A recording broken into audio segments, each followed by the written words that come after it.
going to tell you a little bit of the summary of that, but then also some ideas the students have. Now, while the goal is very broad, and we know the goal won't be anything we're achieving in the next 30 days, we wanted you to know about kind of where the citizens are wanting to go based on our research that we have, so we thought that was important to bring to the table.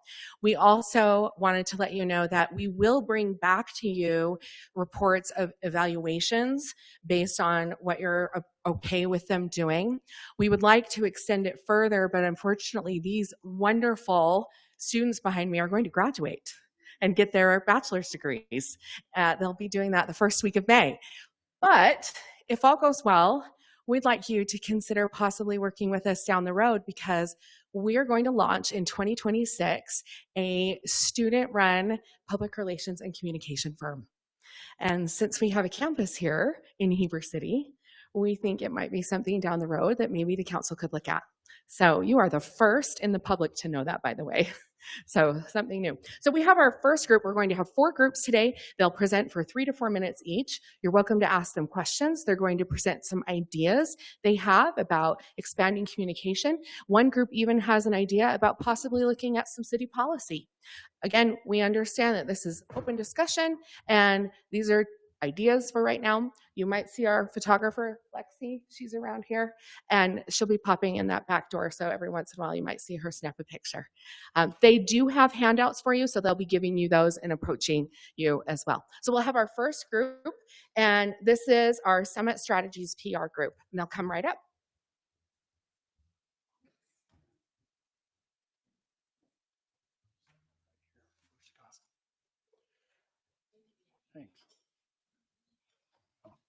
Just so you know, we did submit these slides last week, and some of them we've had some tweaks. What you have before you is 100% updated, so you may hear them kind of make some adjustments as we go along. And I am helping this group because our group member, Nick, his wife is in labor right now.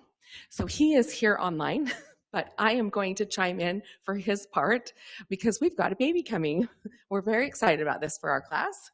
And welcome, Nicholas. We're glad that you're here, and we're really glad that that little one's on the way. Hope all goes well there.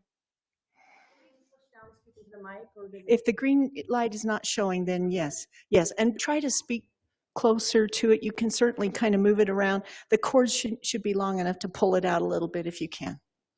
There you go. Thank you. Well, good afternoon. Thank you so much for your time. I'm Jimena, and I'm joined by my team members, Hallie, Lauren, Ashley, Hadley, and Professor Sanders is filling in for Nick. And together we are Summit Strategies PR, and we are public relations and strategic communication students from Utah Valley University. And for the past 6 months, we've been researching the affordable housing situation in Heber City. So we're grateful for the opportunity today to share our findings with you. So Heber City is experiencing a population growth, and in that causes less accessibility to housing and strained infrastructure. And we understand that Heber City is trying to keep a small town character feel. However, that can be threatened if there is no action taken towards the accessibility and affordability, which can also affect the quality of life and wildlife preservation in the area. Perfect. So filling in for Nick, so there has been research done over the past 3 years of a survey that has been handed out to the residents of Wasatch County, specifically Heber City. And from this survey, we found 3 main points that we just wanted to share with you all today. The first point is that 47% of respondents want more single-family homes. The second is over a third of the respondents are dissatisfied with their life in Heber City. And the third is 78% of respondents know someone in Heber City who is struggling with housing insecurities. Now, while some of that can be daunting, we felt it was important that you know what the findings were. So with that in mind, the larger goal is, of course, to enhance affordable housing. And you go ahead and move to the next slide, is to enhance affordable housing options, which we know the city is working on. Also with the concept of possibly single-family homes in there. And then as well as we did find that residents were really concerned about what happens with wildlife and water protection. And I'm talking about the natural aquifers that we see in our beautiful city. And so they would like to see that addressed with new developments. But for today, because we have 30 days, this particular group has an objective of they would like to increase the awareness of the CRA. And with that, they want to increase that awareness to help citizens know about how quality of life is being addressed by the city and the importance of it. And so they're going to talk about some strategies and tactics they have to do that. Perfect. So then with that goal and objective in mind, the key public that we are going to be reaching out to are going to be the renters and the first-time home buyers of Heber City. And the key message that we want to share with them is we just want to let them know that their voices can be heard. We're going to have a QR code that is going to be able for them to scan, that will lead them to be better informed about the CRA. And so we just really want to let the citizens, first-time home buyers and renters know that they can attend these city councils and be a little more educated on that. Yeah, like we said, our strategy is to help educate the Heber City residents about the CRA. And by doing so, we are going to create informative flyers about the CRA. And within this flyer, we are going to provide a QR code linking them to the CRA video that is in the website that you guys have created. And we are going to distribute those flyers door to door and throughout the community. And to maximize that outreach, we're also going to be creating posters, again, informing about the CRA, and we'll distribute those along Main Street since we know the CRA is focused on Main Street and in Main Street businesses. We'll assess that the residents' understanding of the CRA through a post survey that we're hoping can be presented in the monthly newsletter. So regarding our budget, to be able to print 2,000 flyers and 20 posters at the UVU library, it'll be about $138. And then with our time creating the surveys, posters, flyers, and then distributing those, it'll be about 12 hours per person, $10 an hour, which goes to about $720, but we're students, so we're getting credit, so that's totally free to you guys. And then with our schedule, the first 2 weeks will be focused mainly on the survey, creating that and then distributing it to the newsletter, as well as in week 3 that will get published in your monthly newsletter. And then week 3, we'll also design and print our flyers and then pass them out week 4. And then week 5, we'll review the findings of our survey that was sent out. And with all this being said, we hope to educate and empower renters and first-time home buyers about the CRA, which is revitalizing and bringing progression, which can be a tool to preserving Heber City's small-town character while building a thriving future for all. Again, thank you for your time, and we'd be happy to answer any questions if there are any. I have some questions for the city newsletter. My deadline to get it done is that last week in March. It would likely be, just so you know, let's see if we can work these deadlines really quick. I would need to have your information for the survey on March 24th, and then it would be sent out to the citizens April 1st. And if you want to end it on the 15th, we can put that in the newsletter, but that's because of your semester, right? Yeah. Yes. So you can get the results and so forth. So that is great. Dr. Sanders definitely knows how to get a hold of me, right? And so if you want to, you know, I'll work with you, Anthony, right? We'll get that up and running again on the survey with that one response per ISP address. So it's not completely perfect, but it's still a really good measurement. Do you really think people will take it on their tablet, their cell phone, and their computer? You see what I mean? Usually just once, but there is a chance of that. And we can ask if they're in the city or they're outside of the city, right? I would suggest, do you know how many questions you want in your survey? I want to keep it around 10 questions. Good. That sounds great. Anything else? One thing, they do want to do a flyer and a poster. We would definitely partner with Ryan on that to ensure Nice. that the branding of the city is maintained, but they would do the work. As far as the budget and the cost goes, we would cover that because we have a small budget for our campaigns classes. So we just want to make sure the city knows that that's not something they have to incur as well. And we also have access to Qualtrics, so we're able to run that survey. We would just have to give you the link if you're to the link to the survey, because I was thinking if we did it, then I need it sooner for Anthony. Yeah. So yes, the we can link just is house great. it for you if that's okay. And That's that wonderful. way you don't have to worry about housing it. And then what we would do is share the results with you. Nice. See, we usually don't get people offering these things to the city. We do It's good to have partner with us. Yes, we do have the Okay. we do have the Envision Central Heber website up and running with information on the CRA. And if you're not familiar with it, we'll definitely get it to you. But it's nice to be able to refer people to that. And Ryan Bunnell also, I think, is the administrator on that Envision Central Heber website, so he could perhaps help if with materials, to advertise the survey link and so forth. Okay. And ideally, they want to draw people to that Envision Heber website a little bit more, so that that confusion that's been kind of happening a little, it helps clarify a few things. So and I hope they can help with that in the next 30 days. How do you feel about that? Council, what do you think? Thank you. I'm all for it. Very good. Very good. Presentation. Sorry, my voice. I have a few comments. Go ahead, Mike. Thank you. How did you choose Heber City? Okay. So one of the things we looked at, That's actually, good enough. we started actually 4 years ago, and we looked at that Heber City was the fastest micro-growing city, and we also looked at the results of the 2020 census, and looking at how Wasatch County was ultimately the fastest growing county within our state, which our state, of course, grew more than any other state in terms of population influx, which was 18%.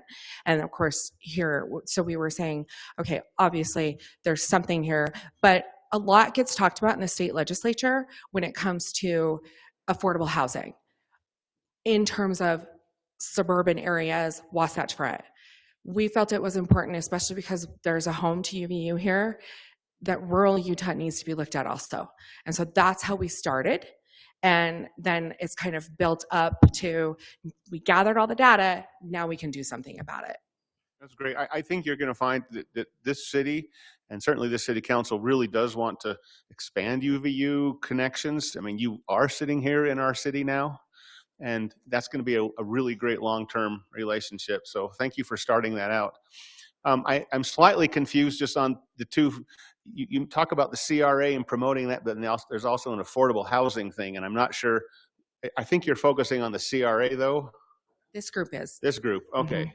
So Okay, good. overall, I know as UVU, we've been targeting the affordable housing, and then each group has taken a different focus on it, if that helps clarify. But that there is affordable housing within the CRA, and that what it is. people There is, yeah. understand. Oh. It's 10%, yeah. Right, it's Yeah. 10%. We'll do a little bit. Sid helped us, but that 10% is important, and it's 10% that's not currently here right now. And it's something that we saw, well, people need to know about it, people need to know it's coming, and people need to know where it's available and what's going to become available to them. And so they will focus on the CRA, but also the affordable housing within the CRA too. And my last question is, will there be a chance for this, the city, anyone that's interested, city staff, city council, to maybe just review your flyer and your poster before you print 1,000 of them? We'll send everything to Ryan. Not that I'm worried, but we can give some really good specific feedback. Since Okay. we live here, we're we know more about this than almost anybody. So And the one thing you have going for you is I've lived here for 11 years too. Yeah. So we will definitely send that to you. Matt, given Mike's question on that flyer review, do you have some timelines or deadlines with that? Will Ryan bring it to you once he gets it from them? What do you think? Give us a deadline and we'll meet it. We can be very flexible on that deadline. I think Ryan will be your point person on it. Okay. And if there's any questions, he can come to us to get the answers. yeah, I don't think you need to come back to a meeting for approval. Just We can do give email. people some chance for input. Does that sound okay? Is email okay? Yeah, email's great. Fantastic. They do have spring break next week, so we're going to let them have a break. Aw. But they are back and running March 17th. We'll expect something March 17th. Okay. Okay. Sounds good. Thank you very much. Thank you. You're bringing up your next group, everyone. I just want you to know that Scott Phillips has joined us online, and we also have 2 school board members online, Kim Dickerson and Brad Ellert. So we want to welcome you to the meeting, and thank you for being here. I hope you're here for our next agenda item after this also. So back to you, Professor That's the one. Farah. Thank you, Tony. And they'll just kind of nod you through.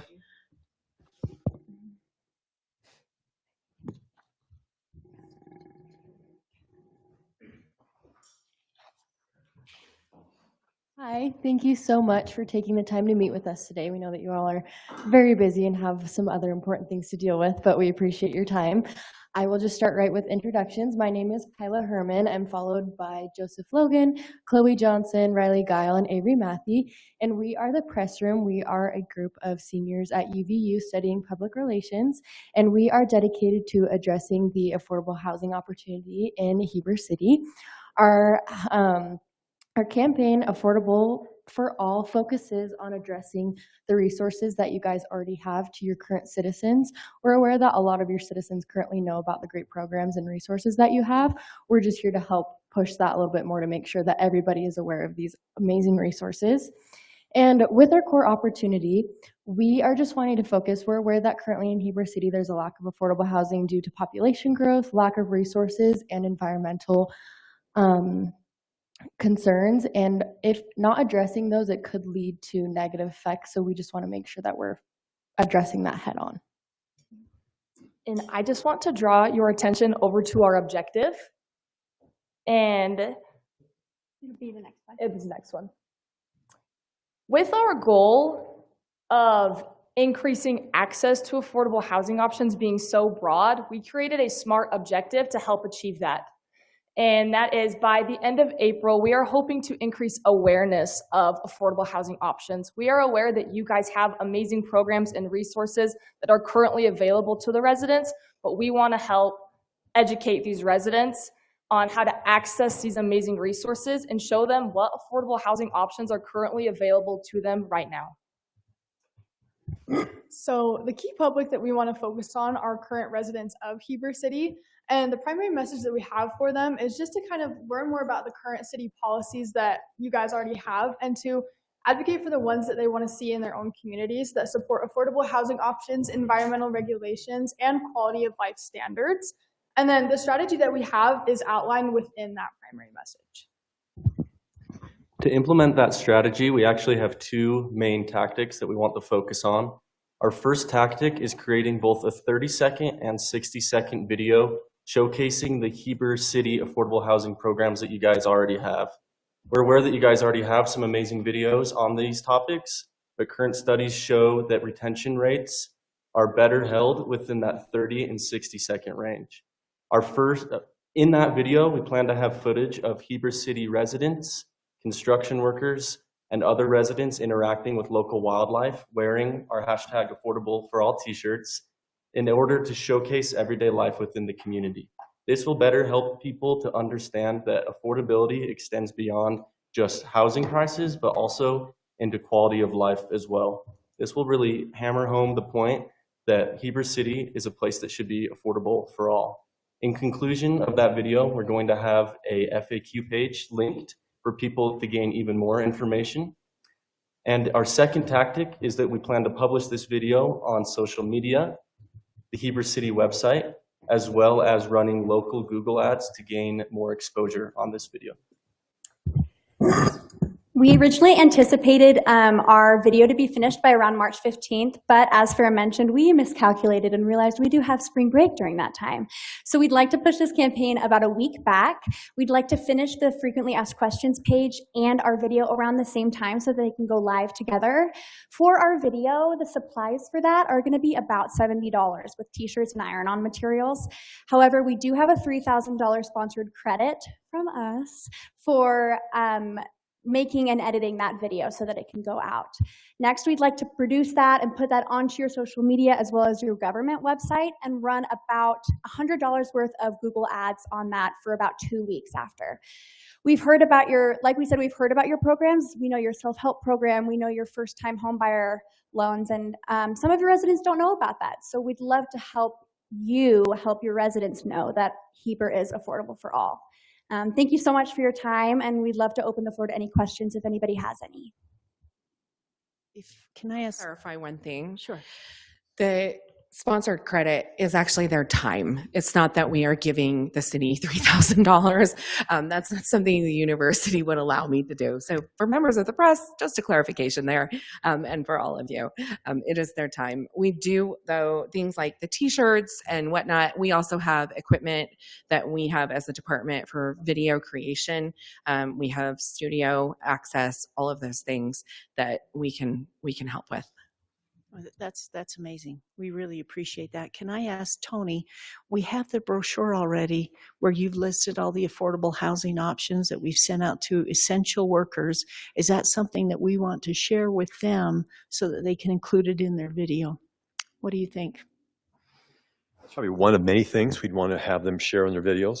Mm-hmm. We'd want them to work with Mountain Lands Association of Government, not Governments, Mountain Lands Housing. Yeah. Housing Authority. I have their contact. Yes, so I can. Contact. Yes, Jason's you shared it with me, so we have all of that. But the brochure we would love to have to add it as part of the script in one way or another. So if you could share that with us, that would be great. We've really kept the brochure kind of internal for essential workers because that's how it was negotiated in the first place. But if no essential worker uses the options within a certain time frame, then it is open for other citizens, right, to use. So, Tony, do you have that brochure on a link yet, or have you just been sending it internally? I haven't seen it. I've just seen it internal emails, but you might consider getting it on a link that they can refer to in their video. I can follow up with you tomorrow, Tony. No problem. Okay. And what was the other thing I was going to share? Oh, as for social media, we would just partner with Robin and follow the city's social media guidelines and whatnot. Is the council okay with that? Do we want to see the video? We would let you see the video first. Yeah, let us review anything just to make sure it's up to I mean, the Ryan can standard. review them. He's making and approving stuff anyway, so that's good enough for me. I just wanted to say high level, like 2 for 2 projects that are aligned with what we talked about during our strategic retreat this year, talking about things that we want to change, right? Getting out the word for the affordable housing options and getting out the word on the CRA. So again, come as often as you'd like. Every semester or something would be fantastic because we do have a lot of projects. So and super good. They're very excited. This is their last kind of hoorah, and this is one thing I want to let you all know. This is building their resume. So they're not only graduating with a degree, you're helping them graduate with experience. So hats off to the city for that too. You're preparing the next group of basically the workforce. So hats off. We appreciate So, you. so in what leading that. what are the degrees that you are all reaching for? Starting here, sorry, I just want to We're hear. all public relation majors, Public correct? relations. Yes. Okay, And then I think we have different minors, but we're all public relation majors. okay. And the last group was the same thing? The same. So they're public relations and strategic communication majors, but a plethora of minors across the board as well. Just want to thank you. There's a huge need in public relations, and you'll find that Heber Public Relations on social media has a need for true information. So that's fantastic. I'm pumped and excited for you. Thank you. Okay, next group. I have a comment real quick. Oh, sorry, Mike. 2 things. If you'll focus on people that are renting in this valley right now, that's the people that may want to buy. Not everyone else that owns a home, they don't really care.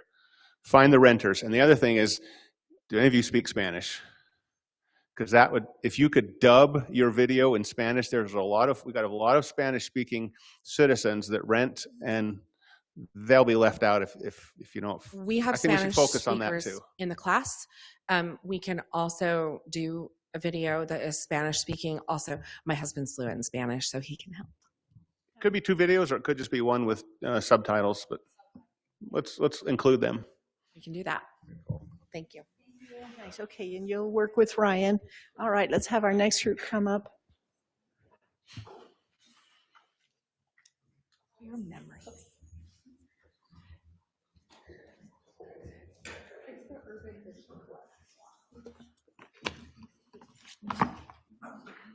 Is it one more down? Yeah, I think so. Yeah, so Tony, it's just one more down. Thank you. Yeah, next one down. There we go. Very There. nice. Thank you. That's it. Yeah. Urban Vision Collective.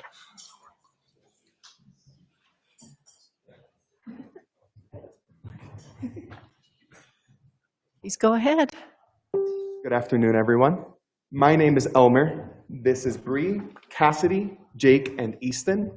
Like the others, we are students at Utah Valley University studying public relations and strategic communications. And over the past few months, we have been researching and analyzing some data regarding affordable housing in Heber City. Some of the things we have found specifically are related to the public and how residents feel about the housing situation in Heber City.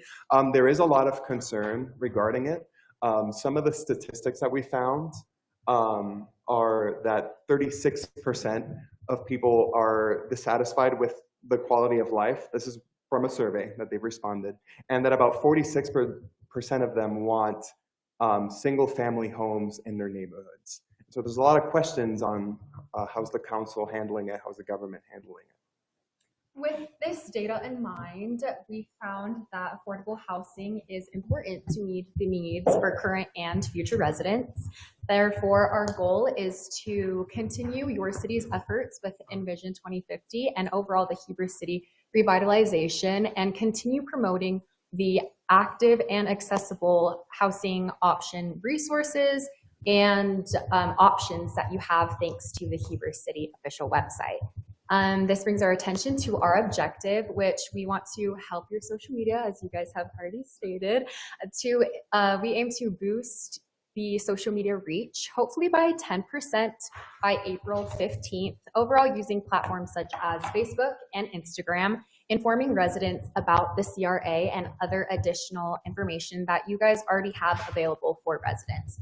Like we've stated before, sometimes it is difficult or confusing where to find these resources, but they are there. That's why we want to come and help you achieve getting your citizens engaged. So that's why we want to achieve that hopefully within the next 30 days.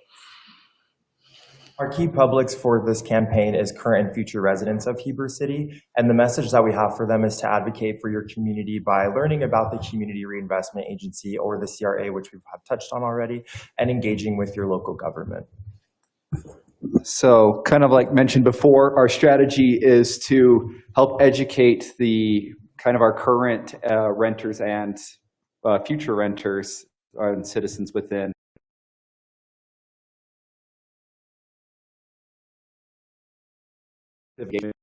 them the opportunities and the benefits that can happen because of the CRA. And so, like we mentioned before, we wanted to partner up with you guys as social media specialist to kind of install a multi-platform campaign, social media campaign. So it'll be over a couple other mediums, and we will post like content like videos or infographics, just kind of an all-around kind of make sure of things to help citizens understand the CRA a little bit more. And to add on to that, we noticed that there was a Ask Heber Valley Expo on the 12th of April, and we were curious to also kind of join in on that, to have maybe like a table that we would provide and some other CRA kind of memorabilia and other things to lead them to the website and help us to help them educate them on the CRA's opportunities. The time frame we're looking at this is roughly 30 days, which it would begin mid-March and conclude in mid-April. The first half of that time span would focus primarily on launching the social media campaign, working with you guys, figuring out which content and materials we wanted to put out there. And that would continue throughout the latter half. And also in the last half of the campaign, we would hopefully be able to attend that Ask Heber Valley Expo that Easton mentioned, with the possibility of the city council sponsoring a table or a position for us to attend that event. And with these considered costs from our social media and the expo all encompassed, our budget would be at or around $300 for that.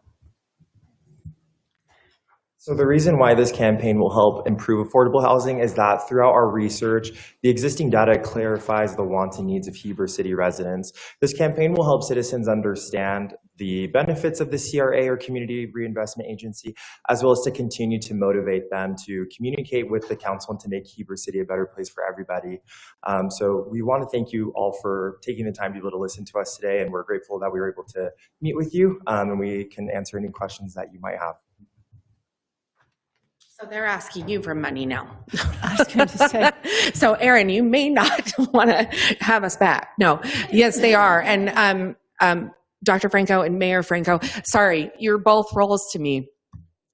We know that they would have to come back at the March 18th meeting and ask for that sponsorship fund of the table at the expo, which they feel would be something where they can reach a larger audience. And sometimes that one-on-one, highly interactive communication, it really goes somewhere where we do have social media and we do have the flyers and the posters and whatnot. When you get to talk to someone one-on-one, hear their concerns, but also share with them, hey, here's some things that are really coming your way that will be helpful. They felt that that would be a really good outlet. You know how much the expo sponsor table might cost? I'm not sure. Well, on the website when we were looking, there were a few different options. Mhm. There was a free option that we were looking at, but it was especially affiliated with like official businesses. And so we didn't want to sign up because we are an official affiliated business. But I'm pretty sure the most economical was $100. 150 was for chamber members, and then $200 was for non-chamber members. I'm just wondering if you can contact Dallin Kocher and ask him to give you a table directly, since this is a student project, right? In conjunction with the city. Yes, they can do that. Yeah, I think that's a great. My only concern is that they might not have tables anymore. But if you find that there is a table available and that you can't get one, I already sent you an email. Just Thank you, let Aaron. me know, and we'll figure that out. Nice. Okay. Good job, Aaron. Sounds fantastic. So, so you're going to be talking about the CRA, right? And you guys are going to have to be educated for that, because it is pretty complicated. As you stated, a lot of people don't understand it. I would, and I'm putting two people on the spot. Our city manager understands it like the back of his hand, and Mike Johnston really understands it. He's the money people. So I would suggest that you counsel with them for a product and understand what it is, because you're going to get hard questions. People are going to ask you hard questions. And as the city, we need to educate them in the right way. We need to have them understand what it's for. And we can't have, sorry to say this, false information out there, if you understand. So And we understand that. We understand the importance of being seamless and also being very accurate. So what I would propose is that after they return from their spring break, and prior to going, they set up a meeting with the two of you to meet over Zoom or we use Teams, and possibly go over some of the detail and making sure that they're hitting the points that you would like them to hit when they're directly with the public. And then also touching base on seeing what media you may have already, and they could do that. And then we could work on having some media at the table that would be based on exactly what the city wants. And again, that's partnering with Ryan, and that's partnering with the city to make sure there's double checks on this. So at the Utah League in Cities and Towns conference in Salt Lake this year, there were a couple of student groups that were doing similar things for different legislative bills that were coming out. And what I thought was super helpful was they had like a FAQ, things that they could answer. They definitely had resources or handout cards, like business cards, as far as this is where you go to get the right answer, because effectively Sid's concern is a good one. But I think you can get around that by saying, like, here are the things we know. Here's where to go for an answer, right? And Ryan can certainly help you with that, I'm sure. But it would be super interesting if you do end up with a space to have a video or something playing in the background that well, I know a group that is doing a video. Right.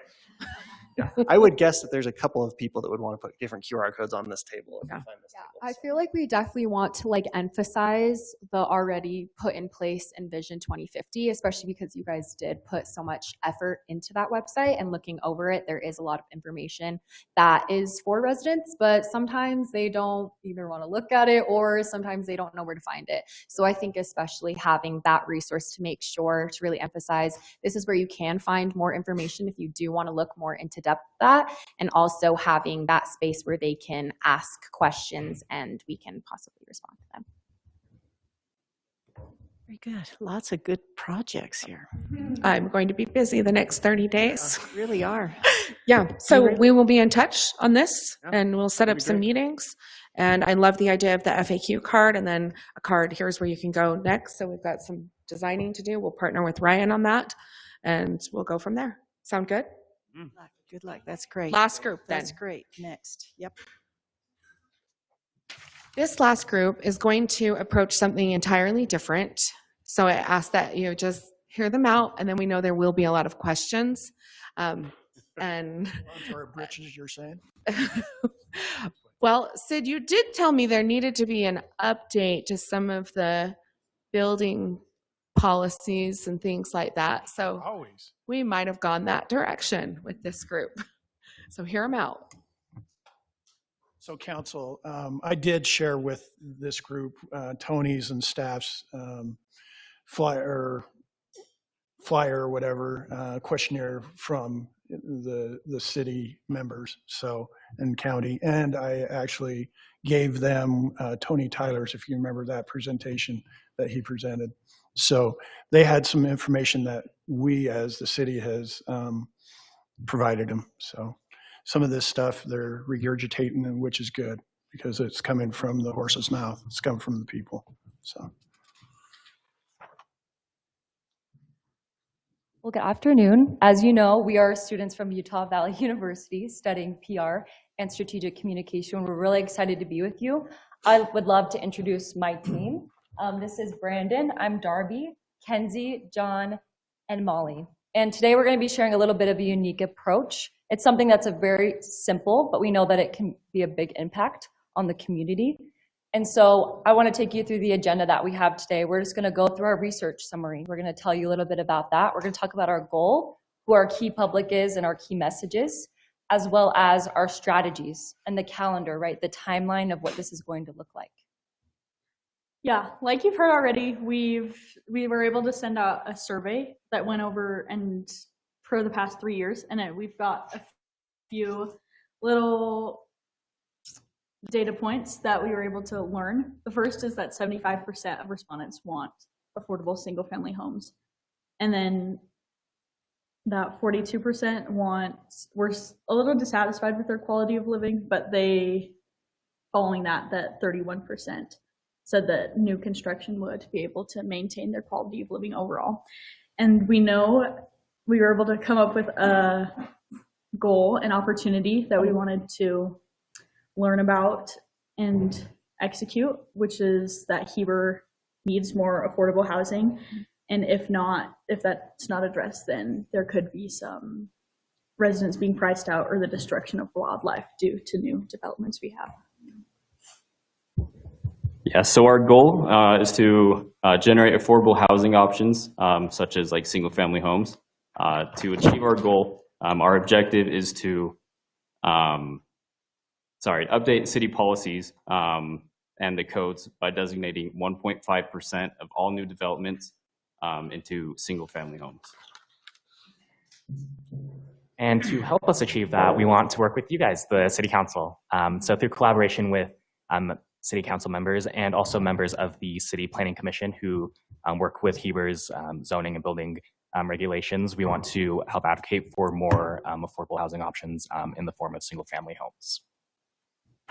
We want to encourage you guys, the Heber City Council, to continue improving Heber City's future by building more affordable single-family homes. We want to do this by asking if we can make amendments to your moderate income housing plan. And we want to do this by meetings with your city manager, meetings with different council members like Sid Ostergaard, and then your mayor, Heidi Franco. And then finally, we want to come back and propose our final amendments to you guys for your final approval. And then we want to write a feature story to get some more visualization on this whole thing. And so what does this look like? So starting March 17th for 4 weeks, we want to execute this. Obviously, the meetings are based on your schedule, but we do want to meet with city officials. We want to get your say, your opinions, things that you already have planned, and we want to add to that. We also, like Molly mentioned, we want to provide transparency to the community. So we want to write a feature article, hopefully get it published to show the community what we're doing. And as I mentioned, there is a budget at the bottom that we'd like to talk with you briefly at another date. But basically, all that we're asking from you today is 1.5% of all new developments to dedicate that 1.5% to single family homes. And we're asking this outside of the CRA. We know that there's 10% already dedicated. We're specifically asking for that 1.5% in annexations and upzones. And so we know that this is a really small impact, and it could be a really great opportunity for the community to grow. Just as our research mentions, that people want single family homes. They want the land, they want the wildlife, they want the environment. And we know that the CRA is making efforts to create more downtown living, apartments, and things like that.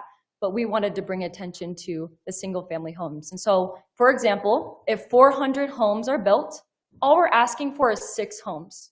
We're asking for 6 homes to be dedicated to single family homes. And as we know, the state of Utah is centered on that family unit. And so we know by working with you that we could maybe it's not 1.5%, maybe it's 5%, right? Maybe it's 3 homes. But we're willing to work with you and excited to work with you on that. So thank you for listening. You know, you probably have a lot of questions, but we appreciate you taking the time to listen to their bold idea and the direction that they'd love to see the city start to go. So go ahead with questions. My first question is, when you were asked, was there any type of single family home? I mean, are they thinking a yard, just at least that it has a yard? So a townhome with a yard in the back, a small piece of property, is that what you're thinking of? Or is it single family homes with a yard? Single family homes with a yard. Okay. So when we did our research over the 3 years, so we surveyed them 3 times. And when we did our research, they specifically said apartments and condos were an absolute no-go. The next least favorite were townhomes and duplexes. And they absolutely wanted the single family home with the yard that didn't share walls with a neighbor. Now, look, I bought my home 11 years ago in Heber. I'm a teacher. I live on a state salary. And I couldn't buy my home today. There's no way. I want someone else like me to be able to have that home. Are they asking you to build a 5-bedroom, 3-bathroom, single-family home as affordable? No. 3 bedrooms, 1 bathroom. But we know it takes a lot, and we know they're going to graduate before you end this discussion. So they'd at least like to start the discussion with you and get it going within the council as something to talk about. But yeah, our research said no shared walls. Right. Yeah. I think that's important. That's something that I think that we kind of missed the boat on in the state of Utah lately, as of lately. There seems to be this prevalent idea that young kids prefer to have the high-rise apartments and that's what they're looking for. They're looking for those homes that are maintained in a condo or something that is small. And obviously from your direction, that is not what you heard or what you even feel probably. I mean, some of you might, but the majority of you are not saying that. And I appreciate that, because that is definitely something that I think that I personally have heard from others and from citizens in our community. So thank you so much for bringing that to the light of what we really need to be doing. Appreciate it. Yvonne, if I may, Sid actually straw polled this group when we were meeting with him, and he said, what would you prefer? Yeah, it was interesting. It was really interesting. Again, I just had lunch with affordable housing developer today talking about what's going on. And he says that there's certain trends for, let's say, baby boomers, Gen X's, and so on, millennials. And each one of those categories have different needs and wants. So, but it was interesting that you guys, maybe it's up here, it's rural, it's up in the small community. Everybody wants the American dream to own their own house with their own yard, whatever size that is. So it was interesting that came out of it. And when I asked them, I don't think anybody said, I want to live in an apartment or condo. Pretty much everybody says, and I asked, did you grow up in Utah? And some of them did, and some of them didn't. And so it was interesting. Yeah, they all said that they would prefer no shared walls. Yeah. Other questions for this group? I think Aaron does, and then Mike. Yeah, just high level question. Well, first of all, great challenge, right?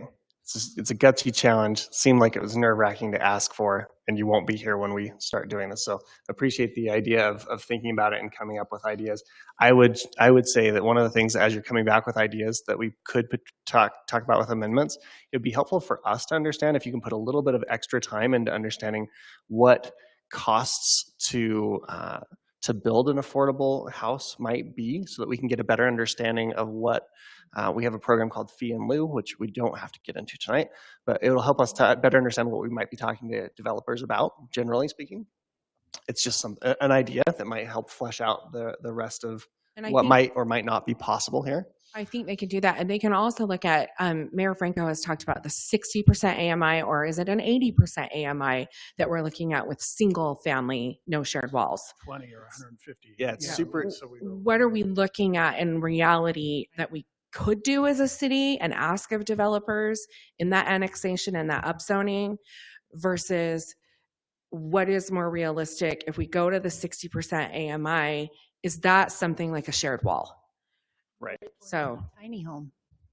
Right. What does a tiny home really look like? Mm-hmm. Yeah. So I think there's some big things that with this group we can tackle quickly. Mm-hmm. So with that, what Aaron says, I have, like I said, developers that I work with, and they can give you straight up, and I understand what it costs to actually get a house built. It's not cheap. It's not affordable. It's good to know. And, you know, like I said, the challenge is fantastic. My other question was this.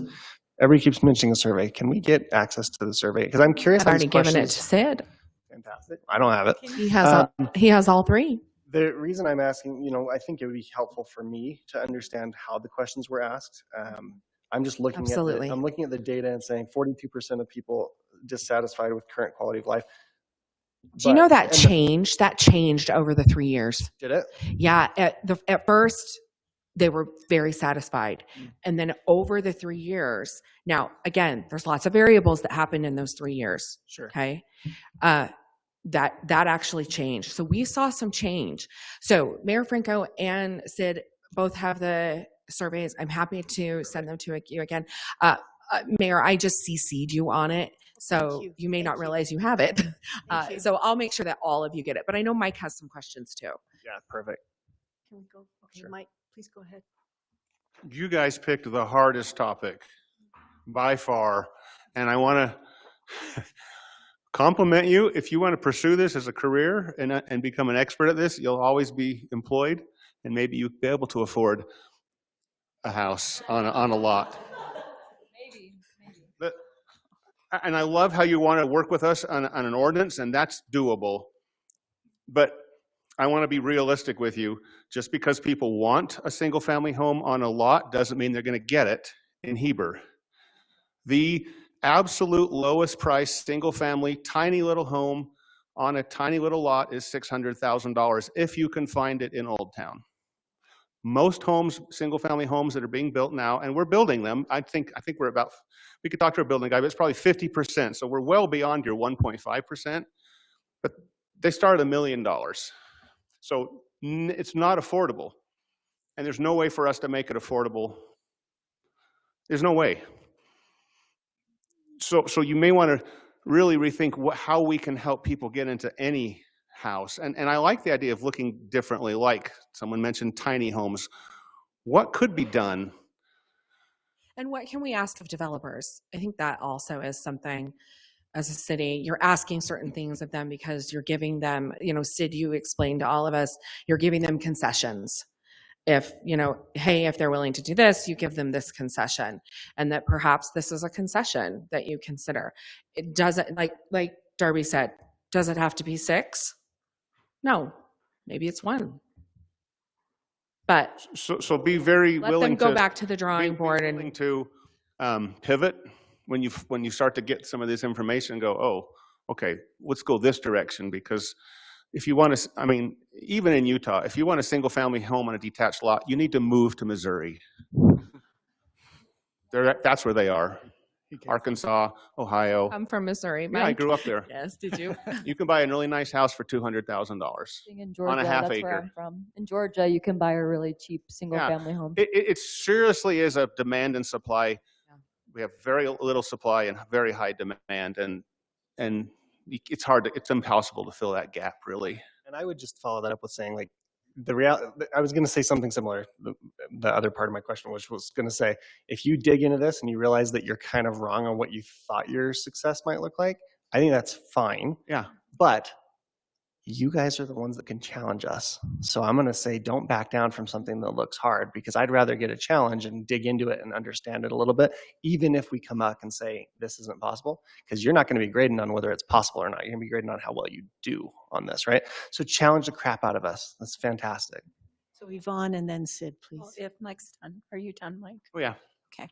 I was going to say too, a part of that challenge there too is look into those, look outside the box. I like the tiny, I've always thought the tiny home would, but it's hard because where do we go with tiny homes? Sometimes you've got those little tiny ones that are on wheels. That's not something that's doable in this area. Where would you put it? So looking into modular homes, looking into pocket communities, research and find where those types of neighborhoods, if you will, or environment where that works and how it might be able to fit modular homes. Is that an option for individuals? If they have the lot, maybe they could afford a modular home. Looking into something like that. Those are things too to maybe bring to the forefront and like what Aaron says, challenge us. We need that challenge, definitely. We need new eyes. We Go do. ahead, Sid. So yeah, going back to developers, that's something that I could probably arrange to have you guys actually talk with those type of developers and see exactly what it really takes to do housing and incentives and stuff like that. There are funding mechanisms, unfortunately, up here in the Wasatch Back. We don't have them like they do down in the Valley. The Valley has more abilities to fund and help with that. So we're still trying to work it up here. We just start researching and maybe go in that direction and try to figure out, okay, there's this type of fund out there that will help with this. Because if we can do that, because it comes down to the almighty dollar, developer can't afford to do it unless he's incentivized from, funding and or from the city with some perks. So maybe try to go to solidify or understand what that means and come back to us and say, okay, we want to do this, but these are some mechanisms that can help the city and the developer. Final thought before we let you go, and we really want to thank you. You've really done a wonderful professional job for us, and that's saying something. I don't think I could have done it as a senior back in the day, right? But you really have done a good job. So good job on that. The other type of affordable home that I would like you to look into is something called a mansion house, where it looks like a regular house, but you put 3 or 4 families in it and it doesn't look like a duplex. Does that make sense? Or a twin home? It looks like a regular house. Obviously, it would have a lot of patios around it, right? But there's a single entrance and then it divides up inside the house. Yes, yes. And I'm just saying, people want single family, make it look like a single family, but be able to make it multifamily inside. And then someone's still proud to say, oh, that's my house, but I'm in this part of it, right? But just, tiny homes, prefab homes, that's what the state legislature is looking at also. Try to make it easier to come in. I like the mansion home idea just because it provides that neighborhood appearance, if that sort of makes sense, that people want. Do you have any questions of us on this? So we'll. Are you, their goal here, I don't know if you see, is a lot of meetings. They'd like to meet with you, some of you individually, and have conversations. As they start to do some research, my question to you is, are you open to meeting with them and having conversations with them? I do think that they need to meet with Tony or Jamie, right, to talk more I about agree. the exact codes. Yeah. Right, but to Yeah. dive into actual codes that we have now in different places in the city and what we could consider, I think you really need to speak with our planning staff on that. I agree. Be a part of that. Tony and Jamie, you good with a meeting? Okay, As sounds long as good. your name's on the email, whether they send it will or be. you, It then, will be. then Don't we can worry. watch for that, okay? It will be. Thank you to you all. We really appreciate your time. You've given us so much to go with, and we're excited to partner with you over the next 30 days. And then I'll come back after they graduate and give you the final report, because I need to let them graduate. But they're going to be compiling all their reports the last 2 weeks in April. And what I'll do is I'll come back the first part of May and report to you just some findings and their evaluation and their success and whatnot. So we'll do that. Well, they're more than welcome to join you if they would like to, but we understand you want to move on with life, and congratulations on your graduation. That is a fantastic step that you've taken to invest in yourself and be able to achieve your own goals. We wish you the very best with that. Thank you. Thank you, Mayor. Thank you. We will Thank you. exit so that you can Okay. get to work with the rest of that you have on your agenda. But thank You're you welcome to again. stay, too. I have to get them back home down to Orem. Of course, of course. I wanted to announce Eric Bunker that you are online. Eric, if you are here for the Red Rocks annexation discussion item, we are skipping that tonight. Eric Bunker, in case you were interested. Also, Mr. Ellert, are you here from the school district? Oh, thank you very much for attending today. You're more than welcome to move up when we get to this next agenda item on the views. So everyone, we're going to the second agenda item, the views on Main MDA term sheet, but we are skipping the Red Rock annexation term sheet that was listed as the third agenda item.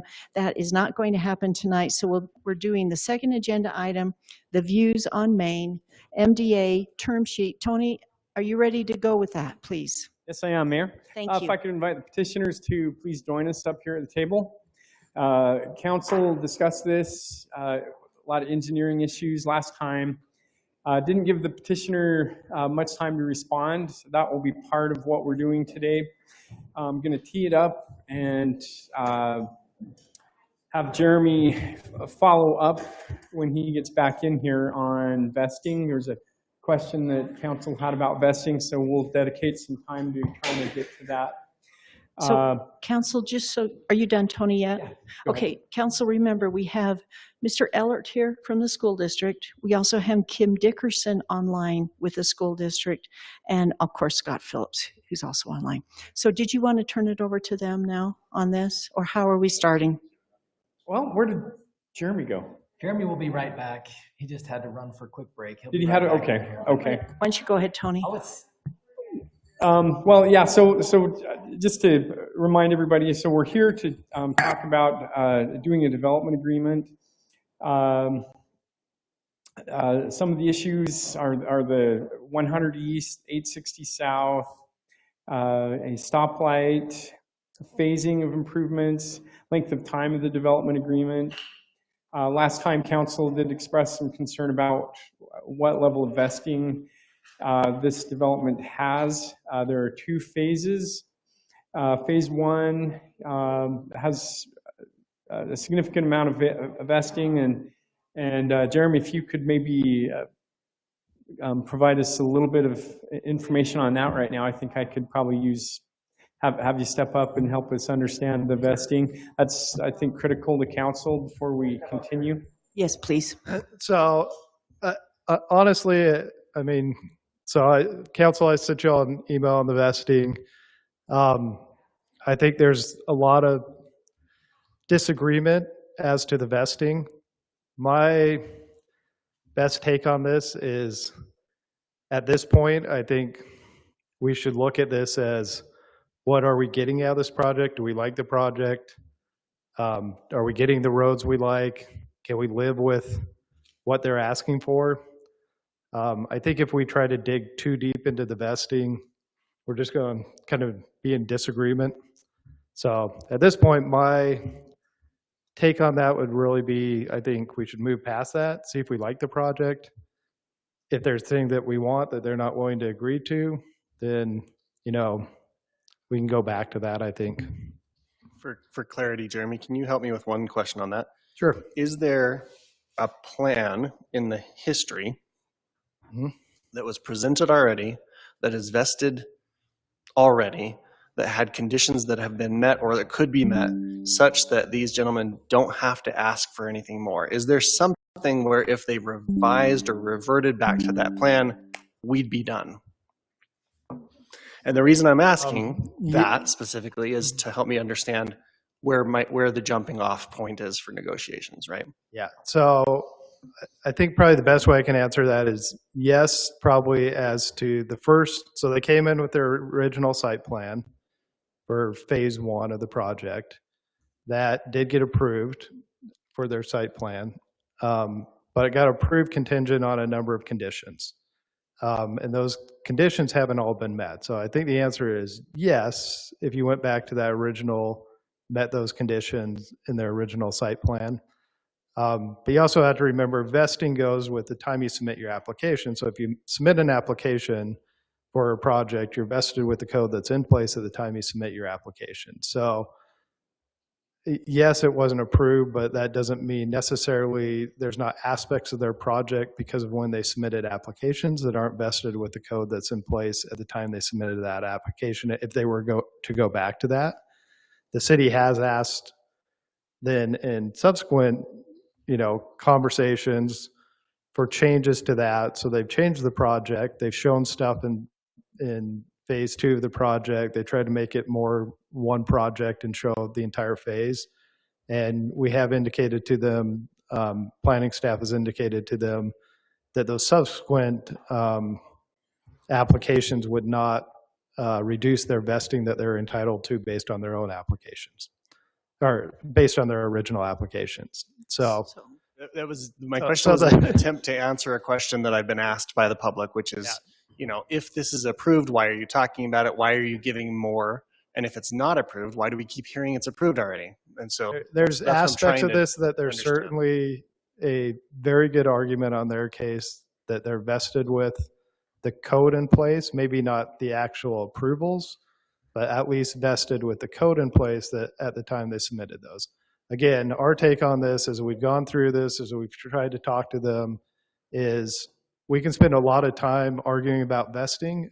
I can tell you there's ambiguity in the vesting on this project. I think both sides would agree it's not absolutely clear cut what they're vested with, what they're not vested with, based on everything that's happened in this. You know, it's a unique project that's had a lot of unique issues go into it. So it's not as clear cut as a lot of other projects as far as saying and again, when we're talking about vesting, we're talking about different aspects of the project. Are they vested with 5 stories? Are they vested with not having to build the road through their project? You know, those are different questions that the answer to those questions might be different, and it probably is different. So again, I think if we just try to focus on the vesting, we're going to get lost in the minutia of vesting. I think if we focus on, do we like this project? Are we willing to live with what they're proposing? Are there things that we'd ask of them that would make it palatable? Then if we can't get there, then we can go back to the vesting question and fight that one out, I think. I have one more really fast follow-up question. I'm sorry, Yvonne.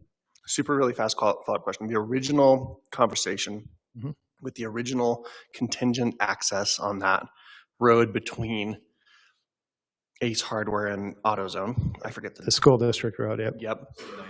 Is the decision to give access to that road on the school board, on the school superintendent? Who makes that decision? And the reason I'm asking that is I had 3 people from the school organization ask me, who makes that decision? Is it me? And I said, I don't know. I'll ask the question. My assumption is probably the school board would make that decision. I don't know particularly what their rules say, how much authority their superintendent has to make decisions like that. Okay, that's all I needed. I was would, just to I would answer the probably question. say it's probably ultimately the school board would make the decision to grant access onto that. Again, I don't think they're necessarily at this point asking for that. I think that was part of the original site plan approval, was that they'd work with the school district to get access onto that road. But again, I think that that's kind of changed throughout some of these discussions, which again is part of what makes the question of are they vested and what are they vested with so difficult to answer. So before you leave, but Yvonne, do you have questions? I just had one question. This is something that was brought up with one of the citizens. They posted, and I think that you looked into it, whether or not the property was for sale. You didn't. So have you posted the property up for sale? I'm sorry. Whether the property is currently being Yes. marketed as for sale with a description of something we haven't actually approved yet. Yes, I did look into that, and I did find a listing for it. And my question is, why are we here if that's the direction you're going? I mean, we could probably end this discussion right here if that's the direction that you're going. So is that the motive? Is there a motivation to sell the property? And is it to try and bring in some of these issues first before you can present the property in a more pleasing manner? I don't know if that's the goal or exactly what you're heading for. Adam's right here. He could probably speak to it better. So the way that this property came to me was I was the lender on this property to the original developer. Okay. And he ended up defaulting on the loan and I foreclosed on him. And so my goal is to get this to a buildable, shovel-ready project, if necessary, to go vertical with it. But I'm putting out feelers to see if there is a builder out there who would want to buy this. But currently there's nobody because it's not fully ready to go. So they're asking that question then when you're getting inquiries. Okay. Well, and I appreciate the tee up, because the thing that we found, or the thing that I found was, and I didn't find it, Jamie Hewlett found it, but the thing that I found when looking into it was there's some specifics that are laid out in the listing as far as this is what's approved and how many units, and this is what's coming in phase 2 and how many units and what they will, so. Yeah, I saw. So it sounds like it's a done deal in the posting, but we still need to negotiate. Yeah, so phase 2 is not listed. It may be mentioned, but we don't have, Chris and I are separate entities on this thing. He's phase 2, I'm phase 1. Chris Parker. He's not here? He's not here today. Okay. Yeah. He might be online. Let me check really quick. Yeah, what I mean by listed is I don't see a Chris Parker online, just so you know. Unless he's got an initial or some other. He might be attending online or he might not. So. And for clarity, just for public or whatever, what I mean by listed is it specifically talks about phase 2 and what phase 2 will look like. And so the reason, it says the upcoming phase 2 will include an additional 80 units. Please contact broker for more details. The reason I bring that up, the reason we even talked about it, was that makes it awfully hard to explain to the public why we're talking about something if it's for sale already, right? It's not even it's not just a how is politics viewed thing. We've got half the community saying, why are you talking about this if you've already sold it, if you've already promised it to developers, which is not the case for me, and really puts us on a weird, tricky foot to start talking. Can I just add to that point, though? Honestly, there's not a project, I would say there are very few projects that go through the process that prior to final entitlement are not marketed in line with what is being asked for in their project. And ultimately, they then do sell to another third party that was not involved in the entitlement. This is not a unique process to how projects get bought and sold and ultimately built. And I would imagine that the marketing material that may be out there falls in line with what has been brought forth in any portion of an entitlement process with the city, which, again, from a standpoint of marketing the potential, there's not a project out there that does not move forward in its path in an unsimilar way. They all act fairly closely along those lines. So it's not atypical to see that. I think we understand that. I don't think that's an issue for me especially, but I was hoping right now between you, Jeremy, and Russ, and Tony and Jamie, that we can go down this list of issues and see which ones we negotiate on and which ones we don't. All right, which ones are vested. So I think the 100 East, that's a negotiation. The dedication of 860 South, I think that's a negotiation. Tell me if I'm wrong. And then the stoplight, that's definitely a negotiation too. The dedication of 790 South, was that a condition in the first site plan approval? So, and they can correct me if I'm wrong. So in the first site plan approval, there was a bunch of conditions and there's a term sheet drawn up that there's certain things that the developer was committing to as part of that term sheet to get final approval, I guess, is the way to look at it. And again, that term sheet was never fully approved by either party.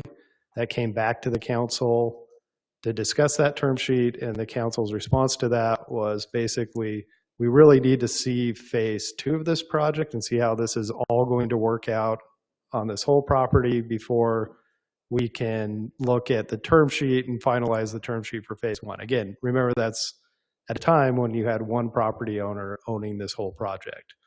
And then, of course, that property owner that owned the project at that time lost it.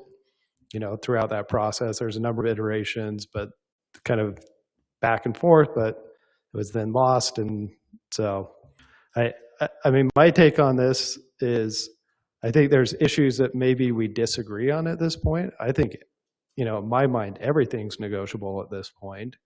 Because I think their goal is to say, we want to get this project done and we want to get to a point, and I think my goal as a city is if we can get to a point where we can agree as a project moving forward and we can, whether or not it was one of the initial terms or not, if it's something that's really important to the council right now, maybe, they have things that they're willing to give and take on as well. Jeremy, Russ, was the 790 South being dedicated to the city a condition from? It was part of the original term sheet, but that was important to the original property owner. It is not important to this property owner. The city. It's not important to the city. City and didn't it's not require important that. to this property owner. Okay, so that's Mr. why it was Ellert, brought up before. Partially like a fire access or something like Yes. that. Specify. There was Okay, never okay, hang on 1 second. I've got to verify with staff first. Oh, I understand that, but we have other recommendations, that are given from the Planning Commission or from staff that either have to be negotiated or worked out. We're trying to figure out, like Aaron said, what was the conditions for the first approval that we're not trying to dispute, but we are trying to make sure it's clear as we proceed, right, with negotiations. We So have a copy of those conditions. I was hoping that it was somewhere. So Jamie, Tony, do you guys have the term sheet from before? We do have it. I can go get it if you want me to. To be clear, it was something that was asked for by the original developer. By the time we put the term sheet together, the discussion on it had changed, and so it wasn't something that was final. I think the point is, it was important to the original property owner, and so we were trying to figure out a way to make that happen. It's not important to these guys, and so I don't understand the It is important relative. because of the fire access, and that's got to be approved by the school board. Mr. Ellert's here to address that if anybody wants to hear that or if we want to ask him right now. But we're trying to go down this list of issues that we need to go negotiate. We're not halfway through, right? We need to keep going, please. So can I continue on just this list so we know what to negotiate and what not to? The improvements associated with public streets, how much of that was conditioned, Russ, in the first phase? Yes. Sorry, I turned my mic off. Yeah, the original agreement was much different than the term sheet that is right now. There was a lot more in there as far as what roads would be built by the developer and how much their participation would be, is a simple way of putting it. Okay, so I'm not sure I quite understand what you mean there, please. What is your question? The discussion number 5, phasing of improvements associated with public streets. What was conditioned in the first phase site plan approval? Well, what's proposed here with this one, let me start there, is that on the site plan, there is a road, we're calling it 860 South. Mm-hmm. They're proposing that they would build the sections of that road all the way to the access into their property. Basically to the section that's kind of hashed out there. Right. So basically to their entrance with phase 1, and that they would get the second part done there with phase 2. So the original agreement was substantially different than this. If you want, I can kind of talk about some of the terms of that, but well, they may not remember either. It's been that long that we need to make sure we know what was, asked for before versus what they are asking for now and versus what our concerns are right now.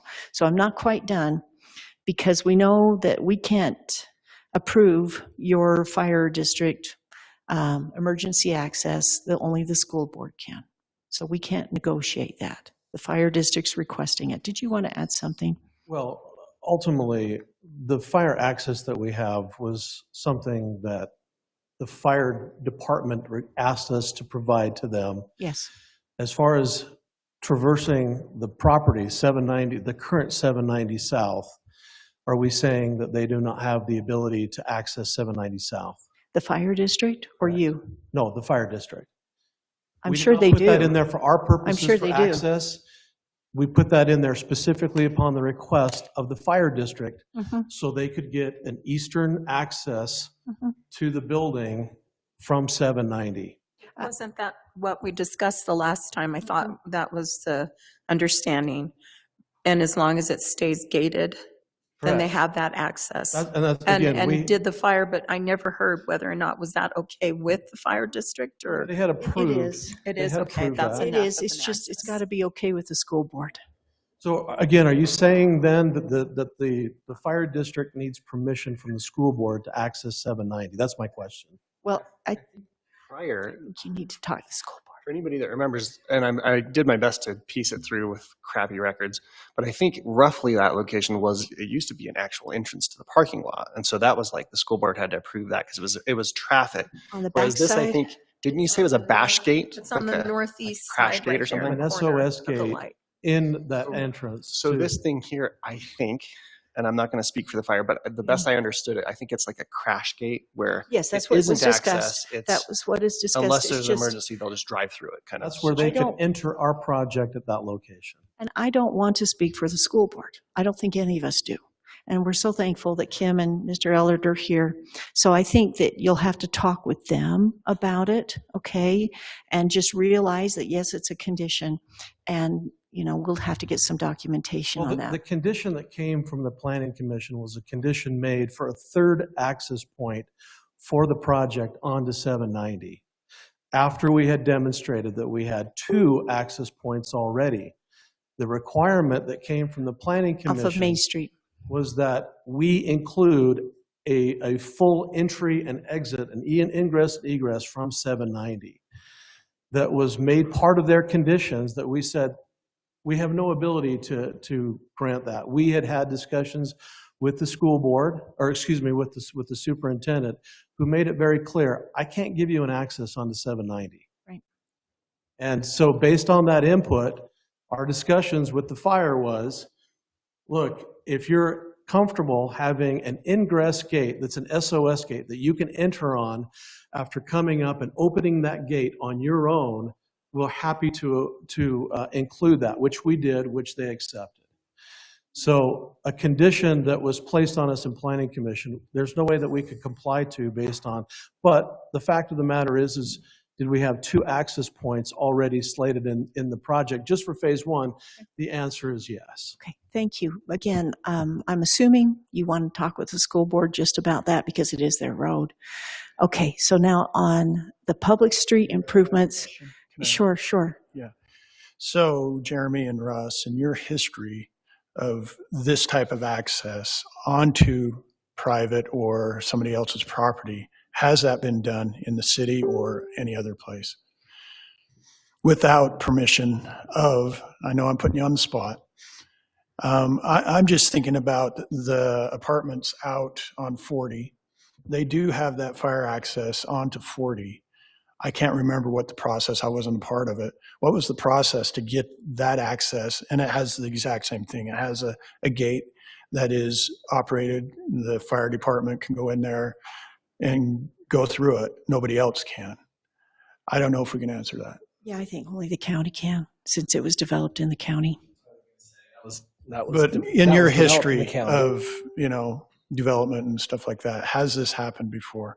Well, this is a difficult conversation because that is a road that is open to the public. It is owned by the school district, but it's open to the public. When we were, is it a public road or is it private? It's a private road that's open to the public. I don't, to be honest, I'm going to have to refer to our legal expert who may not know what to say right now. Yeah, no, to answer your question, I don't think I've ever dealt with that before where that was part of, you were trying to access onto a private road. Again, I think Russ is correct.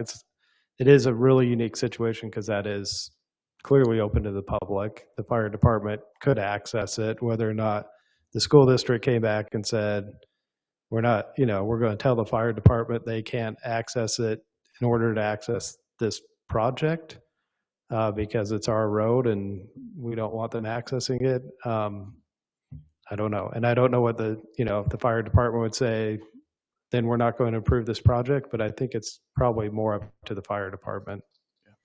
I agree. I just wanted to clarify and see if there's any case studies out there. Usually it's always been this one's city roads. Yeah, this one's pretty unique, I would say. I mean, if it was purely private, like gated road, obviously I would say probably not. But this one's kind of unique. I might mention that the school district, either wittingly or unwittingly, has allowed private access onto that road. Ace Hardware, for example, has 2 curb cuts under that road. Well, I guess that's something to check, right? Some of that history there is that where Ace Hardware sits is the former school site. And so that access was ultimately there. But I think a lot of that had to do with the sale of the land to the property owners in that location of maintaining that access. So that's still a different issue.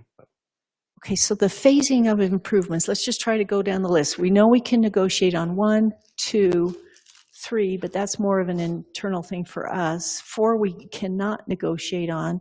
On 5, Russ, isn't that just part of our code on the improvements that they do with their streets? That's really not a negotiation unless it's the timing or the phasing. The length of time, that's negotiated right now. The fencing, was fencing required in phase 1? I don't believe so. I don't remember that being a discussion. I think that was something that was asked by the Planning Commission when this went to the Planning Commission. And what was it the same idea as being proposed right now, Sid? Do you recall? Just to screen just try to screen the school. So that's not something we're not just negotiating on. Well, I just think it was like we'd like to have this in place if this got approved situation. I think I do have some history on that. Brian Balls and I met with the superintendent, and I believe at that conversation, the superintendent indicated the district would prefer to have some type of wall there, a screening wall, and I think that's why that's popped up there. Okay, so that's not an perhaps agreement so. that we had agreed to with the school district simply to keep their students corralled, as it were, to not traverse through the property. Right. And so that's maybe not something to really change or negotiate. Yes. I do believe Planning Commission did mention that, and I think it probably was a list of of a negotiated condition that we agreed to. And ultimately, like Mr. Brower alluded to, that was an agreement that we had specific with our meeting with the superintendent.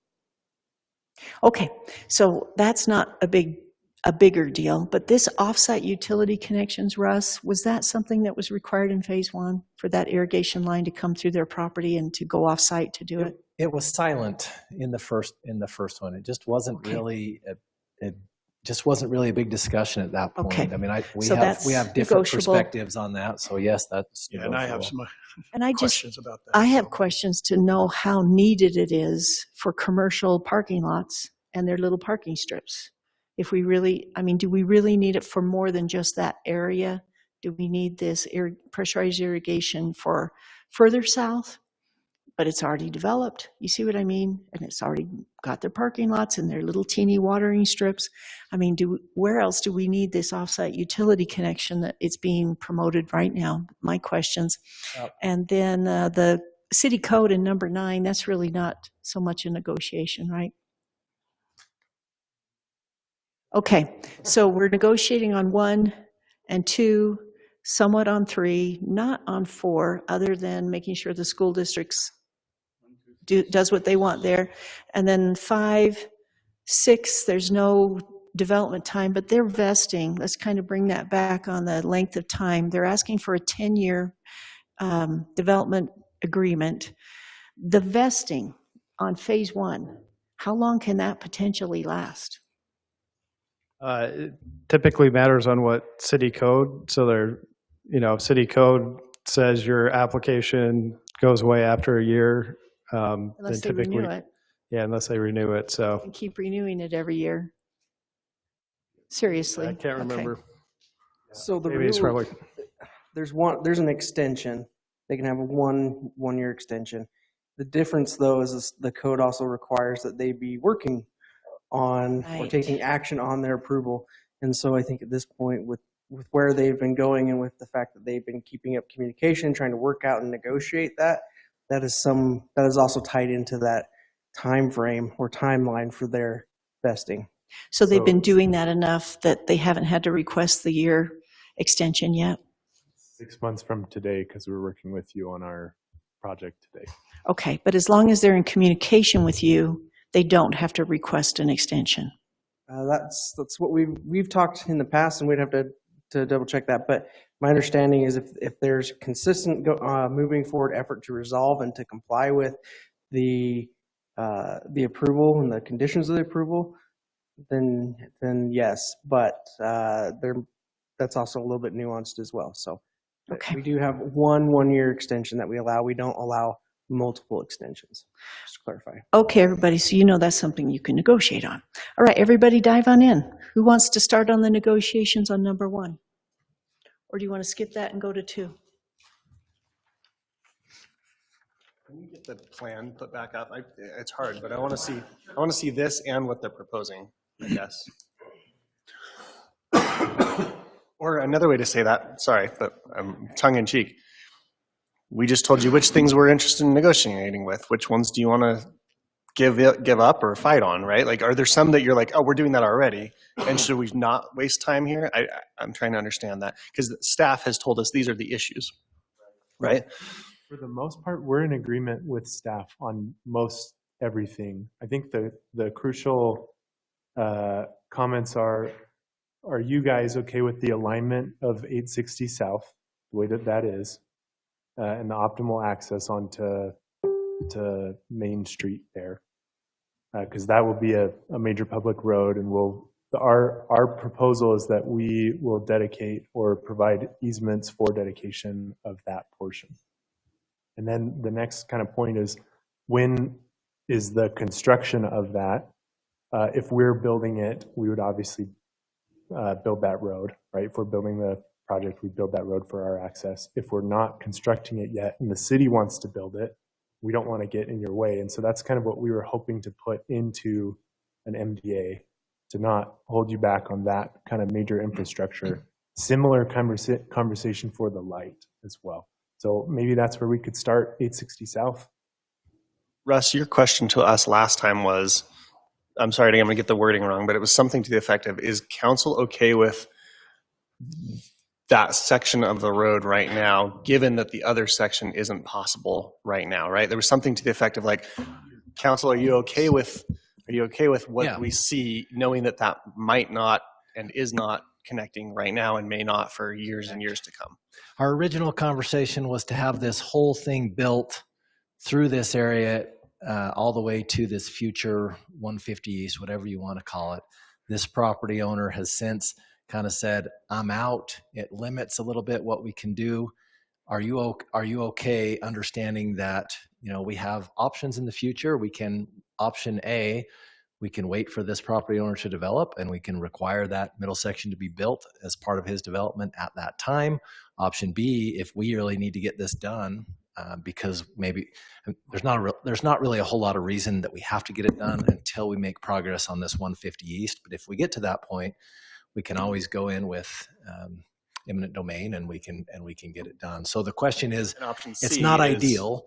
Option C is, no, we're not okay with it. Figure out a way to make the road fit. Let's figure out, it's a master plan road. Let's figure out another route.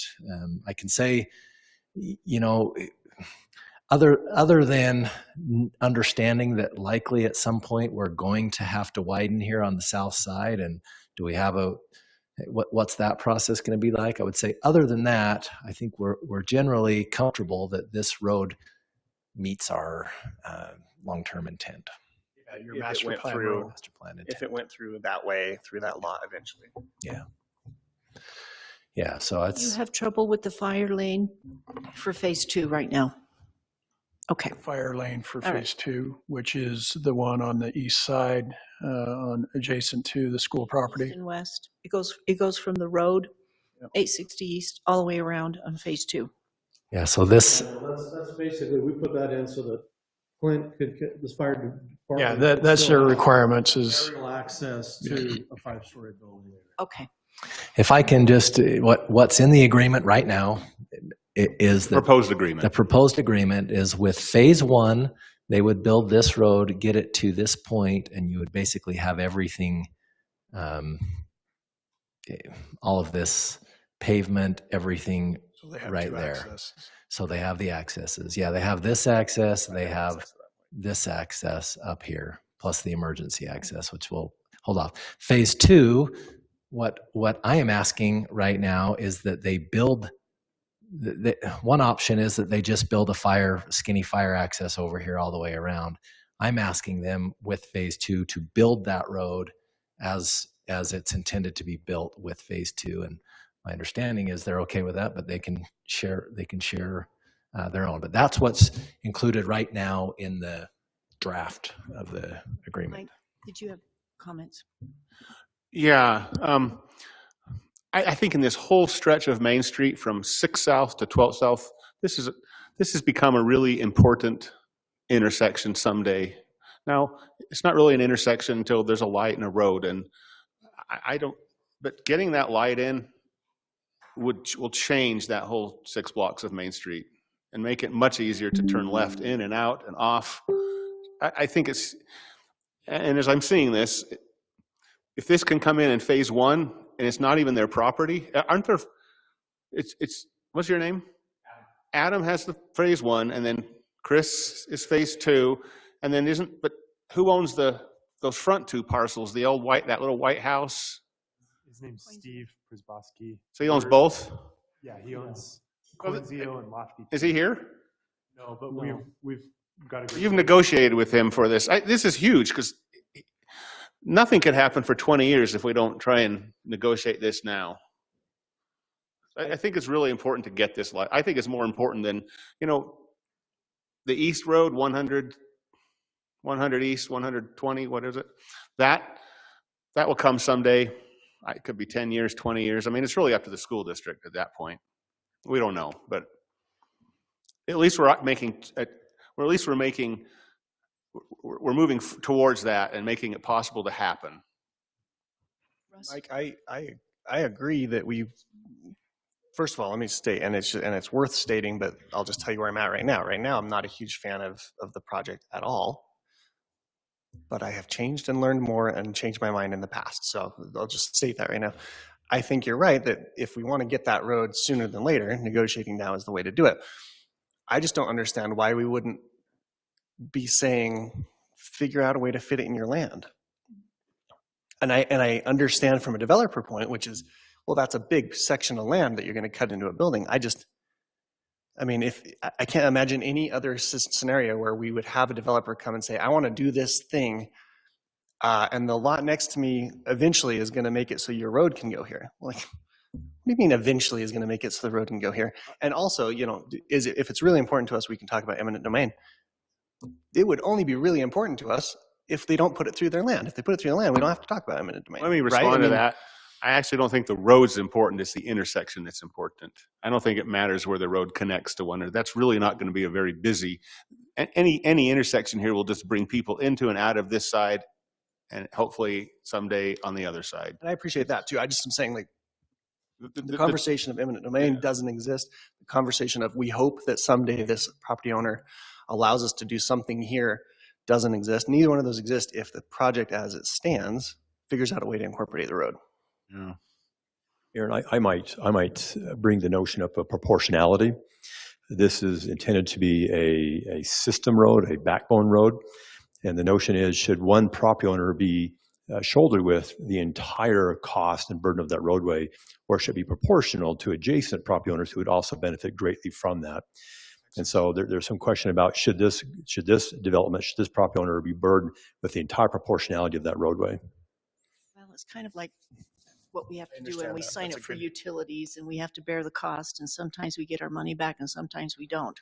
But that's pretty common. Whoever wants to get there first and develop first bears the cost, and they're the ones that are causing the need for it in the first place. So that's where I'm coming from.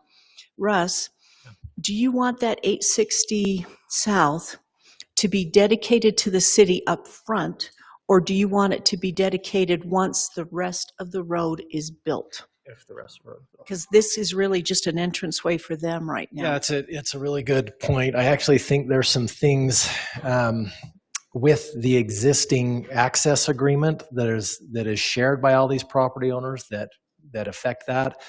To be honest with you, I would be just fine with it being not dedicated, private with open access until the point where it comes through and ties through. That just makes us responsible to maintain it. So I would be fine going that direction.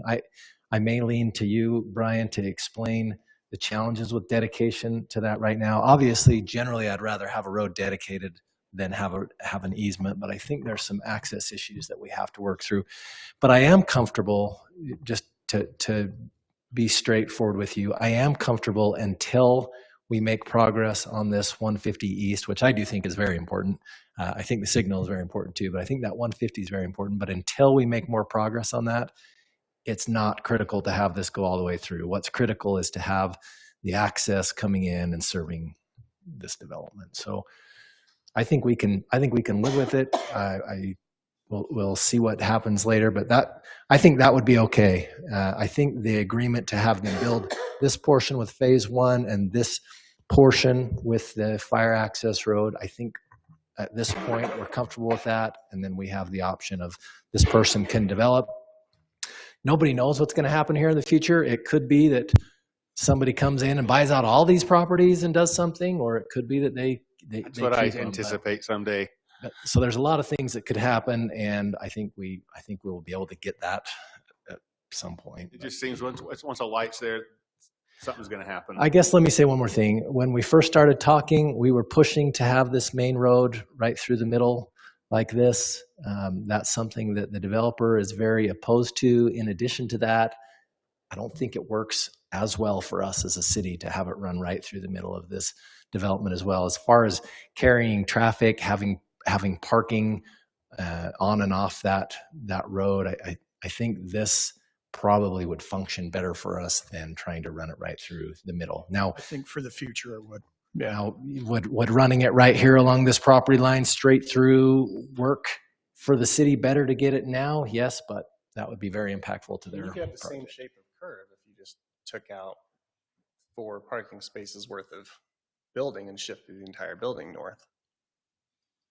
Well, one of the challenges for that, when you look at the curves on that, the geometry is truly at the bare minimum for navigating at the speed that we need to post this at. So it's not like we can take them and turn them sharper or anything like this. This was an analysis that we did very thoughtfully in utilizing every traffic standard that would apply to this area right here, and came up with truly what would be the tightest scenario. Now, another reason to add to Russ's list here of coming down to this end is, in addition to not bifurcating Chris's property to the north, because say we did come straight across, it orphans a piece to the south that it's like, what do we do with that? Do we even have enough parking for that?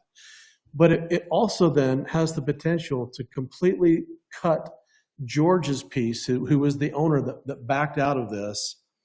His access is a 15-foot wide easement. And if we were to come straight through, he wouldn't have any access at all. He would have to come all the way through our property to be able to get to that. And so that becomes a challenge. And so this alignment right here not only helped us with Steve's property, it gave George a dedicated access so that he doesn't have to worry about us and we don't have to worry about him. It also then on the south of this gave access and potential frontage to the properties that are off the page to the south. Now, they have developed, but it doesn't mean they won't redevelop. So again, this touched the maximum amount of parcels in a way that would give everybody shared and as equal access as we could possibly give. Yeah, and I'm super aware of that. Like, that makes perfect sense. Frankly, if that little square was still in it, it'd make really good sense. But you're effectively presenting a plan that requires us and the public to get behind that, hopefully that ends up being available for a road at some point, right? Otherwise, we end up with a weird little intersection, which I understand is important. I get you, I hear you, and a fire lane that goes around. But if that property owner ends up being many, many years into the future and we don't demand it with a redevelopment, so let's say they just sit on it, and we don't eminent domain it, which in my mind is an interesting thing to talk about here, such that I'm not interested in that. We end up with a broken intersection for a really long time, which is a really big bummer. The impact plan where this was proposed, that line through, is basically saying at some point we're going to do this. And so it could not happen if Chris decided to not develop. And so what we're saying is, hey, we can get this started for you, and that at least gets your plan started. And that can happen relatively soon in the grand scheme of things. And so, like, what you agreed to, what I'm thinking is, when you had the master transportation plan implemented, you were going along with the line of thinking that at some point we will need to do this, and it's based on whenever it redevelops. And so here's a chance. Well, kind of think about this too. Whatever gets put in there, Russ, they're going to need their 2 access points to Highway 40 Main Street. They'll likely need some kind of emergency access like is already designed. So to me, the 860 South is needed no matter what goes in there in the future, whether it's this or something else. What do you think? Yeah, I agree. They're going to need 2 accesses. Their original plan, just so you know, when phase 1 was brought forward, was a right in, right out, actually just a right in access right here, and then this full access here. That was why this other access was really important at the time. What they're planning now with phase 1 is 2 full accesses. So they have good access regardless of this road. This provides them good access into their site, phase 1, regardless of the city's need for this road. They need good access into their site. I don't know if that answers your question. So what's being proposed right now is that half of it on 860 South, and not to have it dedicated to the city until phase 2 happens. And then that could also, and then Aaron is suggesting the idea to put the 860 South on their property or not, right? So council, do you want to weigh in on that aspect just alone? So you're saying that 860 South, we would put the light would go in, We would have that road and it would stop right there as it begins to turn. That's where it would end. Phase and at one. least have it for phase one. And then phase two would come in, or the rest of it would come in only if phase two and Chris decides to continue with his project or his portion of the project. To clarify, so to the portion that's owned by phase two, the portion that George owns that is kind of grayed out, you can see how the lines traverse through George's property. Yeah. Again, that's the area that it's like, sure, we can build the rest of what we control, but as far as George and his property, we've set the stage so that and will that property develop? Sure, absolutely. And I would imagine that activity in this area will probably spur more interest. I would anticipate that it happens sooner rather than later, but it would be at the time that George decides to sell to, I don't think George is going to develop. He's not that kind of he owns it right now, he stores stuff on it, and that's probably the extent of what he's going to ever do with it. Yeah. But will someone come in and develop it? Sure. And at that point, connecting those two halves would be a function of their development. Okay. So the second half of it would be when that phase two begins. Okay. So the second half, but my question is, I guess here's my question though. If the other owner who's not here with us today, if he decides at some point either to sell, not to continue, is there any way that we can claim to have that dedicated at least? So that whoever takes over after that it's at least dedicated for that portion? You mean? For that portion right there at the bottom, this portion right here. Yeah, in the MPA, Okay. their successors Okay. have to follow it Okay. for at least that All right. 10 years that they're asking right now, but we're not to the 10 years yet. And I'm wondering too, is it necessary to have the curved parking? I'm just wondering, why does it have to be curved? Why can't it be more of a? Is this what you're talking about? Yes, I'm just wondering why we can't just go straight over, and I'm not saying go through their property all the way to the back, but not have so much of that there and then come down straight, more of a corner, if you will. I don't know. I just want to be clear that Is that something? that is not off of this road. They have to come into these accesses to access that parking. And I don't know if that addresses your concern or maybe if it's different, but just want to be clear that those parking stalls are not accessed from this road. They're accessed from the private parking area. And there's no acceleration or deacceleration lanes included in this road at this point. Right now, there's just enough room for 3 lanes. I anticipate what's going to happen in the future is that there will be development that happens down here. At that time, there will be more widening on the south that will add more lanes to the signal, where you could potentially have a right in, a left turn, a through, and a right. But that would be down the road, and it would be dependent on future development here. Right now, there's not even enough room here to have a sidewalk. It's just trying to get this intersection established, and this is really the only place it can go. I thought there was going to be just curb and gutter then on these road improvements for 860? There's going to be curb and gutter here. There's not going to be sidewalk on the south side. On the north side, there's going to be curb, gutter, and sidewalk to this point. And then here, same thing, curb, right. But then on the north side, there's sidewalk. Now, this is actually a point of discussion. Is we understand the limited space, and so we have told them we're good with having the sidewalk right behind the curb in this area where we just know we can't fit it. But down here in areas where we think we can have a planter strip, we want to modify and get a planter strip. Well, in those corner areas, you're certainly going to landscape those 2 corners on 860 South where the 2 entrances are at, and probably in the middle of your parking lot area too, you'll landscape those.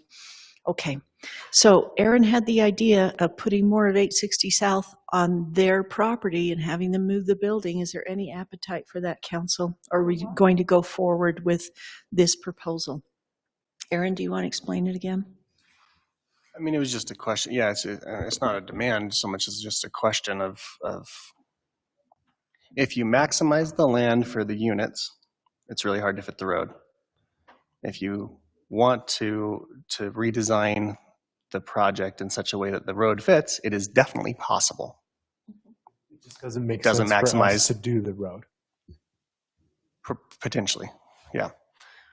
Yeah, and it certainly doesn't make as much financial sense because you don't have as many units. We get that. We had that conversation recently on the annexation up north, right? You know, we wanted a certain thing, and to fit it, they had to move some.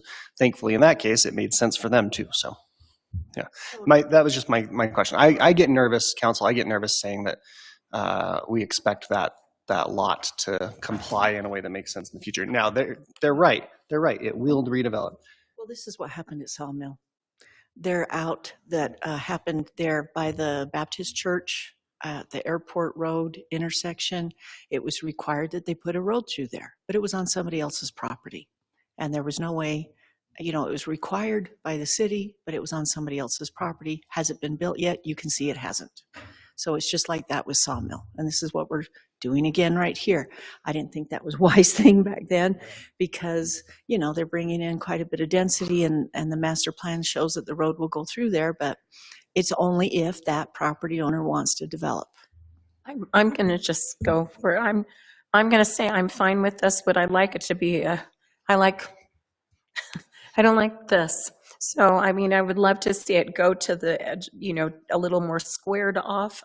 Obviously that's not possible. That would be taking out some of the parking spaces. I don't know why that can at least be negotiated. Gives a little bit of a longer road. It's just, I mean, I feel like what's the reason for the curved parking? Is it more aesthetic? Is there a reason for it being curved? I'm not understanding what you're asking for. So Yvonne. right up in this area, right there where it says Conzio.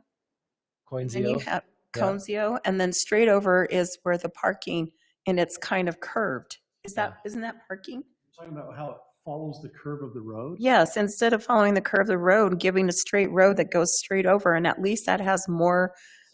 So a straight road to go over would cut right through this building. Is that what you're saying? You wouldn't have to. I mean, I don't see why, because you're already rededicating. Do you understand what I'm saying? I think I understand. So it would be like I think she's this. saying if the road isn't going to, correct me if I'm wrong, if the road isn't going to go through right now, why wouldn't we just have a straight road? And then if it was straight, why wouldn't you have the parking go straight? I'm going to throw it out here. If you make that curve straight on the parking, they lose 3 spots. Like you can probably just mentally do that. You'd lose 3 spots. Just moving it up. But it doesn't prep us to be ready for the road to go through. You won't be able to build. You won't be able to build the road in order to build the road to road standards. There are certain curves. If we do that. So you want the curve? Okay. Yeah. Explain it to me because I'm not an engineer. Yeah. I'm saying for me, I don't see why you can't just have it come straight and then over. We want the road to go through without like a stop or an intersection. The only way to do that would be to have actual, okay, we're going to stop here. Now we're going to turn. Now we're going to turn again. Okay. So you want it to be more curved and have more of a movement. All right. So we just need to realize this is a part of our road master plan that we've been talking about for a long time. And again, there's some benefits and not so good benefits. One is where that proposed crossing of the road through somebody's property, it takes away value to that property it does, but it doesn't. It adds value with connection. I agree with that. It's the potential of being able to get there and have access to a major road, which adds value. But again, it takes away from that property to actually do commercial square footage or whatever. Again, I'm fine with it. The big thing, Russ, that I'm leaning on is your comment.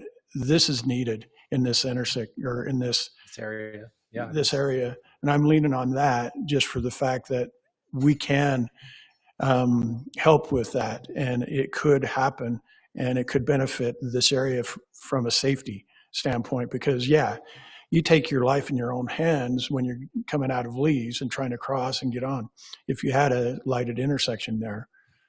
Plus, now we have the crosswalk off of by AutoZone. 790, yeah. So if we move it there, and maybe there's some ways to get kids there from the school, you know. So there is. Right there, back where the institute. Understand that this sidewalk the right seminary here building is, yeah. is meant back to behind. provide that access to the. Again, lighted intersections are great for controlling and safety of pedestrians crossing that, rather than just a blinking light out there. And that, so there is good things about that, and I'm fine with what they're proposing here, because it does, the benefits outweigh, you know, the negative things to it. So. Okay, everyone, I think the next biggest item is to me, is the offsite utility connections. And Russ, do you have an answer on why we would want to bring the pressurized irrigation through this property? I do. I wish I had another map up here to show you, but understand, first of all, that our code in the city is for expanding our irrigation system.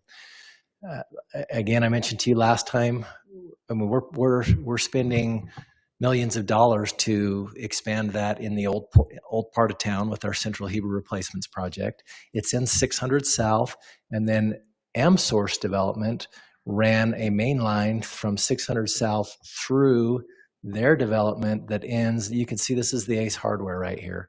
It ends right now, just kind of right about here at Ace Hardware. From the south side, there's an old irrigation line that remains in place that is running up the stub that is built by the fire district. And so the idea here is to figure out a way to make a connection, a tie from that to this other point that would provide irrigation service to this whole area for this development. Yes, I realize there's not a lot of area to be developed here, but also we anticipate the school is going to do something different.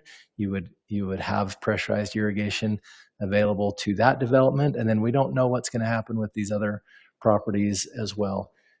Could the city council say we're not interested in extending pressurized irrigation in that area? We're just going to have them be fed by culinary? Sure, you could make that decision. It seems inconsistent with the direction we've been going.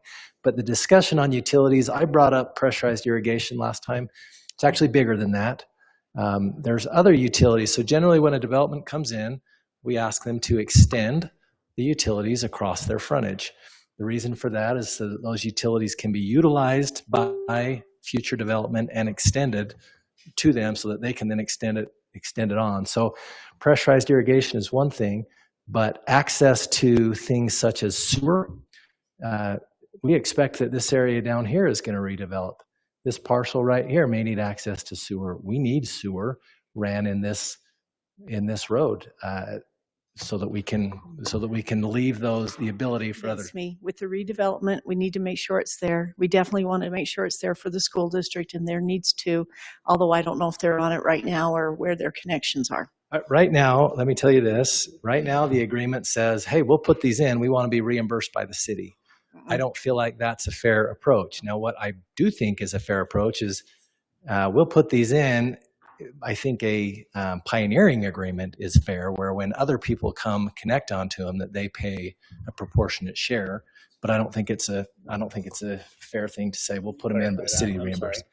So they would pay for it completely, but then they would get reimbursed by other people connecting to it to So, kind of offset their expenses. A pioneering agreement, yes, and Jeremy will have a different opinion on a pioneering agreement, but it's hard. It's hard because one developer wants to go in and they're ready, and so they put in a bunch of infrastructure at their own expense that ends up benefiting other developers that come in after them.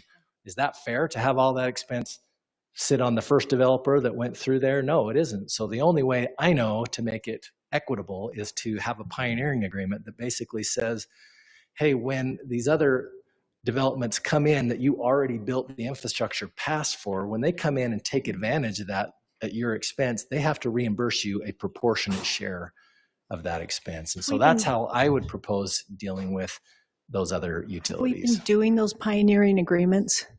I didn't know that we had. We have. Engineering has had pioneering agreements for quite some time. What our policy has been, however, is that they have a 10-year expiration window, meaning if somebody comes in after 10 years, it's too late, you've moved on, you don't get reimbursed. But if somebody comes in within that 10 years, we keep track of it. we make sure that they reimburse as part of those developments. That's a requirement. Okay. Well, you So convinced that's an me. idea. Jeremy, did you smile like that because this is just really hard to enforce and make work, or is there a better way to do that kind of thing? So I'll tell you, a lot of cities use pioneering agreements. They're very common. Whether or not they're enforceable under state law, I think is debatable. The Impact Fee Act basically says you can't charge an impact fee unless you go through this whole process to, validate your impact fee, and there's a whole process to challenge that. The pioneering agreement, in my opinion, basically is the city saying, hey, we're going to negotiate with this developer and force on another developer that, when you come in the future, we're not going to allow you to develop unless you pay this other developer this amount of money that we've negotiated in the past without your input. So, Yeah. That makes sense. I think but with that said, I'll tell you, everybody uses them because it is kind of, apart from doing an impact fee, it's really the only way to do it. You structure them in a way that basically says we'll do our best to enforce it, but it's up to the person that's entitled to the money to kind of weather any challenge, I would say, is the way I've done them in the past. So my question is, okay, it's on somebody else's property. They're going to have to go and get an agreement with that property owner to actually go and do construction and do all that. So is that feasible from their end? If as a city are requiring them to do that, and then the property owner that has the line on says, no, you can't touch my property. Well, so we've got multiple situations here. The irrigation line, we already have negotiated an easement for them to get it to 790 South. Yeah, now 790 South is a school-owned road. It's not our road, but I believe they're planning to tie into the water anyway. And we want the water system looped. So why is it that we can do that, but we can't tie into the irrigation system? Also, down here, this is their property that they control. So this is a whole different discussion than the irrigation line in and of itself. So there's multiple scenarios there that. Yeah, and it's kind of out of their control on certain points.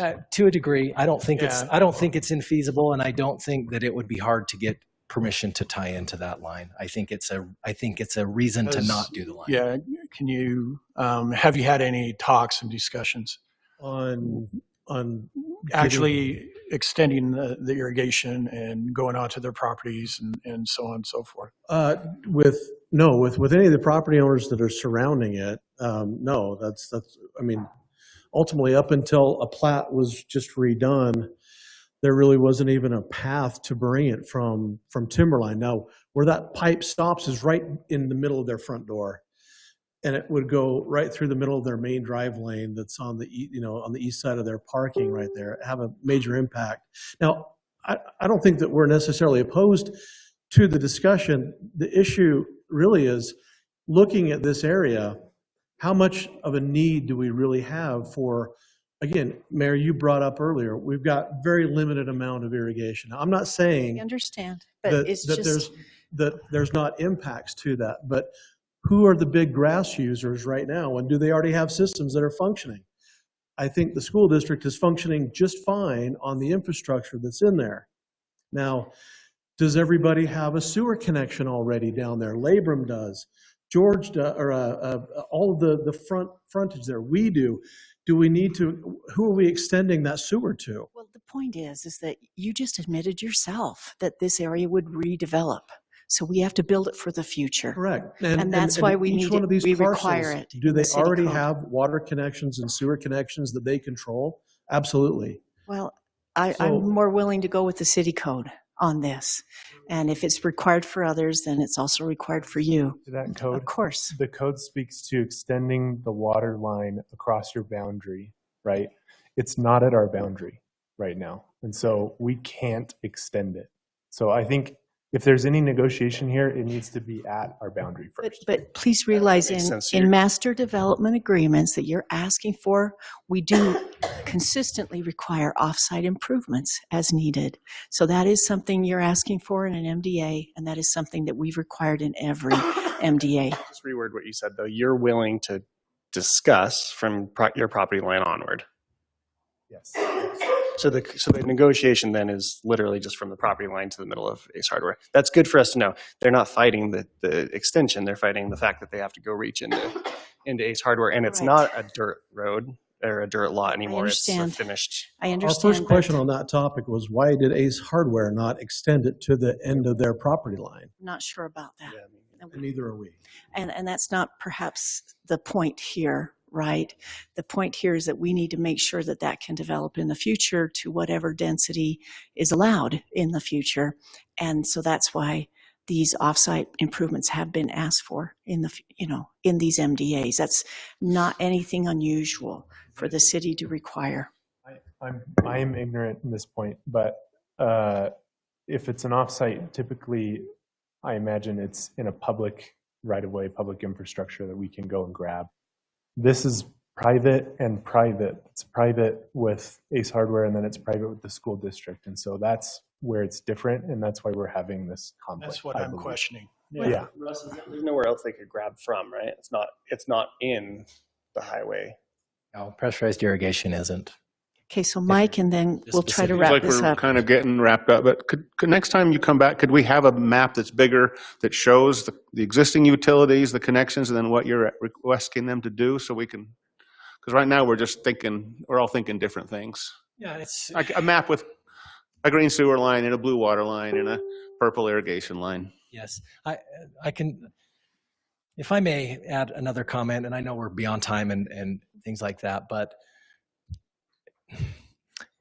in my opinion, most of the details that need to be ironed out in an annexation agreement or a development agreement are kind of the big ticket items. And when you get into the individual, you're just going to meet the city code. Those don't need to be talked about. It's easier for us to miss those things than just to enforce them during the agreement. So my anticipation is during this process, we would require infrastructure to go into that road.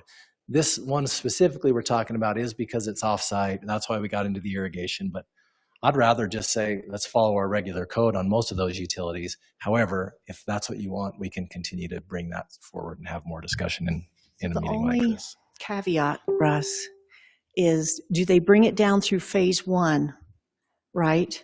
And then in phase 2, they extend it all the way down instead of doing it all the way at once. We wouldn't require them to, we would just, through the development they do. So as far as this irrigation line, we would want it to come in wherever it comes in and then extend it down to their development boundary. And then when they continue on the next phase, it would be, okay.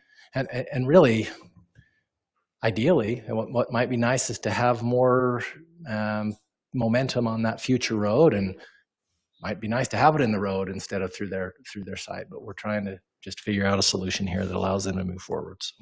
Okay. All right. I'm so sorry that we haven't made more progress, but we're making some progress, and we've got a school board member here that you're welcome to talk to and continue. Are we planning, Tony and Russ, for them to come back on the 18th?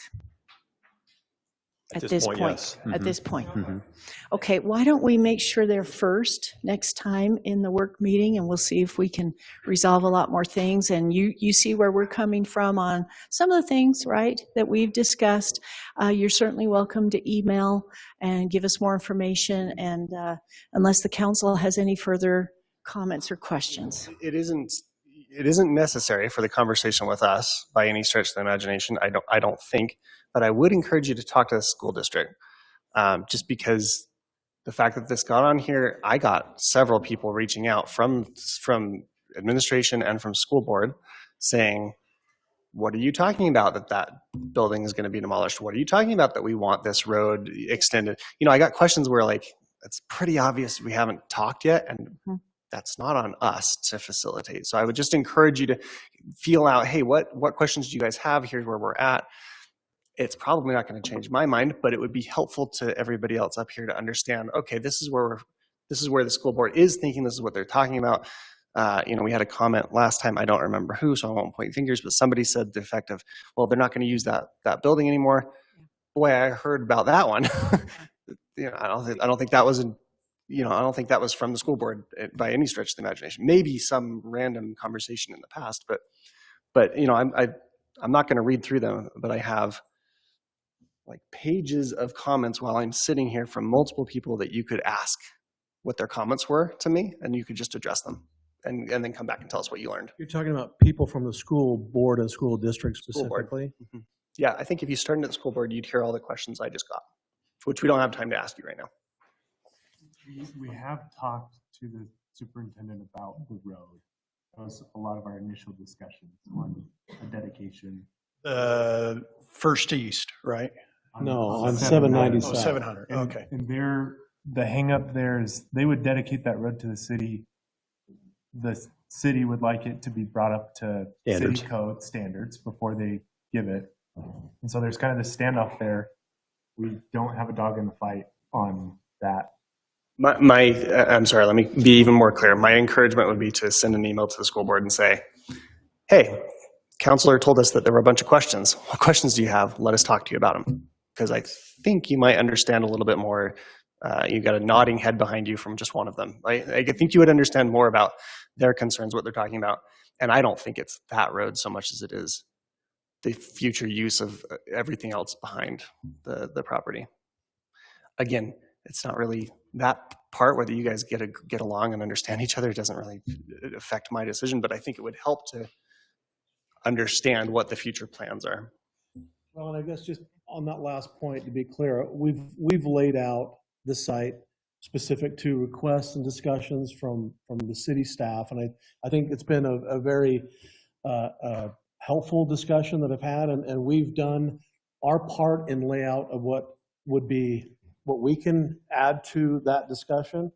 But we understand that it's whatever the school district wants to do, and we have a very small portion of that we control and have any dog in that whole discussion of what happens there. So we don't want to construe, and I want to be clear, we're not putting words in the school district's mouth.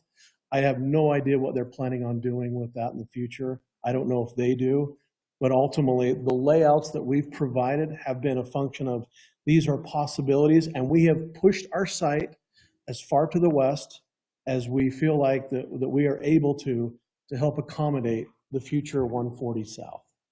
Or east, excuse me. There is one more thing before we wrap this up and try to take a quick break and come back to the regular meeting. You've asked for vesting, and you want to be completely exempt from state code on future city code changes or future needs that the city has that we call a compelling countervailing interest. And we can't avoid that state law. So Jeremy has a list of exceptions that we've put into the MDA that changes can happen based on these exceptions. We talked about it just a bit last time. One of them is the compelling countervailing interest. Another one is if the state code changes, the electrical code, the plumbing code, things like that. We can't avoid those state law changes, and we can't agree to, in your MDA proposal, that we would never change anything except as agreed by both parties, because we have to follow state code, right? And there could be a future city council that says, hey, there is a public interest for this change, and we have cited findings on it, and now you have to follow it, even though it can affect you or affect everybody else in the city. You see what I mean? So that one part of the MDA is not going to cut it. We have a list, and Jeremy can give that to you. It's in all the MDAs that we've published too. Okay, so if you don't mind, gentlemen, we'll have you come back on March 18th. We'll try to put you first, and we can hopefully wrap some of these things up. I think we're getting a clearer understanding of what you're wanting and what the issues are. Thank you very much. Appreciate it.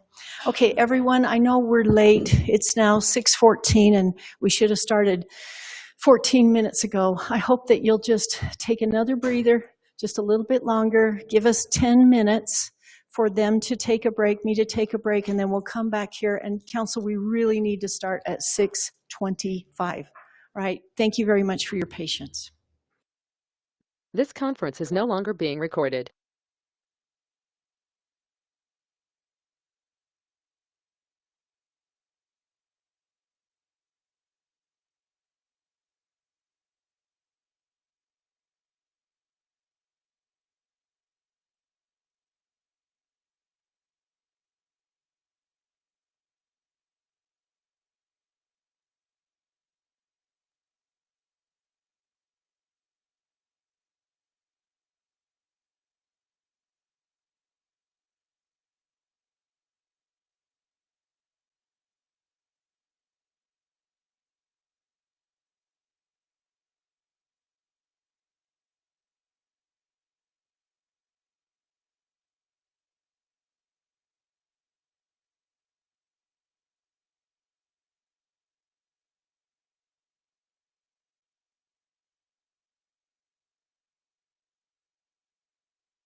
Because we had to make a way for them to get to the vote. So he turned himself into louder with his button. And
This conference will now be recorded.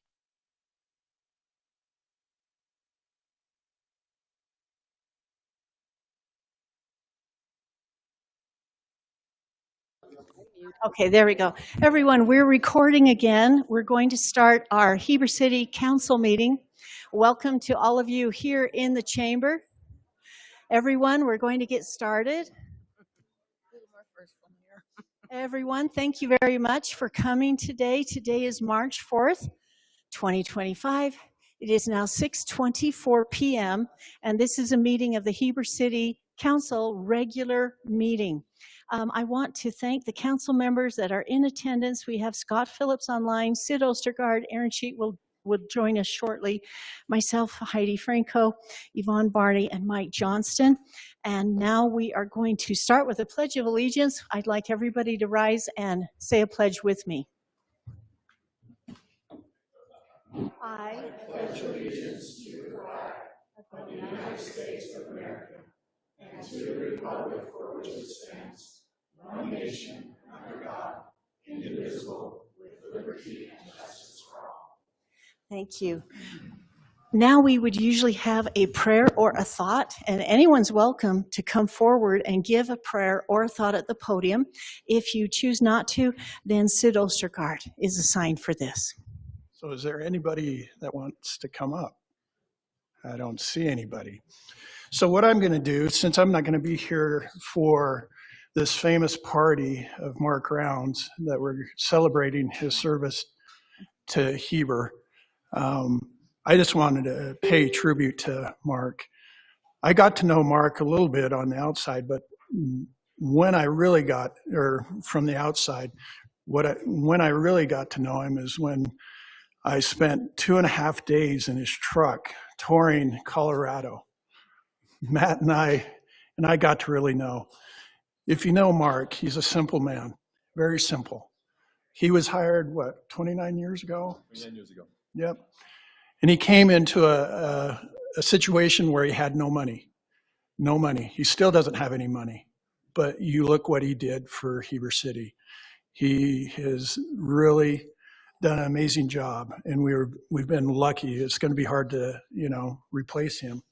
Some of the things that I remember about him, especially on that tour, we were talking about some crazy stuff, plazas, trees, and stuff like that. And Mark would never say, no, we can't do that. He was always, yeah, okay, we can make that work, which is unusual because he's about trying efficiency, spending money, not, doing a lot maintenance-wise. But he was very open to change. And that's what we're doing here. And it was kind of a fresh thing to hear from him. Another thing is, if you ever attended any of Heber City's events, who was there picking up garbage, picking up trash cans, helping his staff? It was Mark. He was always there. So what an amazing employee of Heber City, and we've been really lucky to have his service. And I just wanted to pay tribute to him. Oh, I wish he was here. That is a wonderful tribute. Thank you very much. That means a lot to all of us, and his work has meant that for the decade plus that I've seen him do his job. Everyone, next on the agenda is the conflict of interest disclosure. Does anyone have a conflict of interest they want to declare for what's on the agenda? Yeah, Mayor, I do. Yes, Sid. So item 2 on action items, I just want to disclose that Philo, who is the developer of it, was my client back in the day. And they are no longer my client, and they haven't been my client for 2.5 years since I've been elected.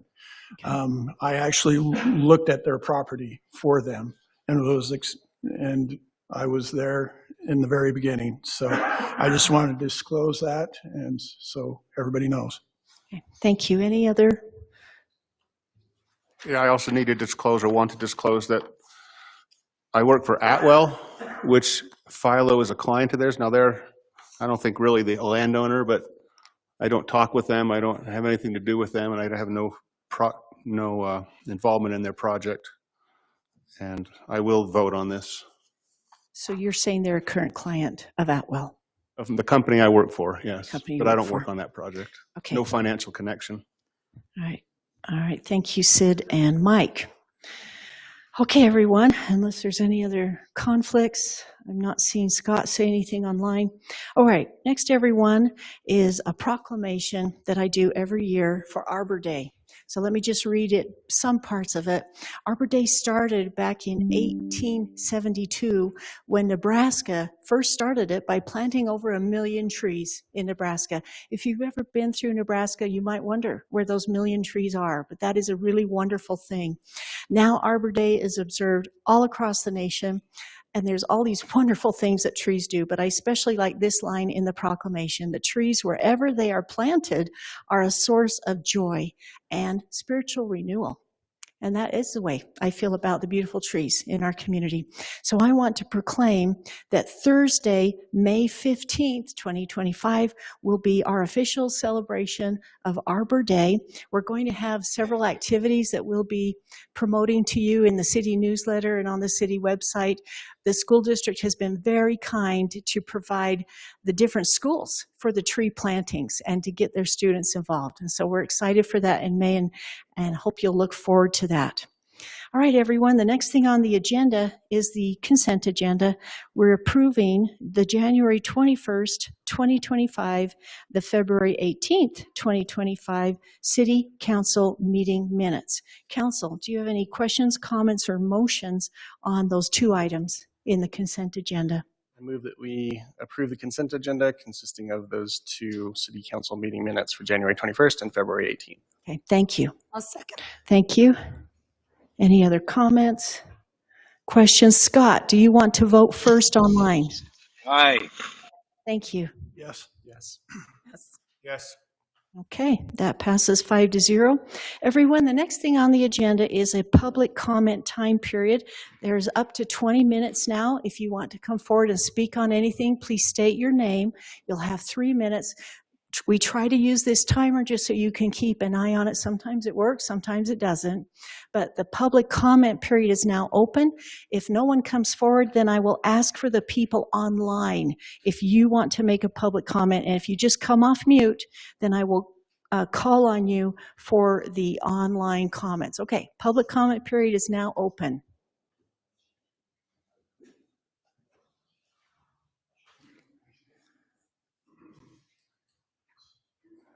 I'm Lindy Rio. I'm a resident of Heber City, and I wanted to comment on the cell tower. I know it's not on the agenda tonight, but I did want to make a comment on it. I'm very opposed to not the cell tower itself, but to its location. The residents of that area are being forced to have a cell tower literally in their backyard. You know, we're talking hundreds of feet from their house. I think it should be put someplace else.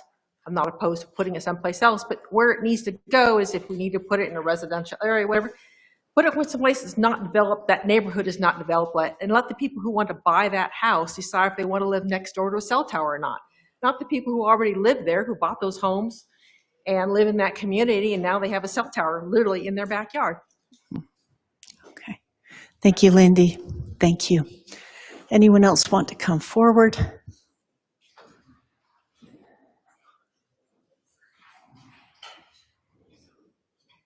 Hi, Council. My name is Bruce Zollinger. It's great to see. I don't know a lot of you. It's good to see you. I just have one quick thought, and that is, I love that you have a memorandum of understanding going on with the county. You're going to be talking about that tonight. I think that's really great. A memorandum of understanding with all the entities in the valley would be great. This is my thought, just to put out there, and I'm sure you guys already thought of this.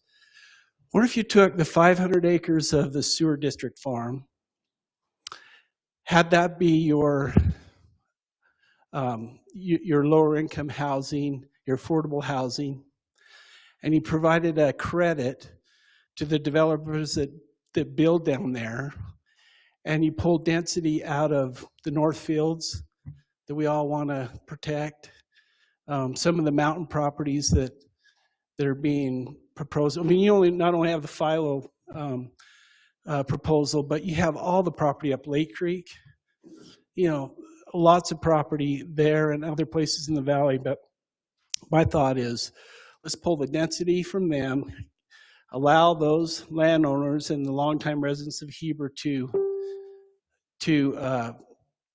access money for the value of their property, bring the density down. I mean, if you took the 500 acres of the sewer farm at 10 units to the acre, that's 5,000 units. It puts all of your higher density in one area that's easily maintained for your utilities and for fire and police to maintain that. Anyway, that's my thought. Thank you, Mr. Zollinger. Would anyone else like to come forward?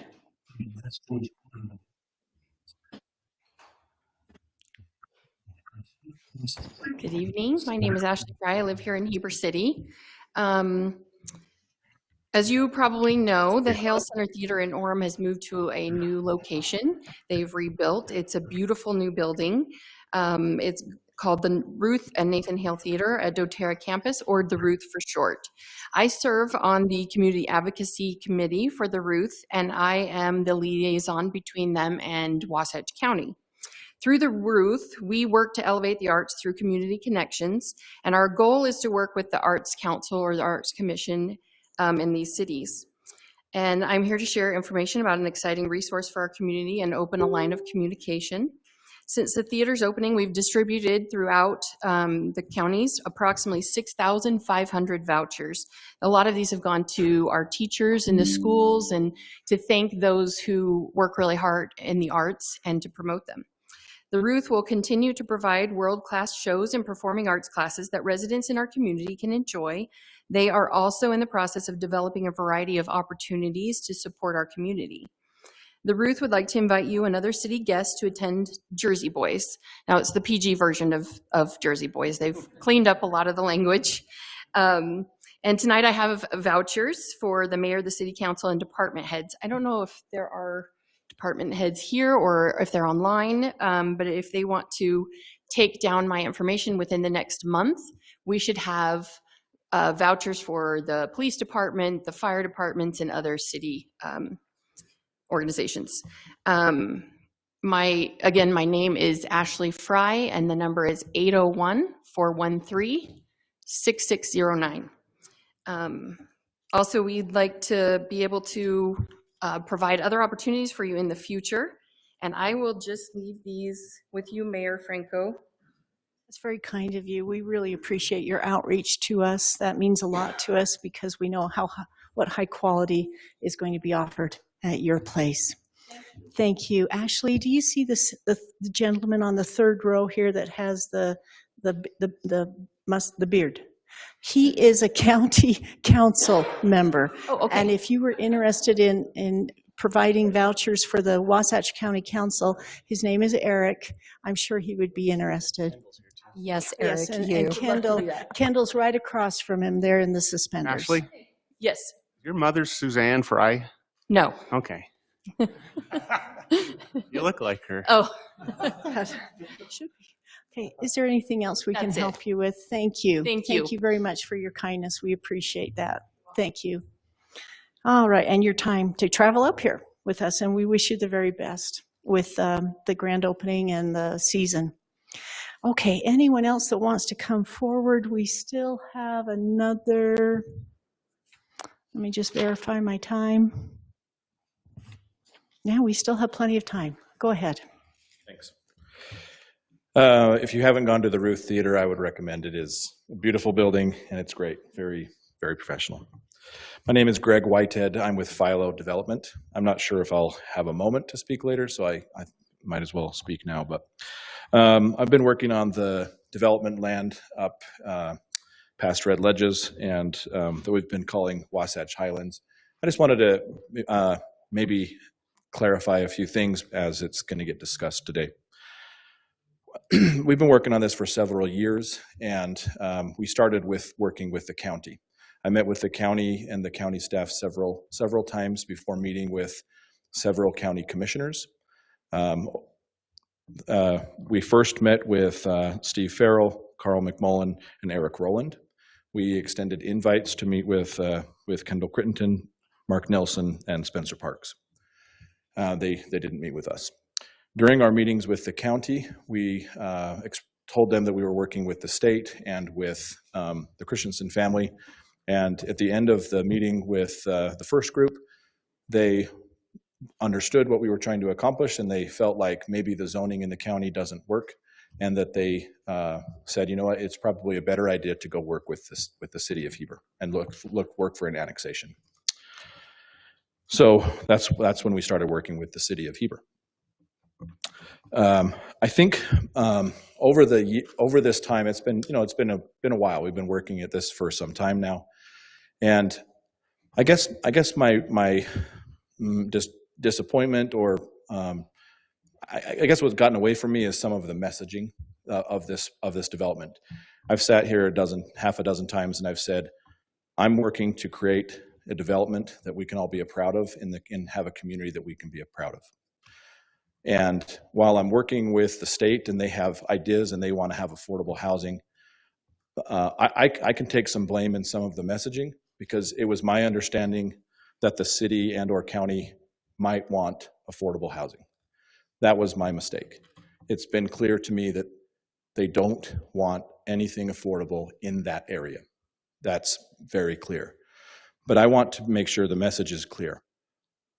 That's not my objective, to do large amounts of homes in that area. My objective has always been, let's work together to come up with a plan that we can all be proud of. I think that the Planning Commission understood and said, okay, let's have a seat at the table, and whether that's 500 houses or more, I thought the council wanted more. That was my misunderstanding. But just to be clear, I'm not advocating, nor have I ever advocated, for 3,000 to 5,000 units. If someone in the news asks you for that, I've never said it. I've always said, let's do a plan that we can do together and be proud of. That still is the same today. If the city wants to work with us and plan this out and have 5-acre or larger lots, we're open to that. That has been my intent from day one. And I hope that, first of all, I hope we can have a discussion on this, but my hope has always been to create something we can be proud of. So, thank you. Thank you, Mr. Whitehead. Would anyone else like to come forward? There's still time in the public comment. If you want to, you certainly can.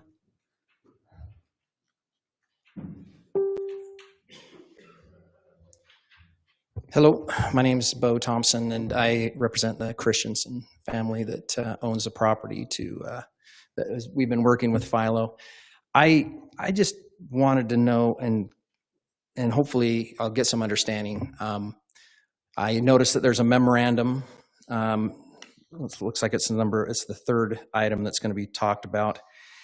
And it talks about how the property north and east of Red Ledges is not going to be considered for annexation by Heber now or in the future. And that feels a little targeted, because that's us. And so I just want to know and understand, why that is just completely off the table for us. If not now is not a good time, that's fine, but in the future. So I was hoping to get some understanding on that from you guys tonight. That was all. We'll make sure that that's addressed when we get to that discussion. I didn't think there was a time period, though, in the MOU, Matt. I don't think there's a term on the MOU. Right. But there is language in the MOU that references what was just said. Okay. I'm sorry, I wasn't remembering any particular time period. It's fine. Is there anything else we can help you with? Not at this time. Thank you. Thank you, Mr. Thompson.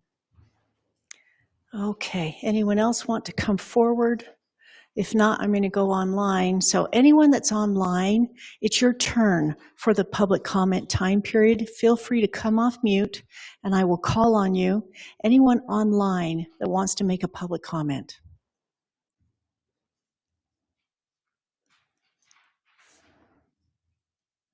Okay, I'm not seeing anyone yet. Is there anyone online that wants to make a public comment?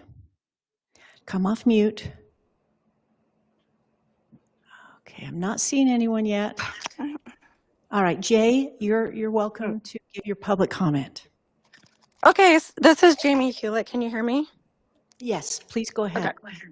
Okay, I would just like to respectfully disagree with the man who just spoke, because I was in the meeting when he requested 5,000 units, and I also was at the meeting with the county when the county said that they weren't interested in giving them more density.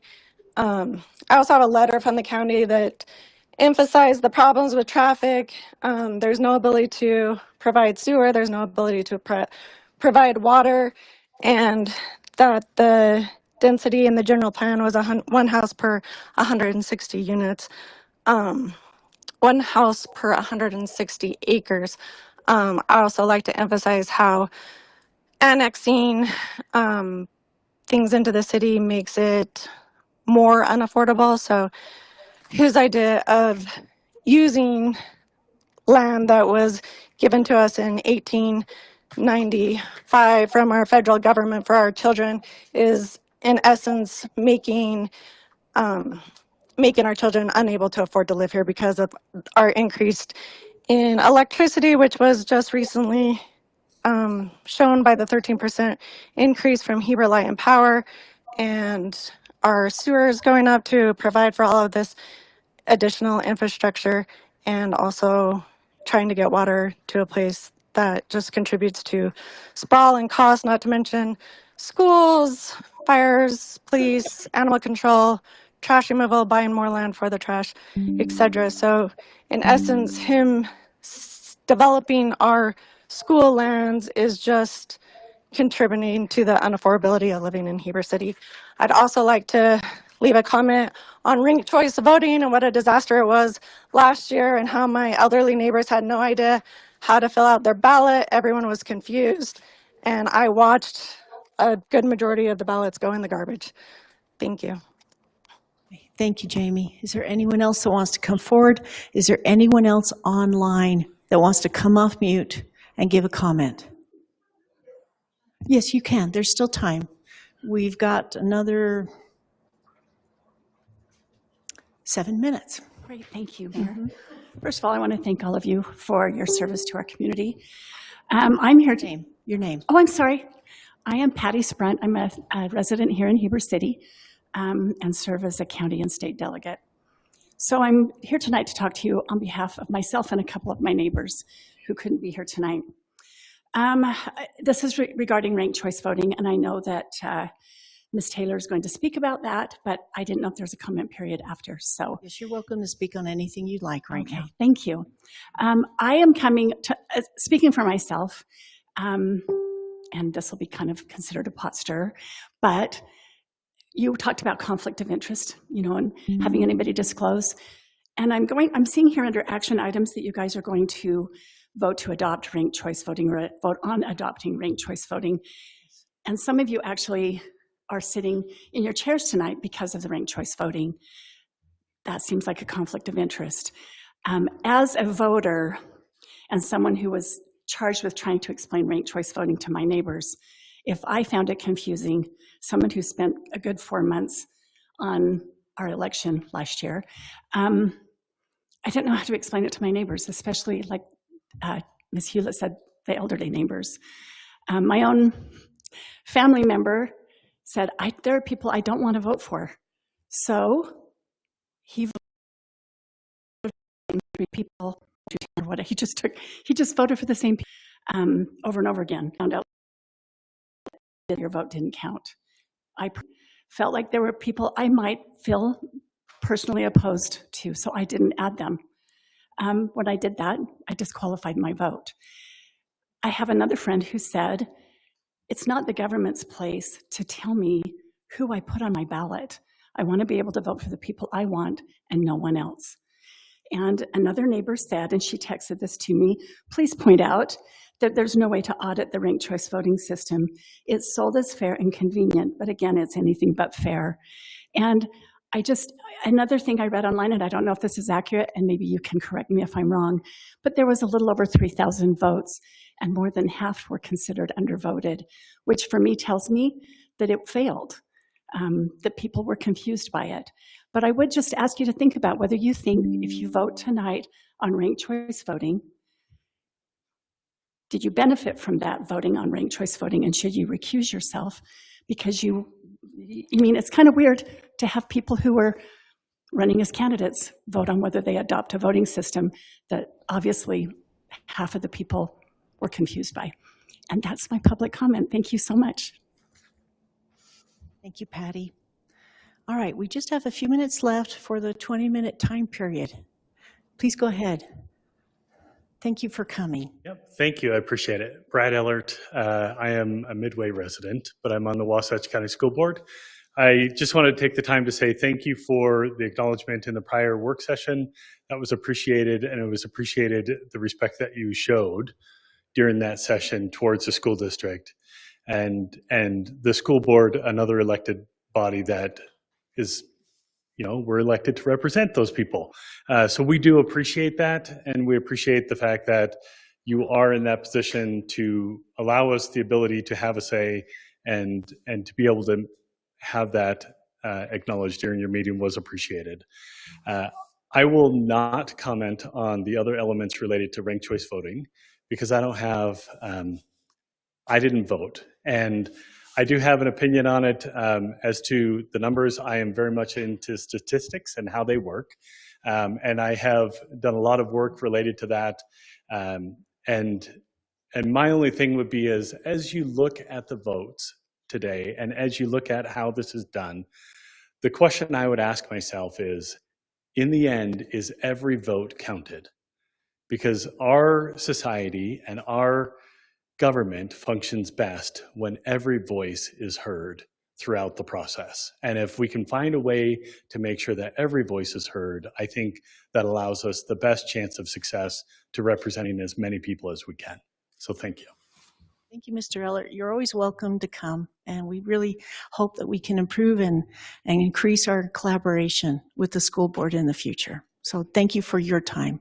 We understand if you don't want to stay longer with us. We understand that. You won't hurt our feelings if you need to leave, but we appreciate your time very much. And let's see if Kim's still online. No, it looks like she's left us, but tell her thank you for her time to join us too. Okay, everyone, one more minute. I'll give you two since I just talked a little bit. Say what? Oh, very good. Thank you. Do you want to tell me who that is? Who, I'm sorry? Muir. All right. Muir, please, you've got your hand up. Come off mute, and we'll let you give the final public comment. Yes, my name is Jonathan Muir. I've been a property owner in the Valley for going on 4 to 5 years now. Thank you. Just watching the growth in the area, I just want to touch base on from the previous comments relating to the developments to the east that are being proposed and annexed, and from in the circles that I'm walking in and hearing about from people who live here, visit the area, the development is out of control. At some point, we need to realize and be working with the state to fix traffic problems before we start proposing 5,000 home or 1,400 home new developments, because there's not places for these people to work. Schools are already being built in order to navigate the people, the kids. And, I just don't feel like if there is developments going in there, that is a part of, city's growth, but it's not the taxpayers' responsibility to pay developers to develop. They need to come in with plans that make it possible for them to develop, not for the taxpayers who already live here and are going to deal with the issues of these developments to pay extra taxes for those developments to make money. Okay. Thank you very much, Mr. Muir. Appreciate your time. All right, everyone, that's the end of our public comment period. We're going to move on in the agenda. We have a general business item where the Wasatch County Taxpayers Association asked to present on ranked choice voting. So we're going to turn the time over to Tracy Taylor, the Wasatch County Taxpayers Association, for a presentation on ranked choice voting.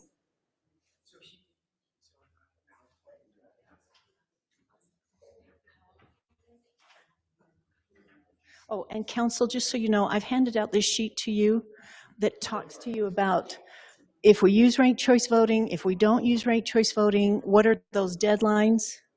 Sid and Aaron, this is a sheet that I've handed out to you. It also has the definitions on it for undervote, overvote, and exhausted ballot, because that's an issue as you're seeing in the public comment and with ranked choice voting. Please go ahead. Okay, let me see if I can do that.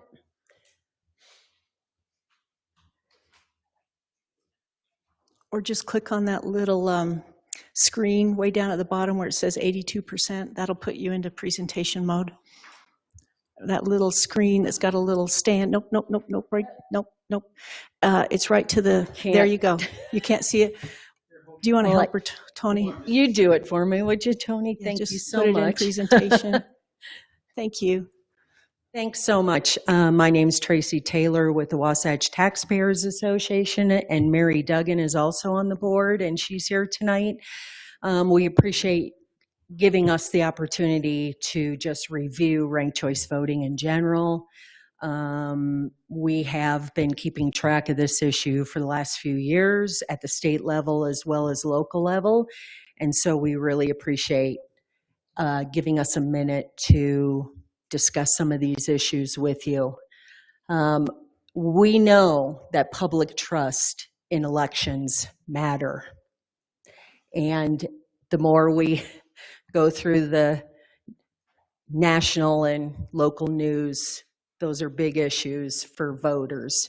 Ranked choice voting makes it harder to vote, harder to count the votes, and much harder to ensure a transparent and accountable democratic process.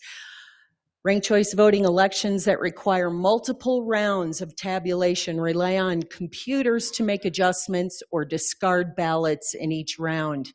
There is no way to quickly confirm the accuracy of the computer processes involved. And then just nationally, what has happened with ranked choice voting. Last year, 6 states banned ranked choice voting, bringing the total number of states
This conference will now be recorded. Okay, we're going to restart this presentation on ranked choice voting because I was kicked out, the recorder was kicked out. I think we're all back in now, right? And we're recording. Okay, we'll turn it back over to you again, Tracy, if you don't mind taking it from the top.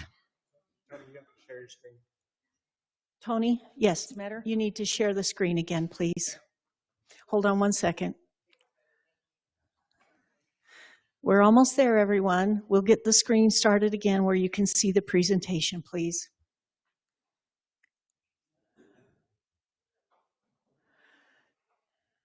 Muted.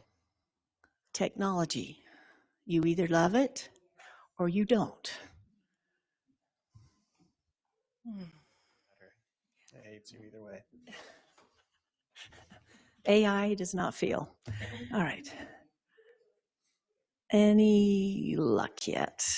We're trying to get there, everyone. We're almost there. Thank you for your patience. There we go. And if you'll put that, there you go, full screen and then presentation mode, please. All right, thank you. Hello again. Hello again. I'm Tracy Taylor with the Wasatch Taxpayers Association, and Mary Duggan is also here. She's on the board. We really appreciate you allowing us to come to you and do an overview of ranked choice voting over the last few years that we have been keeping an eye on this statewide as well as locally. We know that public trust in elections matter, and even more nationally, it's been in the news a lot. So ranked choice voting is confusing to a lot of people. It makes it harder to vote, harder to count the votes, and much harder to ensure a transparent and accountable democratic process. Ranked choice voting elections that require multiple rounds of tabulation rely on computers to make adjustments or discard ballots in each round. There is no way to quickly confirm the accuracy of the computer processes involved. Also, nationally, there have been some developments with ranked choice voting. Last year, 6 states banned ranked choice voting, bringing the total number of states where ranked choice voting is outlawed to 11. Now, just weeks into 2025, legislation banning the system has been filed in Iowa, South Carolina, Texas, North Dakota, Wyoming, and Kansas.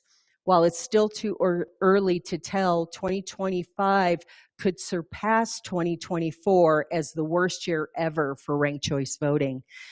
These aggressive moves by the state aren't just the result of messaging by opponents like us. They're the direct result of ranked choice voting's many well-documented failures in places like Maine and Alaska. This talks a little bit more about how ranked choice voting works. I'm not going to read the whole thing. We experienced it ourselves a couple of years ago, and there were a lot of phone calls coming in to Wasatch Taxpayers Association about confused voters and what their visceral reaction was to trying to participate in this process. The risks of ranked choice voting: it's harder for voters and may be unconstitutional. There was a court case back in, I think, 1964 that talked about one person, one vote. And this is where people, even statewide, are questioning if it's constitutional. In a ranked choice voting election, rather than identifying one candidate's support, voters must research multiple candidates and form opinions about their relative preferences for as many as 5 or more. We had 11, I believe. This benefits those who have more time and access to information. In short, a lot of people believe that ranked choice voting gives more power to the elites in our country because they have more time, leisure time, to investigate and research candidates. The ballot is also longer and takes more time for voters to complete. This means more delays and longer lines in polling places. It also creates many new opportunities to make a mistake, increasing the chances that a voter's intent is not correctly recorded or that ballots are disqualified and discarded. We've noticed in statewide testimony at the legislature, there were senior citizens that felt like they were being discriminated against, who have been consistently voting the same way for the past 50 years or so. And now they have to learn a new process. It causes confusion, and they may stop trying to vote. And that's, I believe we all could agree, is not a good thing. And it also discriminates against an ADHD type voters who have a hard time concentrating when too many choices are given. It creates an overall stressful situation, and they may stop trying. And I want to go to this clip. And hopefully it's loud enough. Could you turn the volume up by chance? Is there a volume?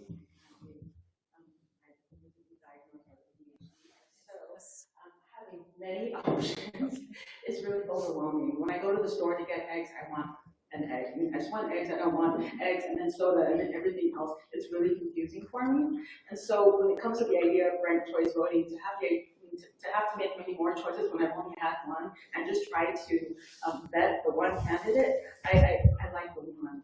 And so I am against this bill, unfortunately. Thank you. Thank you. Can we minimize that, please? No, not the volume, just the page. The volume up, so we Tony. can go back to the, there, perfect. Thank you. We've looked into, we've been hearing a lot of money and lobbying coming from the national organizations to go to these states and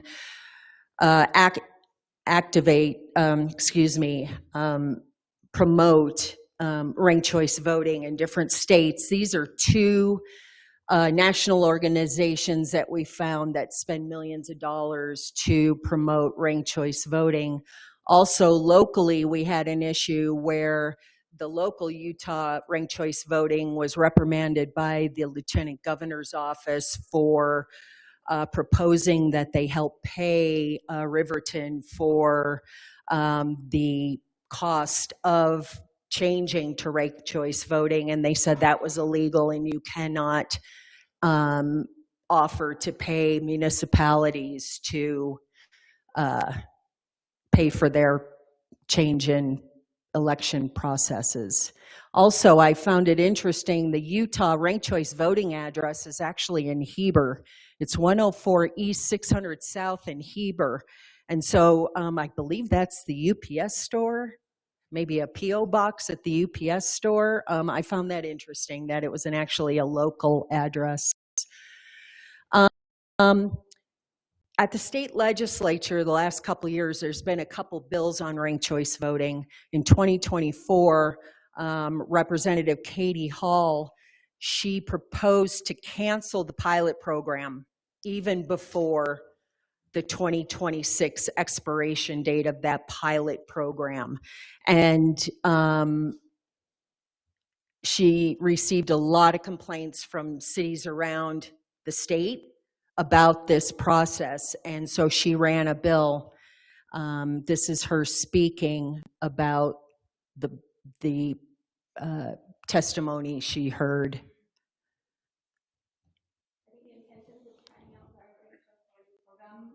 Pilot program in our municipal elections came from a good place. I've talked to the original bill sponsor, and I do think the intentions were to help with voter confidence, help reduce the cost of elections, and deal with plurality issues. All laudable goals. But in the last 6 years that it's been in place, it has not been having these intended consequences broadly. After 3 cycles, the participation is this. In 2019, there was 2 cities. In 2021, there was 23 cities that declared intent to participate. And the LG's office said evidence suggests only 9 needed it. And then from 23 cities in 2021, it went down to 12 cities in 2023 that declared their intent to participate. Again, there was a few less that actually participated. I've gotten multiple emails and messages from citizens in Moab, Sandy, Lehigh, Mill Creek, Cottonwood Heights, and Heber City about problems they had during the campaign season and their city's elections using ranked choice voting. Their complaints range from confusion in the process, confusion on the ballot when voting, worries in the way it's counted and audited, difficulties in vetting and ranking between 9 to 13 or more candidates, increased costs and difficulty running campaigns for a much longer period of time, as well as costs of trying to educate the public on the way it's done. In an op-ed a couple of years ago, 28 out of 29 of our county clerks said, ranked choice voting alters the length of the ballot, alters how votes are counted, including the count. It obscures the pre- and post-election audit process. It complicates instructions for voters and increases spoiled ballots. It replaces our current transparent, easy to validate results with third-party tabulation program. I understand that there's an argument for local control. I believe in local control for a lot of things, but I don't believe in local control for elections. Right now, these cities that are using it are having an election 1 year with ranked choice, then the next year with regular voting, then the next year with ranked choice. This is confusing for voters and leads to disenfranchisement and lower voter confidence. I would argue that uniformity within the states and even within cities is important for elections in order to maintain the trust of voters, run efficient election processes, and guarantee equal access to the ballot throughout the state. Even if we were to keep it around for another election cycle, we would be highly unlikely to allow for just a few cities to keep going, or just their cities. This was a trial to see if ranked choice voting was something that the state wanted to use, if it was a viable voting option, and I would argue there's no flavor for adopting this statewide in our general elections. Because of this, and the West and West cities are already opting in, and a serious lack of confidence in the process, and many of the cities started overall voting and election confidence are low. I would argue that stopping this program one election cycle earlier, and it would sunset is a prudent. Thanks. If you could minimize that, Tony, I'd appreciate it. Probably want to leave the volume up just because it looks like there's more to come. Yeah, we're going to have more clips coming up here in a minute. We only had 10 minutes. How many more do we have? Just because actually I thought there was 20 Thank minutes you. for this item. Could you go back one? Thank you. No. Yeah, there. Perfect. Okay, so this bill in 2024 almost passed. It was on the floor of the Senate, and at the very last second, a lot of money, federal money, state, I should say, national organizational money and lobbyists came in, and it died on the floor of the Senate on the last day it was supposed to be read. So it came very close to being discontinued back in 2024. And there it shows the Utah cities participating. So in 2019, there were 2 cities that were involved. 2021, 23 cities signed up to do it. And by 2023, 12 cities were left. So half the cities did back out. This is Senator Thatcher from this year. There was a bill to try and extend the pilot program 10 years. And that was a bill that came in this year. And this is Senator Thatcher talking in the Senate Government Operations Committee. If I can do that, there we go. So I'm going to ask some questions of the sponsor, and he may want to defer those. The sponsor mentioned that I have serious concerns about what happened in Sandy. The reason I pick on Sandy is because Sandy had the most robust numbers and the most robust data for me to chew into. I have data from most of the cities, not all of them. I was able to track down their numbers. What really bothers me on the Sandy mayor's race, I understand that not everybody votes in every race. I do know this. But also that was the only race on the ballot from many of those people. So when you see that there were blank ballots that were not counted, you can't say that they went through all the trouble to go and cast their ballot and vote, and then chose not to vote for the only race. If they weren't going to vote, they wouldn't have voted. So the fact that we had so many ballots rejected on the first round, that is the single biggest obstacle. I have a million problems with ranked choice voting that Representative Mark could talk about going the rounds for a decade with me on. But the single biggest problem I've ever had is this. On the first round of voting, there were more votes cast out from either failing to mark a first place candidate or marking a first place candidate twice. There were more than double the numbers of ballots cast out and not counted than the difference between the eventual winner and loser. So my question is, we heard a senator say on the floor last week that We only want informed voters voting. That statement really bothered me. So my question to you is, how many votes can be discarded in the first round and not counted and still be an acceptable election system? Thanks. If you could minimize that, appreciate it. Sorry, I was doing it too. So this had some testimony from a county clerk, couple citizens. With votes being discarded and people's votes not counting. I don't think you should. I don't think we should be placing barriers or supporting election systems that have significant numbers of votes being cast out on the first round. The other issue that we often hear talked about is that ranked choice voting will solve plurality. In the state of Utah, you mentioned a very high-profile plurality win that happened in Utah, and that did happen. That is true, and that's probably not ideal. We looked at in the interim committee, we've been looking at plurality for roughly 8 years now. And every single year we conclude that plurality occurring in 4% of our races is less problematic than every single solution being presented. A runoff election requires bifurcating because there are federal requirements about mailing ballots, and we would have to compress the election timeline to a degree that is just astronomically impossible.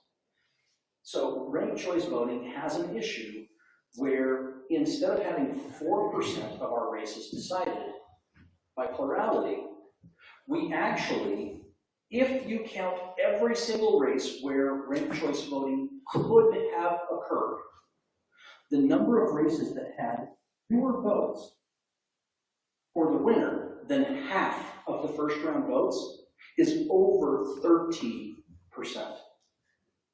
Over 30.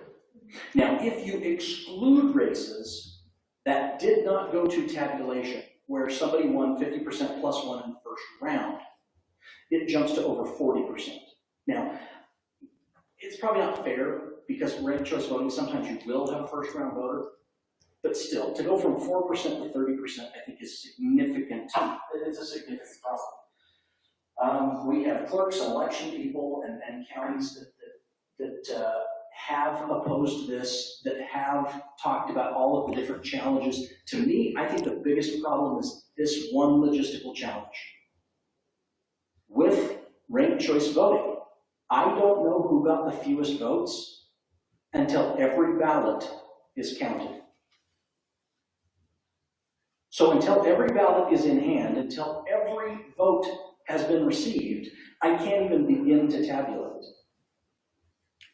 To say nothing of the process or the auditability or any of the billions and billions of things. I'm going to skip ahead. Sorry, I have lots of notes. I have lots of feelings on this issue. But also, I don't think there's a legislator here that has spent more time on this issue than I have. Somebody can correct me if they would like to challenge that. So, Thank you. If you could mark it down. Really go the whole hour and 21 minutes? No, that's the whole. I'm just teasing. Oh, I'm yeah, just that was a teasing. clip of the full meeting. I listened to a lot of these meetings. There was a Utah, where's my cursor here?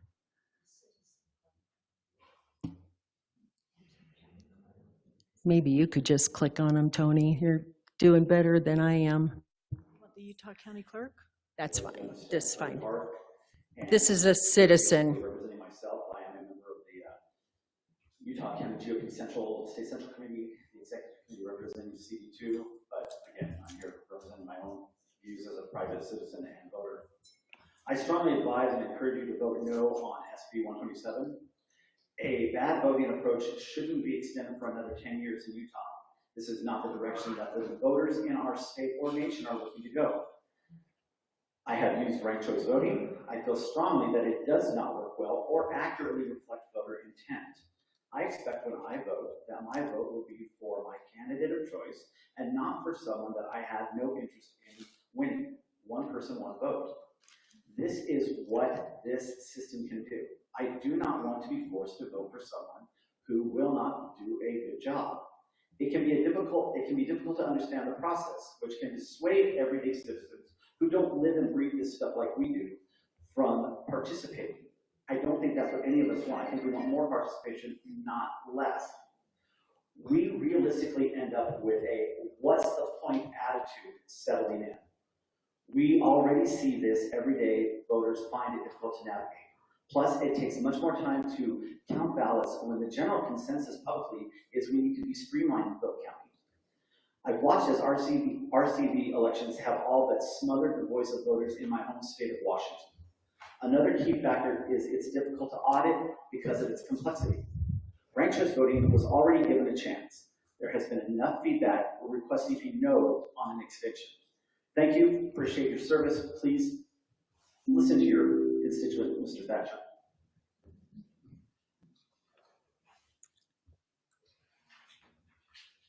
You could click the next one, Tony, if you would. You're much faster than I am. Thank you. This is the Utah County Clerk.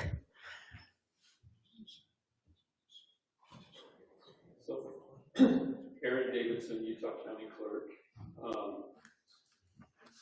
So one of the major metrics for judging whether an election system is successful or not is voter participation.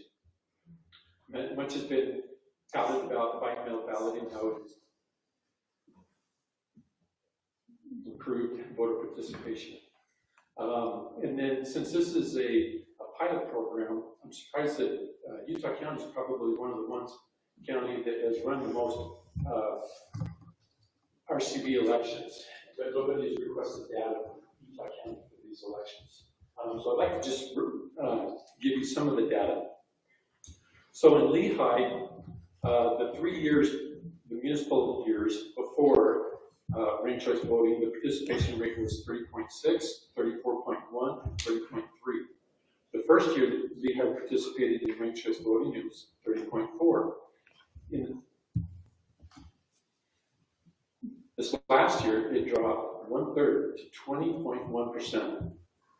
So in that that analysis that the University of Utah did and published and saying that people liked it, those were the parameters to participate in that survey where they were voters. So 1/3 of the voters disappeared that were not included in that survey. And we had 5 cities that had ranked choice voting, and the average drop was 21.7%. Every city dropped from regular voting to ranked choice voting. So I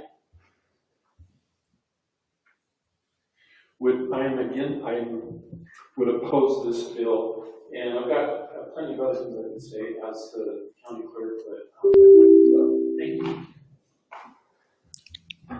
Okay, Tracy.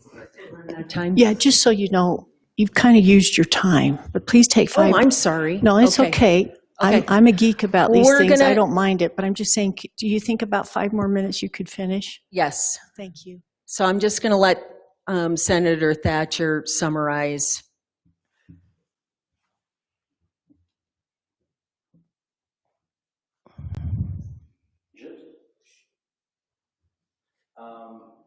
I did hear somebody say this solves plurality, but the data does not back that up. In fact, it seems to make plurality roughly 10 times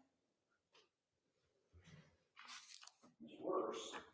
I had never considered the disability angle before, so thank you for bringing that. I'm trying to make eye contact with the person who said it. But I had never considered that before, but wow, that must be really overwhelming. Mayor Silverstring, I hate being on a different side than you. I think this may be the first time we've ever disagreed. But I'll say this. I think I agree with you in principle that local control and local choices are good. However, what outbalances that for me in this particular circumstance is the amount of money and lobbyists that can go and glean and can sell to a local government. But where's the counterbalance? Where's the other side to that? Where are people saying, well, wait a minute, that has not been the case for other cities. That's why other cities are dropping off. I think ultimately, again, this is super, super popular. And you could do polls all day long to talk about how much people love it, but how many of those people were asked, do you know if your ballot was counted? Do you know if your super popular process actually counted your vote? Because I think that the half whose votes weren't counted, or more than half in 40% of the races, I think that they would probably reassess how much they like the process if they knew that their vote hadn't actually been counted. So it is super popular, there's no disagreement there, but you should know if your vote counted. So if you do a primary and only 2 people make it through the primary, you might not get the candidate you want. You might not be super happy, but at least you know your vote was counted, and you get a binary choice in November.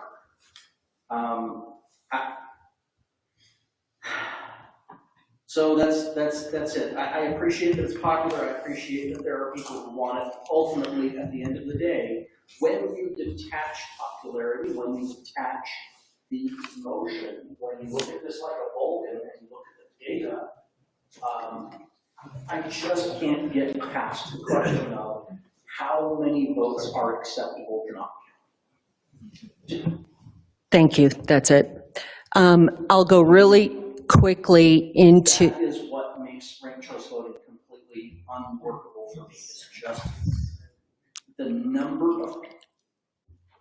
So let's go on to the next. This is our election in 2023.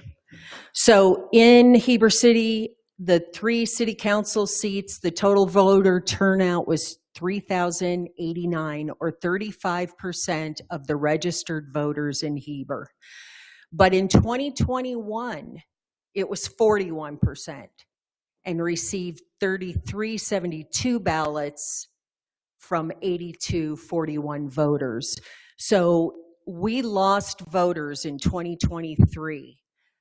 We had 35.3% participation. In 2021, we had 41%. Okay, so we lost voters. Secondly, in the last round of the voting, the amount of undervotes was 1,709. That means that 55% of the 3,089 voters that cast a ballot did not vote at the end of the process. Over half of our ballots were discarded, okay? And that's the rounds. So Senator Thatcher said, how many votes can be discarded in the first round and not counted and still be an acceptable election system? First round, 89 overvotes. That means somebody voted twice for the first place. They got discarded right off the bat. That was 89 votes. First round, gone. Okay, second round, there were 206 undervotes, and you can see the totals there. By the 7th round, there were 1,700. After the 4th round, there was 1,000. A third of the voters who voted were kicked out by after the 3rd round. Okay, so these are our concerns. The vote for a certain candidate has transferred to other candidates. We did not vote for those candidates, but our votes get transferred to other people we didn't even vote for. Forces a voter to rank all candidates when they really only want to vote for the people they want to vote for. It discriminates against the elderly and the special needs voters by simply being too complicated. The voters did not even know if their ballot was disqualified. So everybody who voted in 2023 thought their ballot counted. And there was no way for the voter to be notified or for them to even correct their ballot. It was just gone.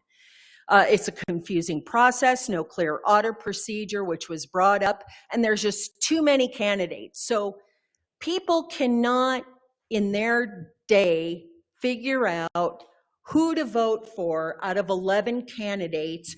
Who are their top three? It's virtually impossible for them to do enough research to be an educated voter. And it also delays election outcomes, which, as we know, in the last election last November, there were major problems statewide of all these very late returns coming in. Everybody was upset. 28 out of 29 county clerks in Utah have concerns about this process. And unfortunately, the Lieutenant Governor's office is not a very reliable source to get any answers. These are some comments that were mentioned online about the process. I'm not going to go through that, but here are our recommendations. We hope that you vote no on ranked choice voting tonight as an option for the 2025 Heber City election. Let's go back to traditional voting so that we may have a primary and a general election process and citizens can have trust again in their election system.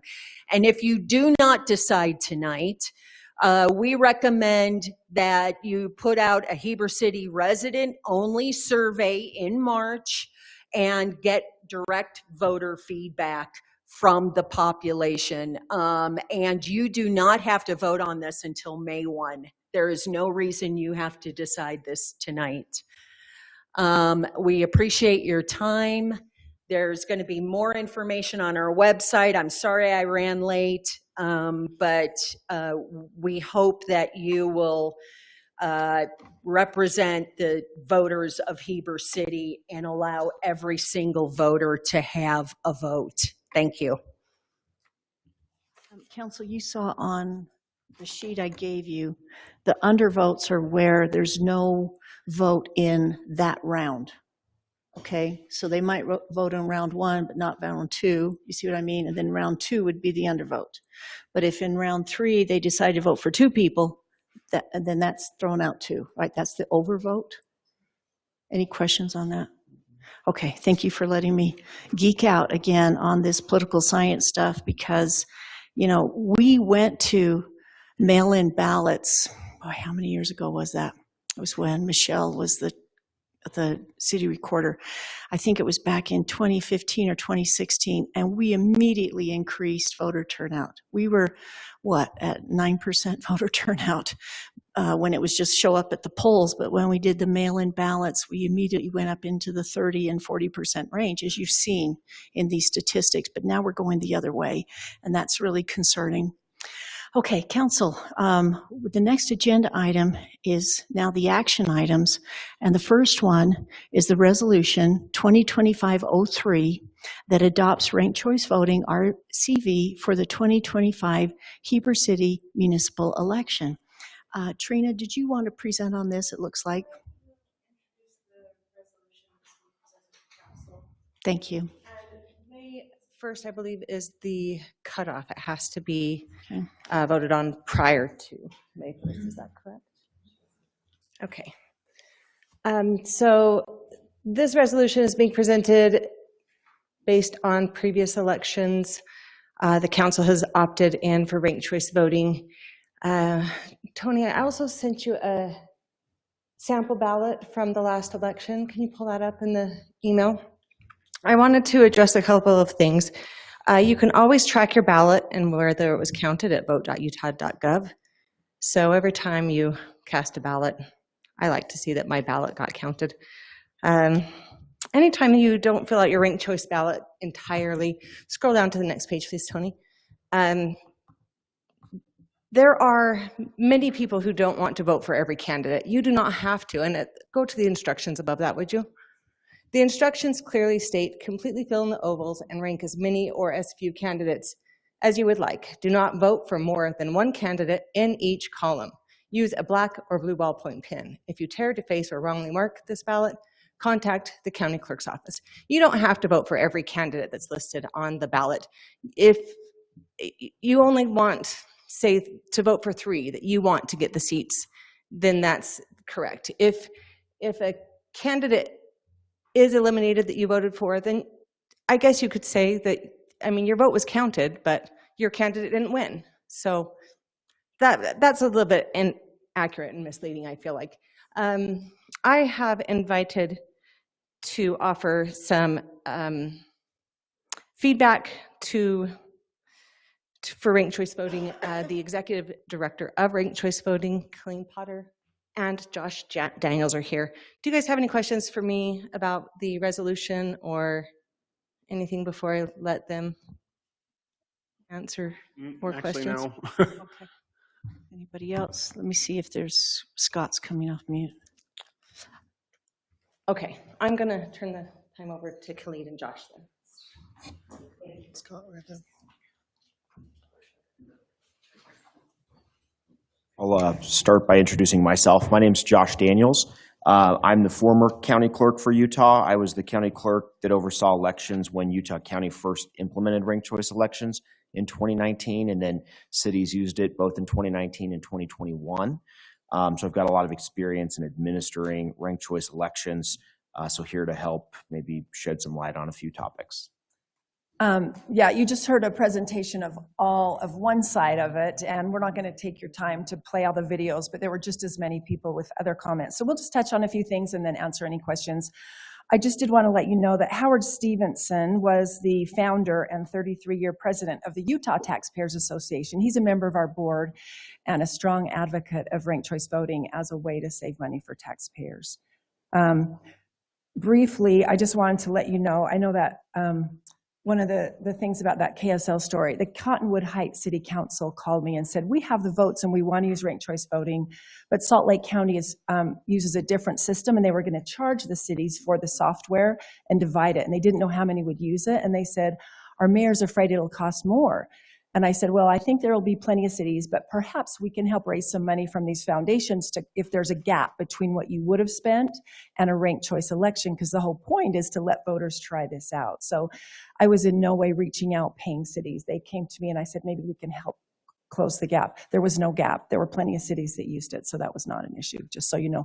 We do have a UPS box to get our mail because we don't have a building. Since I'm the executive director, I set it up in our city so that it would be easier for me to get the mail. That's why the address is here in Heber. I think a couple of misconceptions or misunderstandings. There was some discussion about undervotes and overvotes. So having administered elections, every single election, every single race on the ballot has undervotes and overvotes, whether it's a ranked choice election or not a ranked choice election. I remember in the 2020 election, I saw a ballot where somebody marked both Donald Trump's name and Joe Biden's name. That's an overvote. We can't count that ballot. We don't know who they prefer, but they marked both of those names. So you'd think something as simple and clear and well-known in the community as, you know, two very different presidential candidates from the two major parties, and somebody marked them both. You know, that's not the only creative ballot I've seen. We received a ballot one time where somebody had written, you know, probably 1,000 words in the margins of the ballot. There was one very bizarre ballot that was marked up. Somebody had probably taken, like, you know, one of these blood test finger prick things, and they'd drawn all over the ballot in blood. There's some weird things that voters do. They don't all mark the ballot the way you'd expect. That's no different with ranked choice voting. Overvotes and undervotes together in any given election range from 3 to 5%. So that's just something to expect that's going to happen. Certainly in a ranked choice election, you're going to have more, quote, undervotes in the sense that because there are more candidates and the option to rank them all, people are going to exercise the option to not rank them all. But I think one feature to think about when it comes to voter participation generally, our experience was that some cities in Utah County saw an increase in voter turnout after ranked choice voting. The reality, as you probably suspect, in a municipal election, voter turnout is driven by the races that are on the ballot. If the mayor is up for re-election and it's a big, higher profile election, you'll have higher turnout. If you've only got 2 council members up instead of 3 council members up, maybe there'll be less turnout that year, right? So turnout ebbs and flows, often based on the political dynamics of who's running for office and which candidates and campaigns are very active. When it comes to participation, though, and wanting every voice to be heard and every vote to be counted, you do have to consider that under our municipal elections right now, you have oftentimes a primary that happens in the middle of the summer in an odd election year.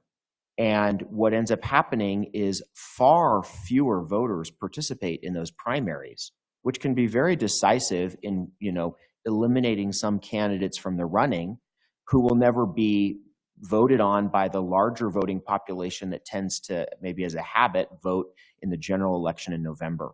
And so some cities feel that ranked choice voting helps to increase voter participation because it means that at an election time like November, when people are expecting a general election and you have more people participating, those voters get to vote on all the potential candidates. And of course, that gives you the option to then not have to pay for that election cycle during the summer when oftentimes people are away from home on vacation. I'm an attorney by trade, and I want to touch on the unconstitutional question. So multiple courts have actually reviewed ranked choice voting in lawsuits that have occurred over the years. And every time the question of one person, one vote has come up, the court has said quite clearly that ranked choice elections do not violate the previous constitutional case about one person, one vote. As a note, that case actually came because of redistricting, and it had to do with the way that you draw districts. And if you draw districts unequally, then some voters are overrepresented and some voters are underrepresented because the districts are unequal. And because of that inequality in representation, because of district size, they coined this term, one person, one vote.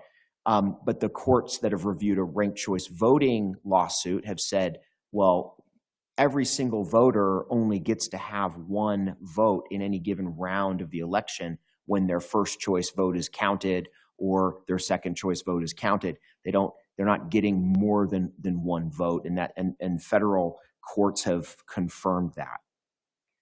One thing we need to remember is we're not comparing this system to any perfect system. We're comparing it to our existing system. And even with the point that Josh made about primaries, at some point, the voters have to go through all those candidates. It's not like you would have still had 11 candidates on that primary, and that smaller number of people in August would have looked at that maybe under 20%, and they have to look at those 11 candidates and say, who do I like the best? And typically in those races, like people often refer to that Sandy mayoral race, 60% of the people did not want the two candidates that had the first choice votes. So you would be saying, okay, we're going to have a primary election. We have all these candidates, and then you're going to have a majority of people possibly not wanting the two that go to the general election. So there's fewer people deciding who the majority of the people get to vote on in the general election. That's just a feature of ranked choice voting. UVU did a study recently, and I think I emailed this to you, but there's one study that said ultimately there were 17.5% more votes that are counted when it matters between the final two people in a race with ranked choice voting than not. And that includes with the errors or without errors. There are more voters because they get to have another chance. They don't say, gosh, I'd like to vote for my friend, but I don't think he's going to make it. But if they do, they still get to have a say in the final round, if they choose to have a say. Sometimes people don't want to vote for all the candidates. And we saw that with Tracy's data. In the end, about 20% of the people didn't rank all their choices. Some candidates tell people not to rank all their choices because that's what we're used to in our previous system. And so people choose not to, which is something we honor, is that people can decide if they want to vote for all the candidates or not. And this same issue plays out, as you are aware, when you have multiple council members that are running for election and you're filling 2 or 3 spots at a time. Under the plurality system, the more traditional system, you might end up with a winner who only gets 27% of the vote. And then maybe the next winner got 26%, and maybe the first loser got 22%, and then the last loser maybe got 15%. Well, if you think about it, those votes that were counted for those non-winning candidates are very similar to an exhausted ballot where you didn't rank all the candidates. And so with ranked choice voting, as you've seen in your own results previously, after you count the rounds, you end up with over 50% for a winner. And even if you consider the exhausted or uncounted ballots where they didn't rank all of the candidates, if you take that out of the number, you still end up with a significant amount of votes, sometimes still over 50% of the total, sometimes 48, 49, but way more than the 27%, let's say, that maybe traditionally people would win in a 4-way race for 2 seats, and even less perhaps in a 6-way race for 3 seats. And when you start having 3 seats with 6 candidates, the other defect that you get with the old system is that people might just use only one of their 3 votes, what they call bullet voting. And so I actually studied this in Utah County, and I looked at cities that used ranked choice voting, and then looked at those elections that those cities held previous to doing ranked choice voting. And I compared the number of unused votes, presumably bullet votes, where people would just vote for 1 name instead of 3, and compared that to the exhausted ballots. And what you see is that bullet voting, when you can vote for 3 names, actually happens way more than exhausted or unranked ballots. And so, unfortunately, the old system has this built-in incentive to bullet vote if you just want one of the 3 names the most, because you kind of know, well, if I vote for 3 names, I might be giving votes to somebody else who could surpass my most favored candidate. So maybe it's strategic to just vote for 1 name. Well, now the voter has been incentivized to disenfranchise themselves and to not be able to vote for all 3 of the names that they want. And that's a real major defect that ranked choice voting eliminates. One thing on the Senate committee, there were 4 votes in favor of that bill, but Senator Vickers had to leave the room. So when it was time to vote, it was a tie. So they chose to move the agenda, which meant the bill stayed in the committee, was never voted down. And then after decided that it was better to wait till this election cycle's over and we could come back to the legislature with the data from all 4 elections. And so that's what happened. When we walked out of the room, I said to Senator Thatcher, do you know what the number of overvotes is in a regular election that wasn't RCV? Like, do you know what you're comparing to? And he said, no. So I think the important thing is there's a lot of data and research out there, and that you can see what studies have been done to show what the error rates are. One of the things Josh did when he was county clerk, tell him about the senior center. Yeah, when we first did a ranked choice election, we wanted to gauge this level of potential confusion about the ballot. And so we went to a senior center and tested the ballot design with the residents there in a mock election. And we purposely gave them 0 instructions about ranked choice voting and about how to mark the ballot. Our intent was to gauge if the ballot itself was intuitive enough to assuage any sort of confusion. So we handed out the ballots, and then we kind of meandered the audience and listened to the discussion and kind of got a sense for people's experience, and then gathered the ballots back. And we actually didn't discern any confusion. We overheard conversations like, well, who are you voting for? Well, I don't know, I'm kind of tied. My first choice is this, my second choice is that. So the ballot itself, invites the average person to be able to do exactly what it instructs, which is to rank it. Of course, if you read the instructions, they're pretty clear. But I think that the concept of ranking things is intuitive enough by itself that it actually is not confusing. I think people might be overthinking it, thinking there's a strategy in play, but our experience in testing the ballots with different populations, we also did some high school student council elections as a sample test run, and we didn't have any of this sort of confusion. We did do surveying after the election, and we asked if the instructions were clear. We asked if it was confusing or not, and the overwhelming majority of respondents said that it was clear and it was not confusing. I know one of the hardest things you do is figure out what your citizens want. And that's why we had Y2 Analytics do surveys post-election. Every city, over 50% of the people liked it. Sutherland did a study and also said that about 60% of Utah voters prefer it. At the end of the day, the question is, does it more fully express the will of Heber City voters? Do you get a better sense of what they want when they don't have to strategize? And I know there's a lot of questions, but one last thing. What happened in Alaska? And when we used to go to cities and they would look at it and look at the pros and cons and, decide to do it. And when Alaska had that race and Sarah Palin lost, that was a partisan issue that the Republican didn't win that race. But when you look at the legislature now, they have coalitions that are bipartisan making decisions. That's neither here nor there. But what we found was that shifted people's attitude about it. People who didn't really know either way would tell legislators, I don't like it. And they'd say, why not? Well, I don't know, go talk to so-and-so. It just sort of changed that conversation around it because of the partisan, and that's what's happened in other states. There is a lot of funding for people from one particular person who's trying to stop ranked choice voting in these states that we're seeing. So yes, there's money coming in from both sides, but there's a lot of money on the other side as well, and going to these states trying to stop ranked choice voting. It's been interesting because if you look at the legislative history, and there was a lot of discussion about showing what people said in committee. If you go back to 2017, House Bill 349 in the Utah legislature was designed to implement ranked choice voting in many elections in Utah, not just municipal ones, but partisan elections, primaries. And that bill passed out of the House committee 8-1. It passed on the House floor 59-12, and it didn't, it ran out of time in the Senate. But that particular year, there wasn't organized opposition to ranked choice voting. But then what happened was in 2018, there was ranked choice elections in Alaska and Maine. And as a result of those ranked choice elections, a very well-financed group of political operatives nationally used money from an anonymous donor from Chicago to the tune of $2 billion, not all for ranked choice voting.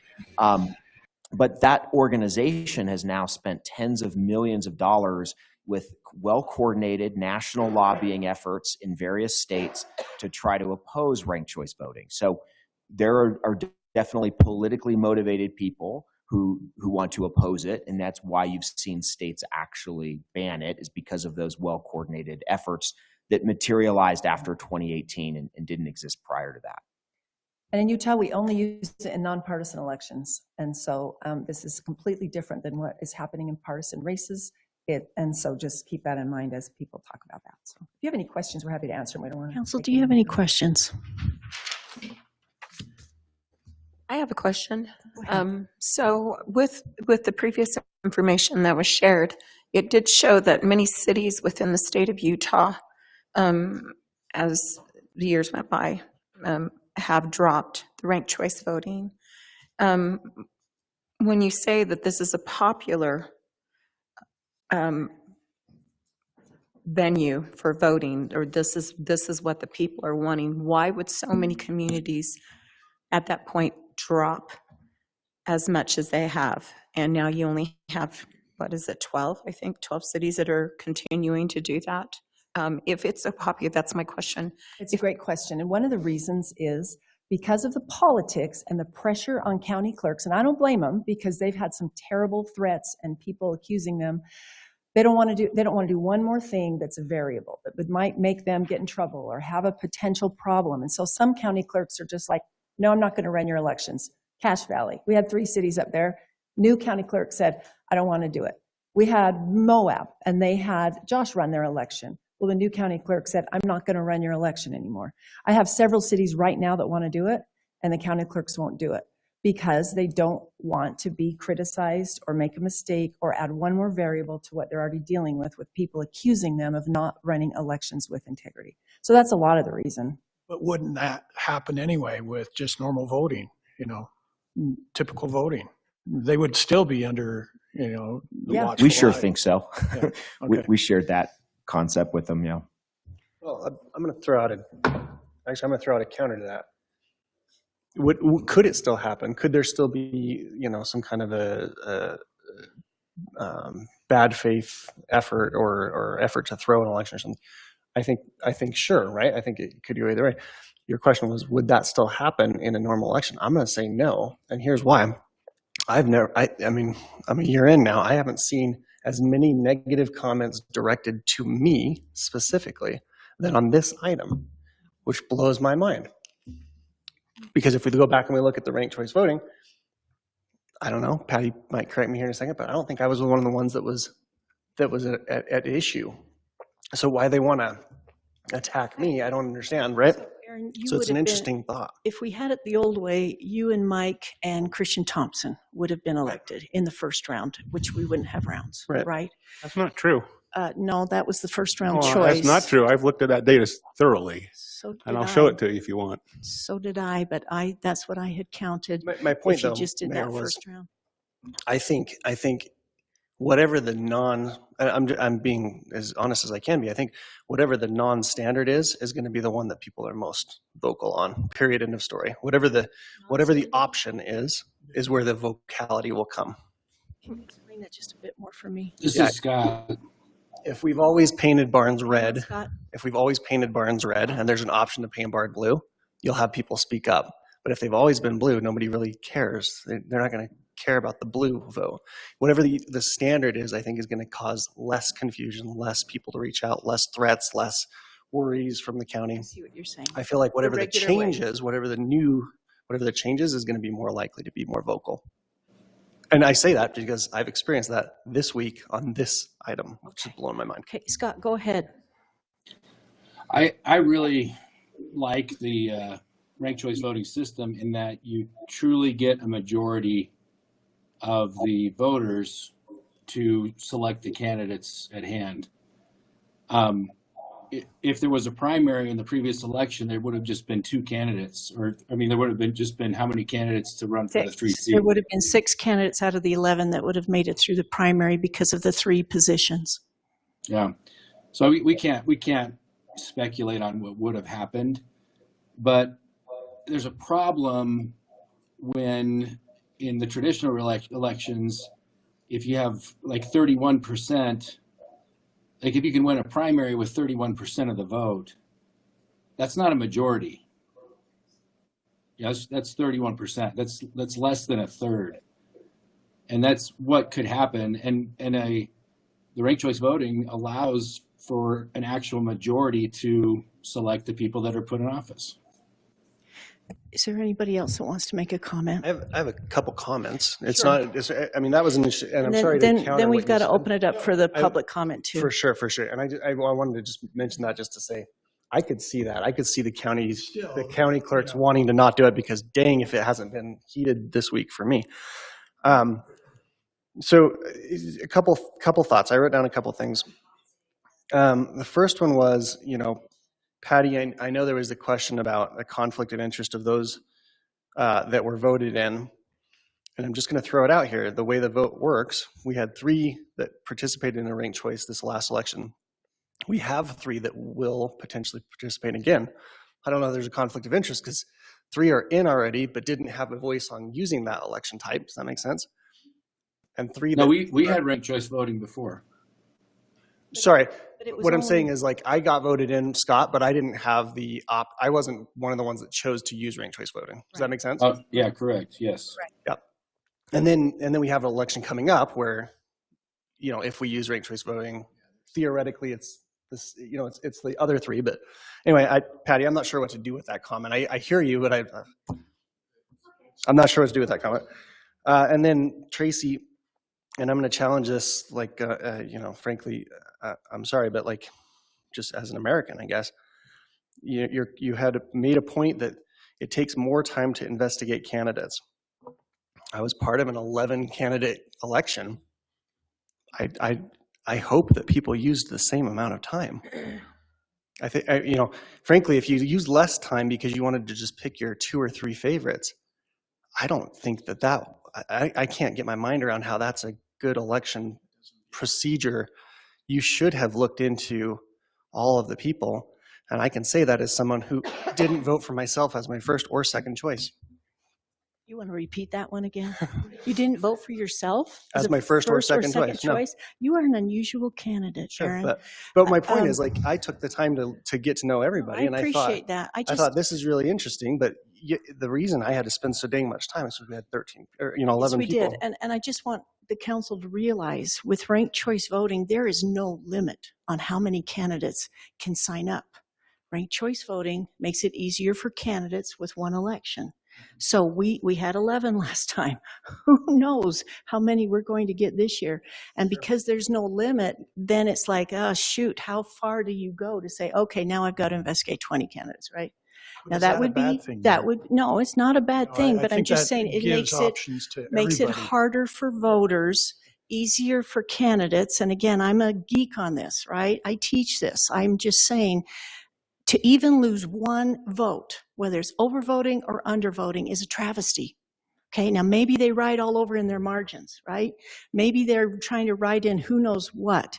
But I am guilting out students every single week to say you need to register and you need to vote because of the very same problem he said, or Scott said, that we're really only getting 35% voter turnout. And then to win, you only need 18% of the vote to win, okay?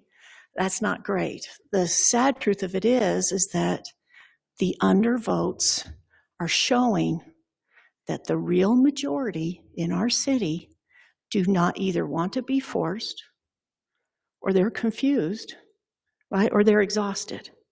Don't know which. Is that acceptable to us? The majority of those 3,000 voters that wanted to vote. Now, please just think about that. What other questions or comments do you have before we open it up for public comment? I have a quick question on that, Mayor, because I mean, you don't undervote on the 11 candidates. You could vote for just 3 people. You No, you vote in all 11 rounds.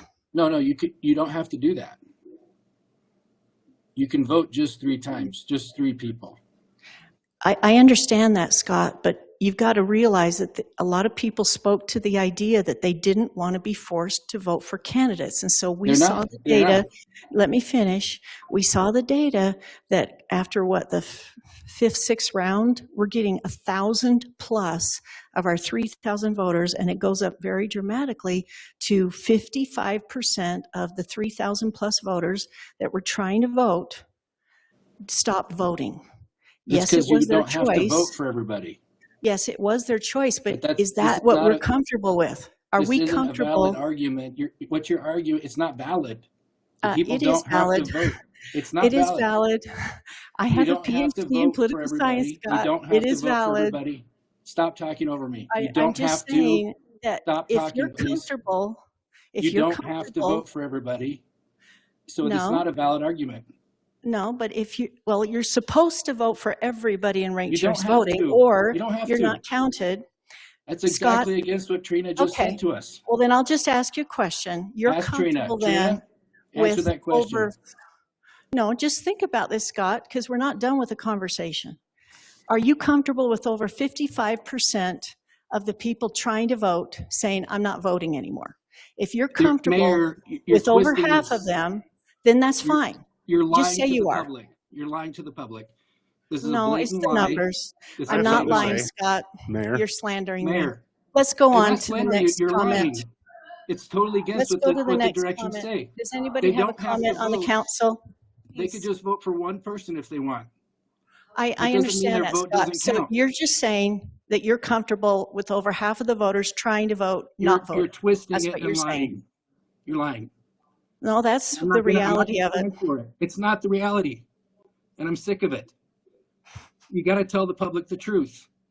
They know they can vote for, they know they can vote for 3 people. They don't have to vote for 11 people, and you're not telling them that. Well, if you want people to vote for 11 people, we can't force them. And you don't have to vote for obviously 11 the people. majority don't want to be forced. You're Okay, speaking Scott, I'm not nonsense here right to now. argue with you. I'm just Well, stating what I'm here to argue for you because I'm going to stand up for the people. You're telling them non-truths. And I'm The sick of numbers it. don't lie. The numbers This is- don't lie on the undervotes. Ranked choice voting is a great way to go, especially when city offices Can I open it up for are public? not party offices. We're not Republicans and Democrats. We're city officials representing the citizens of the city. People know that they don't have to vote for 11 people. They know that. You're saying that the public is stupid, basically, by saying that what you're talking about. They're not stupid. They're smart. They know they don't have to vote for 11 people.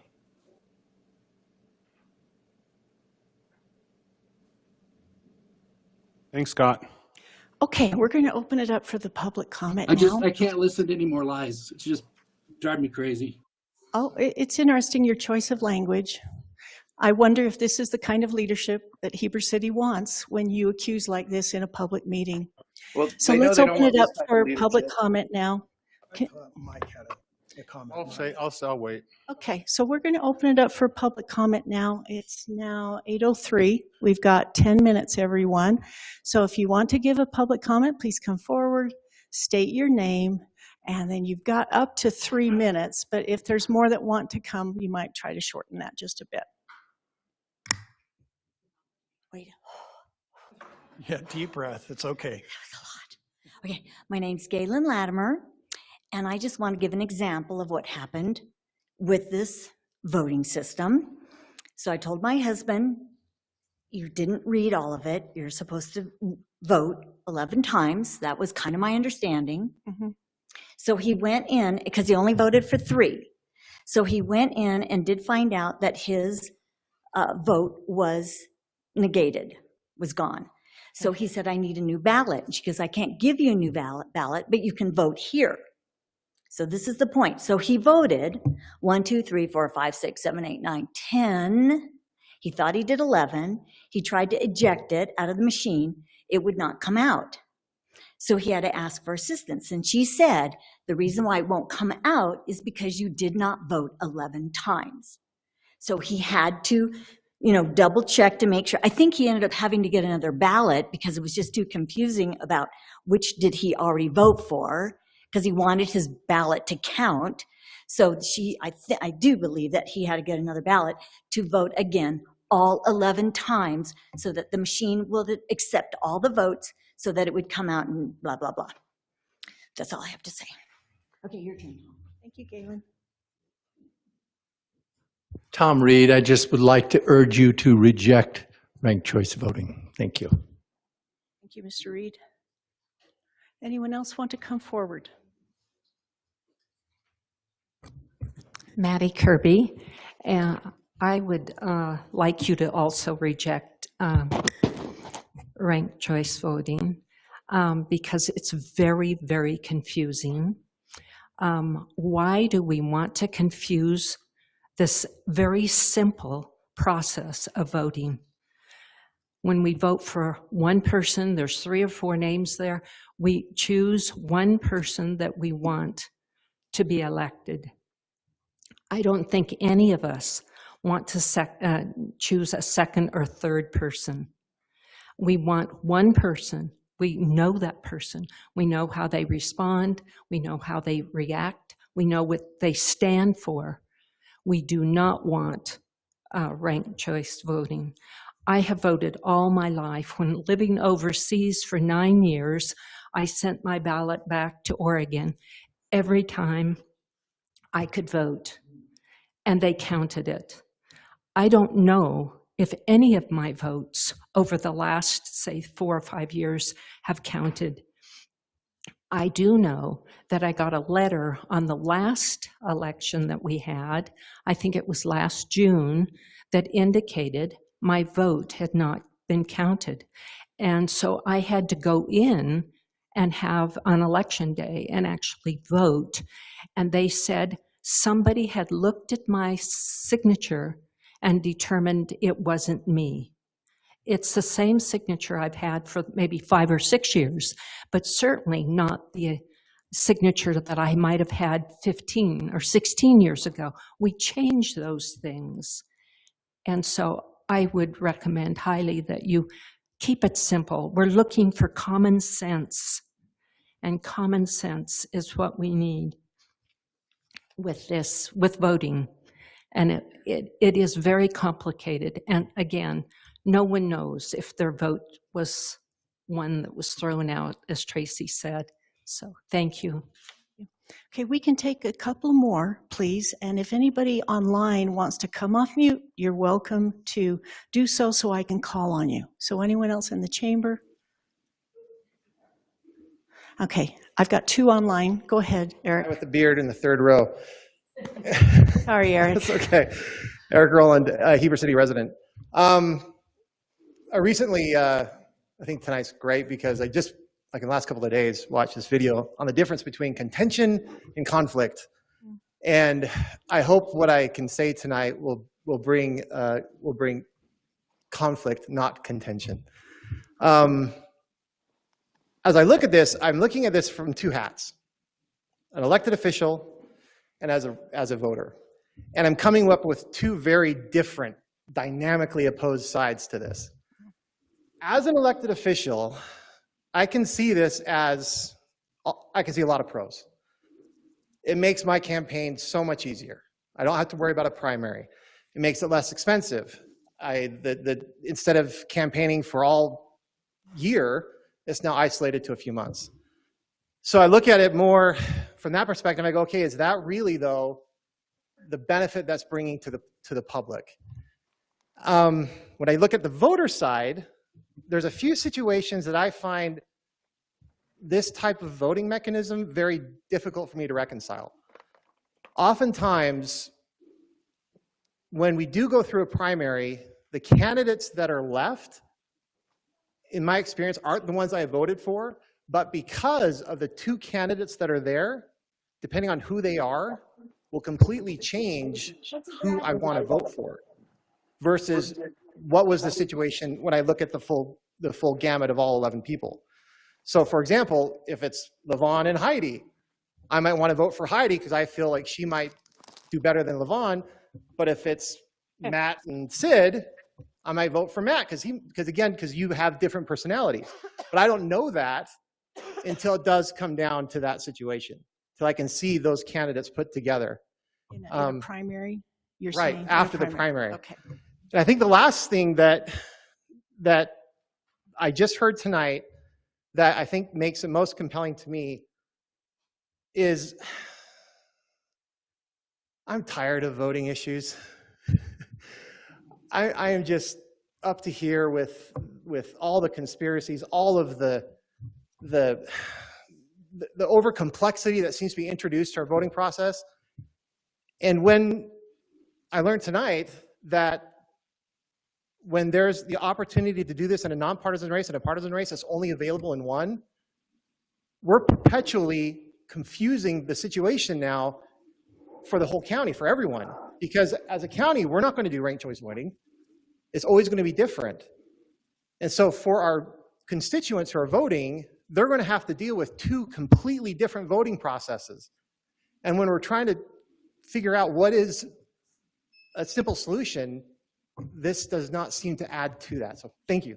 Yeah, and that is what happened in the mayor's election last year. The mayor had the two, but the council had the ranked choice voting.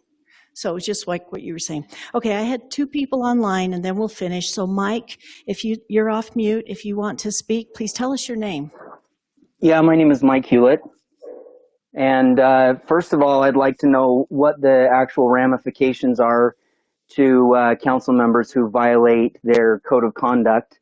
I think that it's pretty obvious that Scott Phillips violated that oath. I'm curious what the actual ramifications are of that. Like, does he actually get censured, or can we get him out of there because of his conduct, or how do we do that? But anyway, beyond that, I think that having delved very, very, very deeply into ranked choice voting over the past several years, I first of all tried to research it on my own, and there are 1,000 different answers from 1,000 different sources on what it means and how it works and how it's counted and everything. So it's impossible to get any kind of consensus.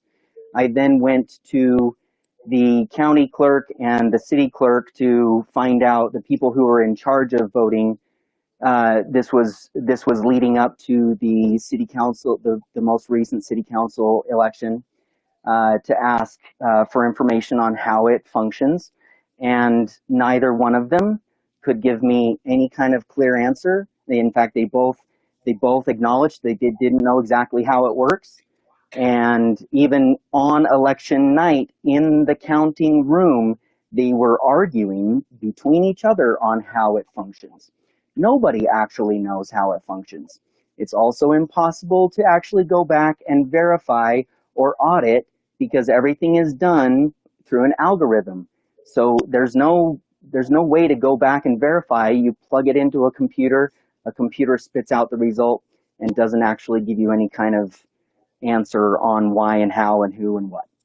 I think that it violates the Constitution of the United States. We believe in one vote for one person, and this violates that because it counts your votes multiple times.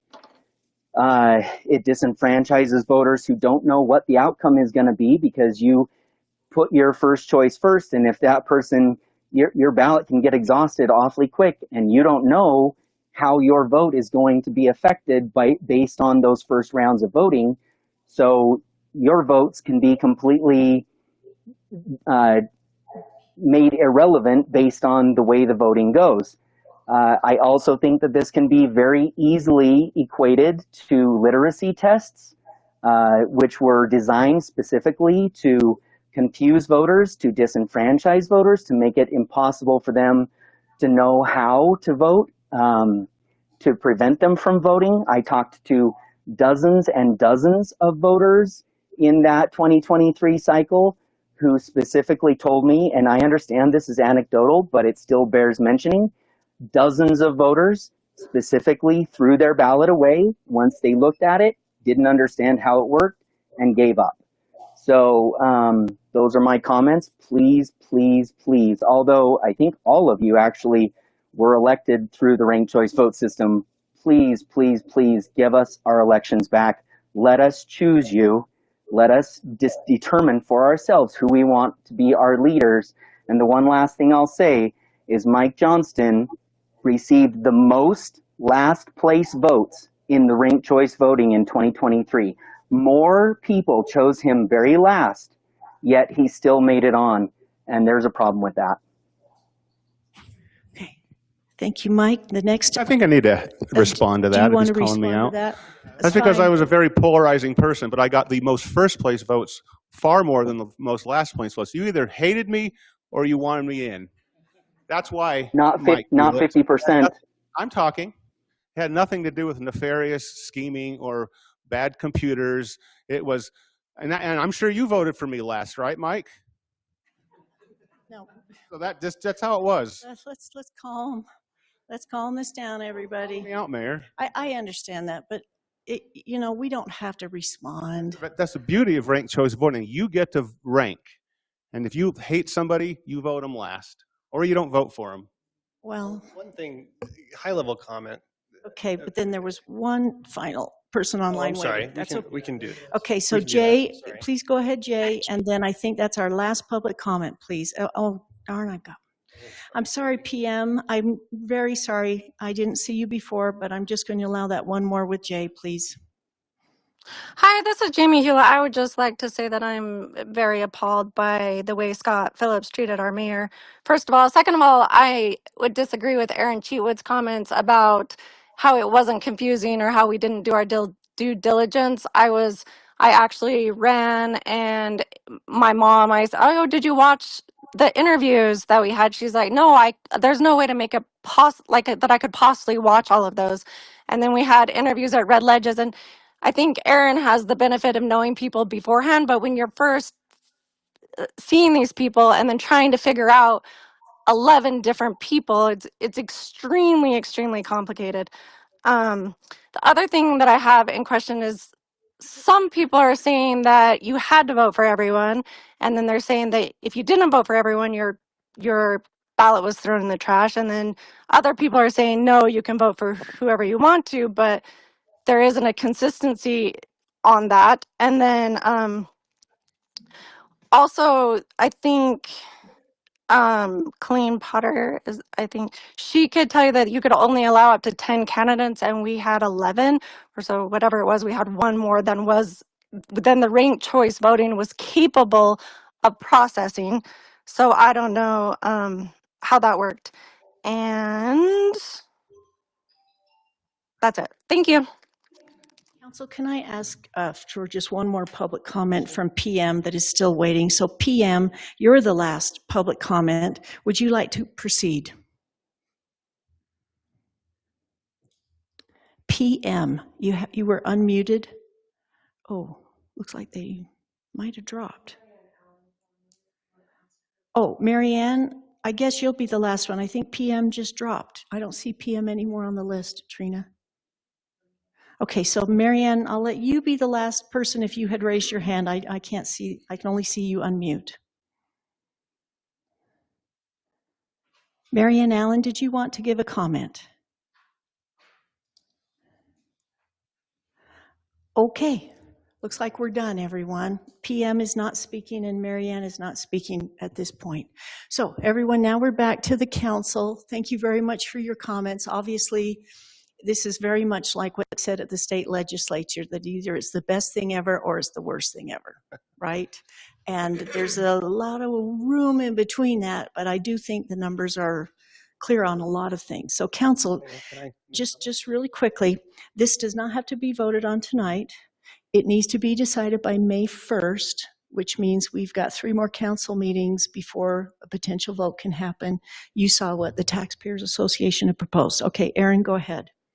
I'm going to try my best to make my comment again, just in the case that it was misheard. Jamie, I appreciate your response because it told me that perhaps I misspoke or at least wasn't understood. With 11 people and with ranked choice or not ranked choice, I think with 11 people, it was complicated no matter what. Don't tell me that I'm not trying to say it wasn't complicated. What I was saying was the onus on the voter to do the work to understand all the candidates, I think, is the same.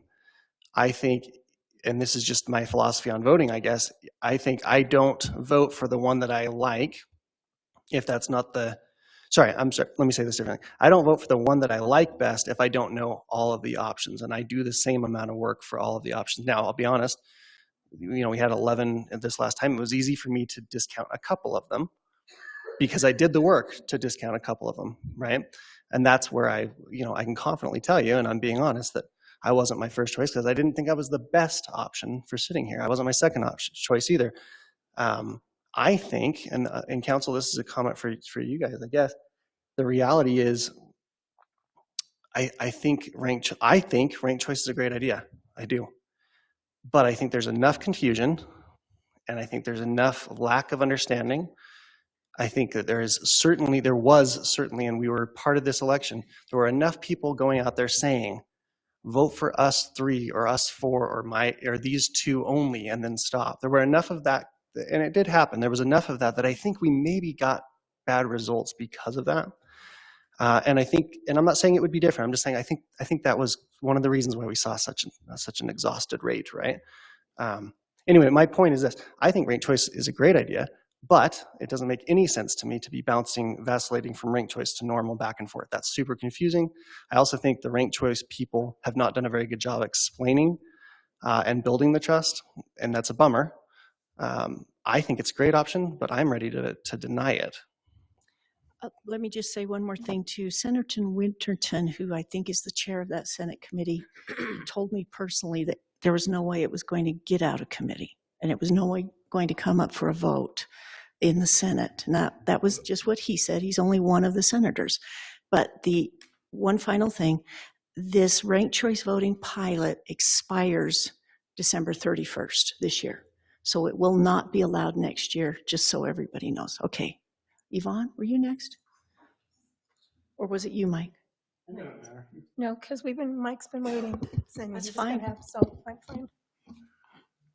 So I think ranked choice voting has a lot of really good benefits.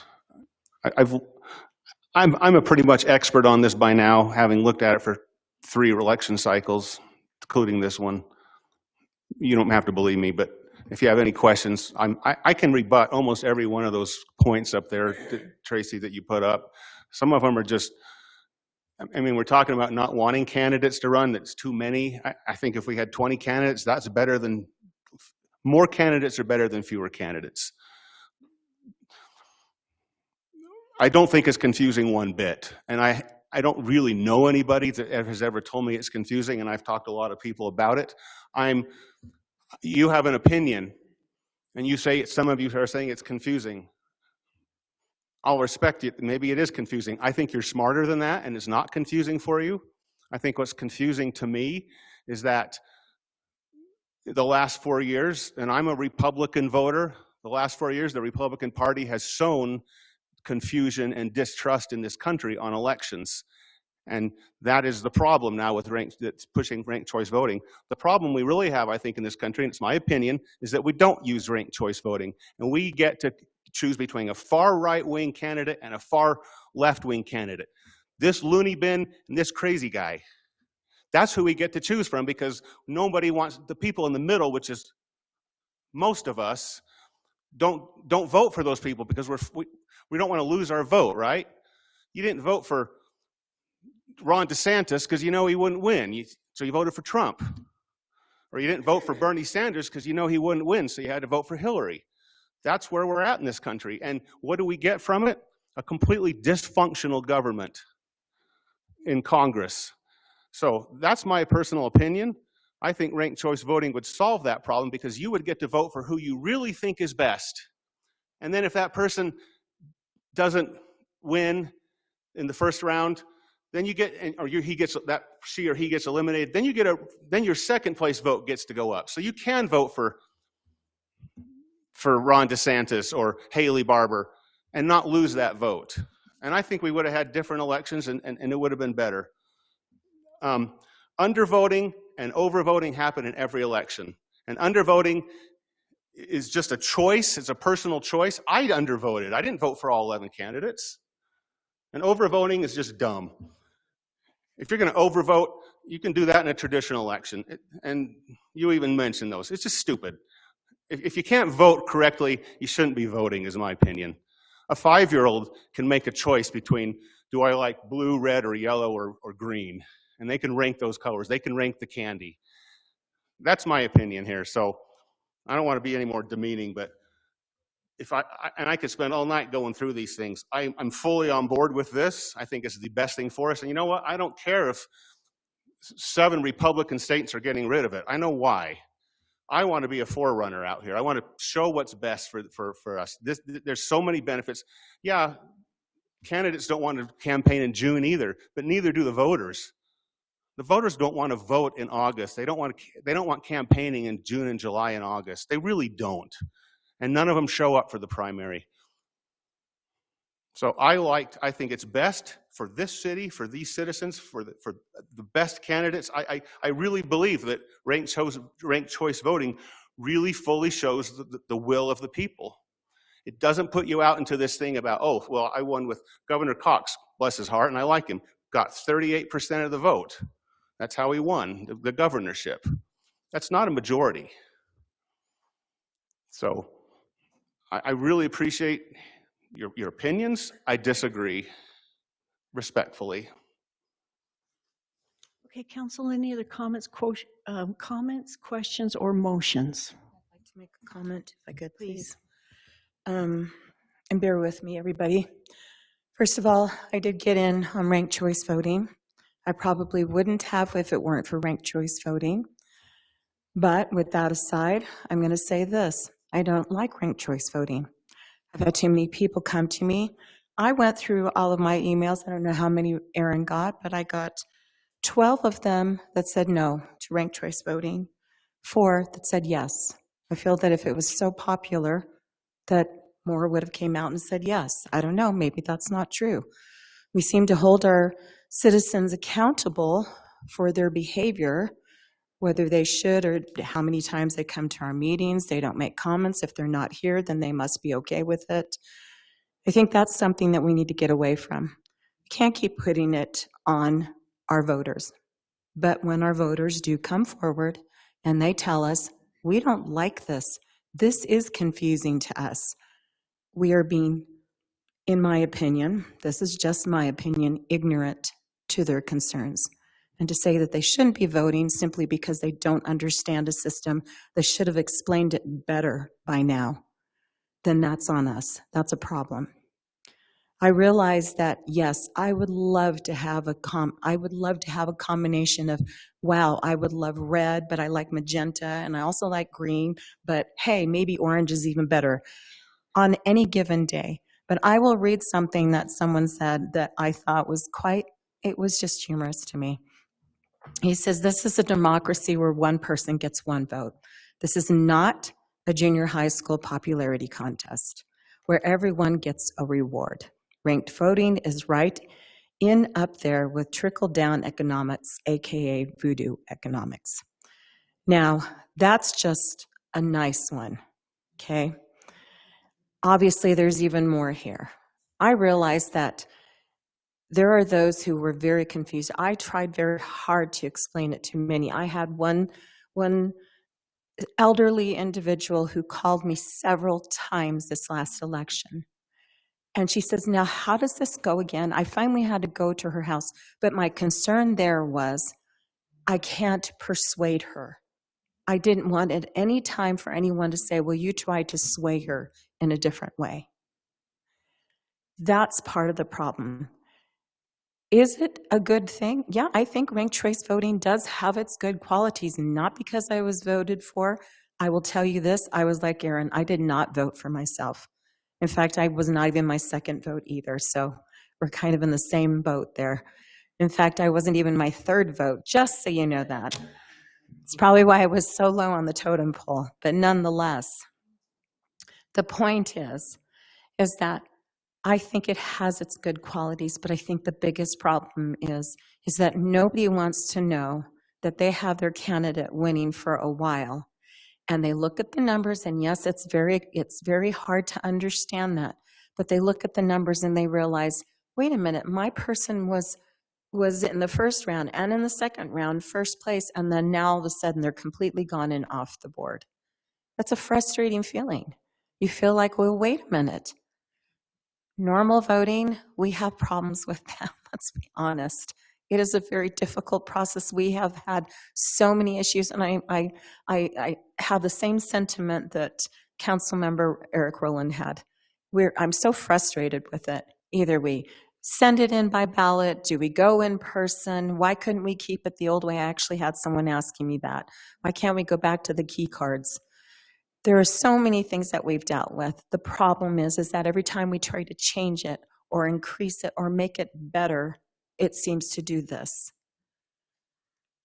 I will go with what the citizens want.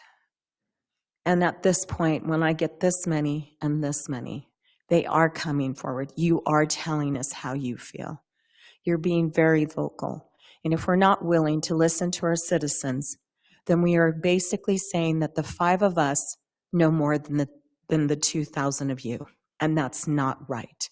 So I will say, I don't have to go any further. I will say no. And if I do decide to run this year, you know what? If you don't want to vote for me and we keep it in a primary, that's totally fine with me. That's not campaigning, Yvonne, by the way. I'm not campaigning. Yeah, that's not campaigning. You two are pretty amazing. I just have to say, I've never heard candidates say, I didn't vote for me in the first round or the second round. Of course, they can only say that with ranked choice voting. Okay, Council, again, comments, questions, motions? Go ahead, Sid. Question, and it's aimed at Trina. Have you been employed with Heber City through different ranked choice versus normal primary general? And in your opinion, what are the differences, good and bad, that you've experienced in your position? I have been through 3 elections. This will be my 4th election. The first one was a standard ballot. The last 2 have been ranked choice, and the cost savings to the city was about 50% for the ranked choice ballot with only 1 election, not having to do a primary. That was beneficial. The candidates' camaraderie and politeness was excellent with the ranked choice voting. Not that it wasn't kind or contentious with the other voting.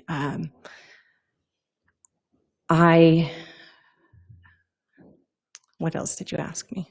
Just the differences. Was there any bonuses from your end, from just staff and getting, the results? And was there, let's say in the normal, primary general, was there the same amount of time that you had to spend counting? There's an extra step involved with ranked choice voting, taking the results from the county and processing it through our ranked choice visual to provide the results and the visual aids, which are still on our website. You can see it's pretty cool visual aids.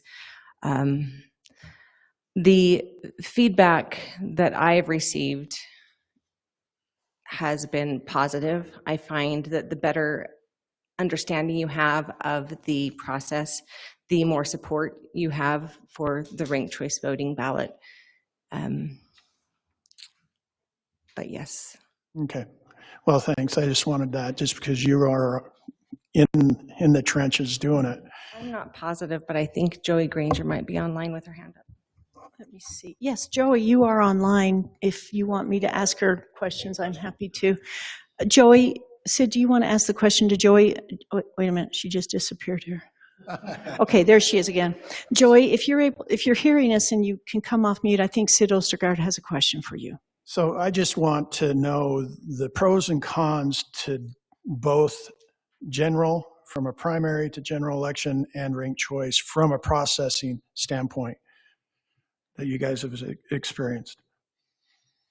Joey, can you come off mute and answer the question? That might be a different Joey. Okay. It's true. Did you think that was the Joey, though? Okay. Bummer, because that would have been cool. Okay, Joey Granger is our county clerk, everyone, so she does run the elections at the county level, but we don't know if it's Joey Granger, and this person is not choosing to come off mute right now for us to be able to tell. And of course, this is such riveting discussion, they might have stepped away too. Yeah. So not sure about that either. But Joey, if you are Joey Granger, we'd love to hear your answer. Oh no, sorry, I was in a different room. This is not Joey Granger. Okay, thank you very much, sir. You're very kind to please answer. Don't answer. Appreciate Please that don't. very Yeah, much. No problem. Okay, thank you. So I have a couple other comments, and I think Trina approved. Yeah, it was confusing because people just didn't take the time. She proved or showed on the ballot directions, and it was pretty straightforward. I had questions when I filled it out, and it was pretty straightforward. So as far as confusing, I understand what Eric is saying, the same is better, but in my opinion, I think this gives a wider range of potential for certain people to vote, just not, comparing two candidates, but to really vote for who they want. I'm for it in the way because of that. Again, time is tough, and we've hit on it. Who, in my opinion, the only reason why I would vote in the past is because my wife is so involved. Primaries, I wouldn't vote if I didn't have somebody there.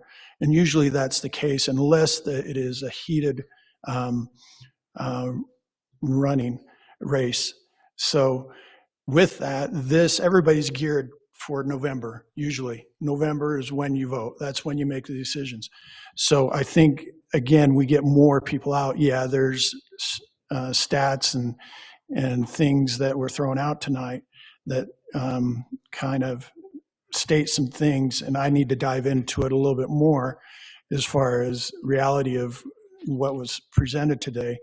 So, but right off, I'm for it. I think it's a good thing, and I think it benefits the community. Okay, it looks like 3 council members have spoken in favor of this. Do any of you want to make a motion on this, or do you want to delay it? Do you want to table it? Your choice.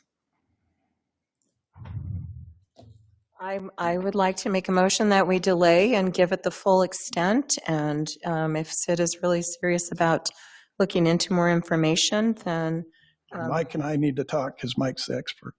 So I'm just saying that I would like to extend this, and let's wait until the May.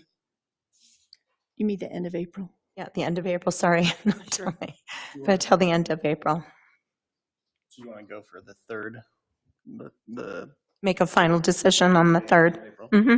Yep, go ahead and give it some thought. That would be the April 15th meeting, if you're interested in that. Yep, April 15th. So I'd like to extend it to the April 15th meeting, if that's possible. Is there a second?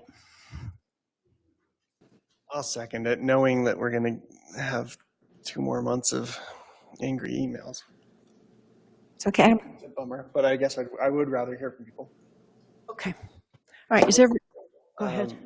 I mean, it doesn't matter for this vote, I don't think, but what's the feasibility of doing a survey to ask people? I would guess that we'll just get a very low response rate, which would be my only worry. Well, it can be advertised in the April newsletter, but we could try to do something sooner than that, obviously, because we're just at the beginning of March. I'm definitely interested in hearing what the residents say. I would like to as well, and that's the only reason I want to, because from what Trina is saying, from what our city clerk is saying, she is saying that there are plenty who are. I just called him up. Go ahead, Got the Eric. finger. It's because of your position. Short, I'm yes, able to do I this. don't want to abuse that. Just one suggestion. We're trying to do this on the county.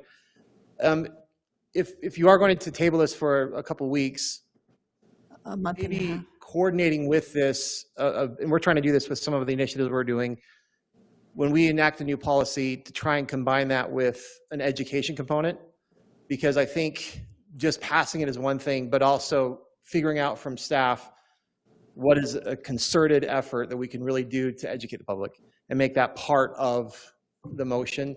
We're having marginal success on the county side. We're trying to get better at it, but I see what you're saying.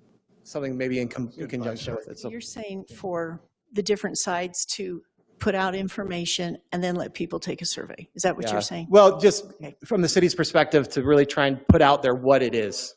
Okay. Yeah. Yeah, I Thank think you, Eric. that's what that's all I'm going to say, is that I really do think it's important that if there's that many, and I would encourage the citizens, that if there are that many who really want this ranked choice voting, are, diehard, like a couple of our council members are about it, then I want you to speak out. Say it.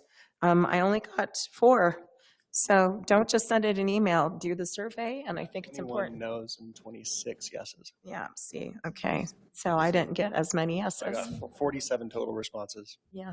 Do you want to continue your same motion to delay this to the end of April 15th? Do you want to include anything about the survey in your motion? I'd like to at least make it a comment. It would be more just a comment for all the other council members that are an absolute no, and even for council members who are an absolute yes. Citizens, if you speak differently, then we consider the citizens and not what we think is best, because that's what matters. If our citizens are feeling uncomfortable at this point, then maybe some more education for them as well. If we do make those decisions to go forward with ranked choice voting for this year, then I think that it's important that we have it. But at the same time, too, I would prefer that we don't have also emotional. There are individuals that we know who support the ranked choice voting. There are friends that they have that support the ranked choice voting. And I think we need to make sure that we do this in a way that what the citizens want. We have done a lot of things on this council where we have chosen, frankly, to go against what the citizens have shared with us. So if we get back a resounding strong no on the survey. Oh, you do want us to do a survey? Yes, I Okay, do. so that is Absolutely. part of your motion? Yes. Okay. Yes. Just checking. So that's where I want to go. Okay, so Aaron, does your second still stand with the inclusion of the survey? It doesn't, only because I want to make sure that we have them separate. Yvonne, I still support you, but let me make a, what do you call it, a counter motion or a new motion? What do you say? You can Amended motion. You can Amended. ask. You I'm can gonna- make I'm an gonna- amended motion. Yes, you can, and then we'll. An amended motion that we continue this conversation to the third meeting in April. Specifically, I am going to not say that we send a survey because I don't know the feasibility of the survey, but I am going to, as soon as we vote on that, I'm going to ask Matt to coordinate with staff and figure out what that looks like and get a survey built. I still think it's important. I just don't want it part of this motion. Okay, so he's not willing to second your motion with the survey. Do you want to withdraw it, or wait a minute? And I to need be a clear- second on his motion. Yeah, sorry. Is there a second on Aaron's motion? So wait till the 15th. No survey. No, not no survey. I just don't want it to be the same motion. I think, because I don't know what Maybe a the survey separate looks motion. like. Yeah. Okay. But we don't have, I can't make a motion on that tonight because it's not something we said we were going to make a motion on. That's what I'm concerned with. Well, I think it has to do with the resolution, and if she's asking to delay, I think conditions can Does, be it just attached seems to weird. that. Go ahead, Jeremy. Aaron was the one that seconded Yvonne's motion. If he Yes, but withdrew he's his- withdrawing his He second. withdrew his second, then that motion is, then I think you need to see if there's another second on Yvonne's motion first. That's fine. Usually we go forward with the motions and then backward with the votes. So he made the amended motion. I was waiting for a second on his amended motion. Let me just see if we can get the second on the amended motion or I not. just make it easy. How about can I just pull away from Withdraw. what? We just and either then need a re-talk, second for him, re-say it or a you different withdraw. way? Would that be better since, government is so easy? So Anyways. wait a minute. First, is there a second for Aaron's amended motion? I'll second it. Thank you, Sid. Okay, now let's have discussion. What do you want to do with your motion?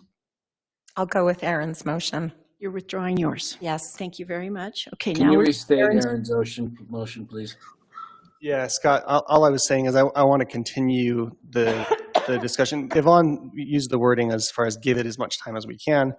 I will change the wording slightly. It doesn't matter, but I'm open to learning more and understanding more. My opinion, as I stated, was that I think it is a great thing. I think that education is severely lacking, which is why I said I was ready to vote to deny it. But I'm happy to think more about it. So my motion was simple: to continue to the second meeting in April. And no survey at this point, but you might do something as soon as this vote is taken, I'm assuming?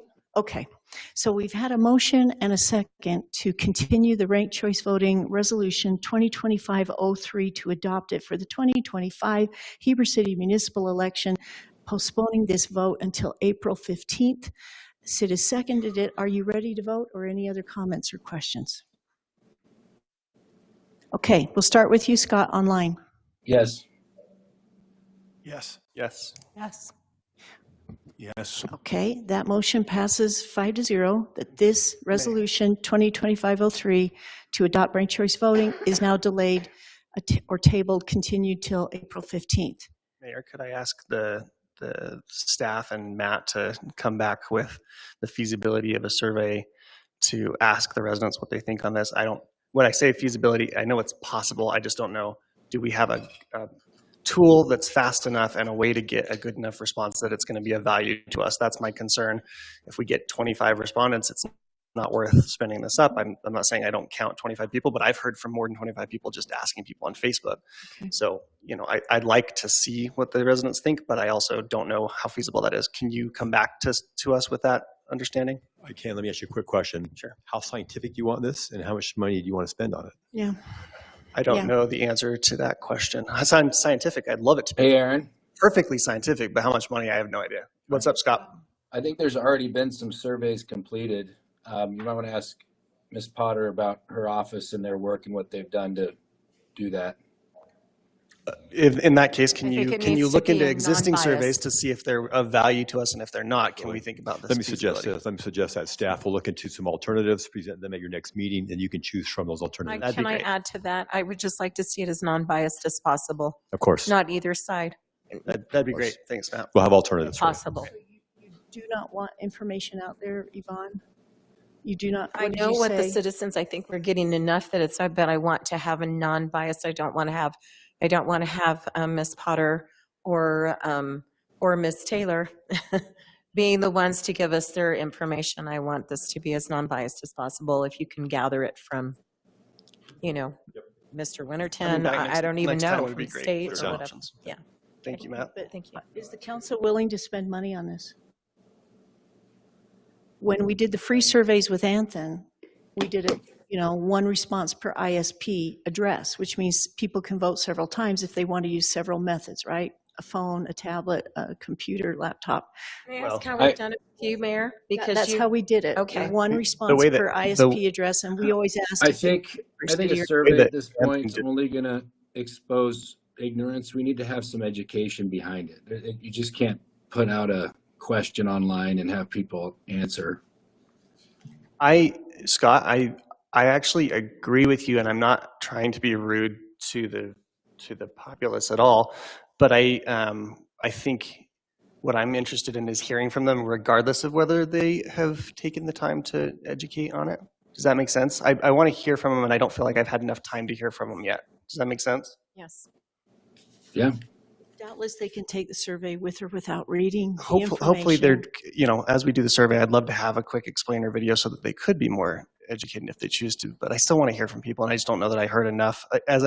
You heard mostly no's. I heard more yeses than no's, and I heard 3 times more responses than you. So no's, so that's weird, right? Why did they send them to me and not to the council? I don't know. So, I heard 1 no in my email and all yeses. yeah, so I mean, I think we're getting different responses based on who we are. And I'm saying I don't want to have it be my Sure. what I'm hearing or what you're hearing. I want it to be the citizens coming out sure, and telling us honestly what you feel. And Mayor, I'm sorry to correct you. I'm not trying to be confrontational, but if we did it 1 per IP address, we actually would have gotten 1 per home, regardless of how many devices. The IP address is per router. Well, you are the tech wizard on that. I don't know that that's the Anthony greatest and way to I- do it. I just know that that's what would have happened. Well, that's probably Unless they going use their to- phone. Yep, that's true. A phone would have done it, or yeah, that's true. So- A cell phone would have done it off So Wi-Fi. people can do it on a Good call, Brad. phone or through their home, right? Do it on Wi-Fi. It's On Wi-Fi, it blocks them? if you please come back with some understanding, I think, because Okay. I think it's worthwhile. I value the opinions. I just don't know that I've heard enough. All of Can I- you coming. By what? Appreciate Anthony told it. me before. Can I say one thing real quick? So, Scott, we can't hear you. What is it you wanted to say? I just was asking if I could say something really quickly. Can you hear me now? I'm sorry, everybody. Could we please hear what Just a Mr. minute. Phillips has to say? Am I not loud enough? Tony's going to turn you back up. Hang on one sec. Okay.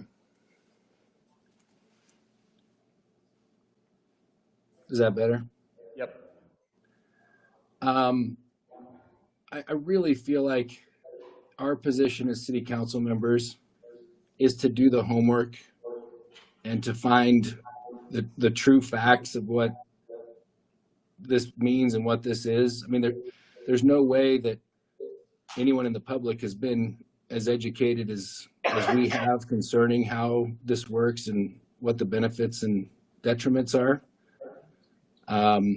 I remember when I first ran in 2021, there was a really great video that was put out on YouTube about how to do ranked choice voting, and it was really self-explanatory. You know, some of the older citizens in the community don't use that, but I just feel like a survey, it's not trying to listen to the public, the uneducated public, about ranked choice voting is difficult. I appreciate that, Scott. I'm if it's cool with you, I still want to see if Matt will come back with some options just to tell us if it's feasible. He may come back and say, hey, there's no way to do this in a way that's going to help you. But I'd like to at least give the option to hear it. Well, since we trust the public to elect us, I think we should trust them in the survey. That's what I think. All right, and I appreciate the motion. It's not that I Or don't I trust the should say public the in the idea survey. I just that we think should they don't have the survey. education to give us information that would be useful. Scott, I'm just going to share this with you. I think it's really important that maybe we try not to say things like that in front of our public that are still here. And it's very concerning to me that when we start to condescend to our citizens, and like the mayor said, it's true, if we trust them to vote for us, How am I condescending? when you say that they're uneducated, because the presentation that was given today seemed to be very educated, even though it wasn't what we saw or maybe what we might have agreed to. That's all I'm going to say. Well, it's not the people that are in the room I'm careful. talking about. It's the people at home that'll just I get a think if survey they're without not any con- education. And here's what I'm going to say. I think, and I'm not just, this is just to all of us. I think that if people are not comfortable, they won't vote. They won't say anything. They won't share how they feel about it. Because a lot of people who don't vote don't participate in surveys. Let's just be honest. They see it and they're like, not me, don't bother me. I don't really care.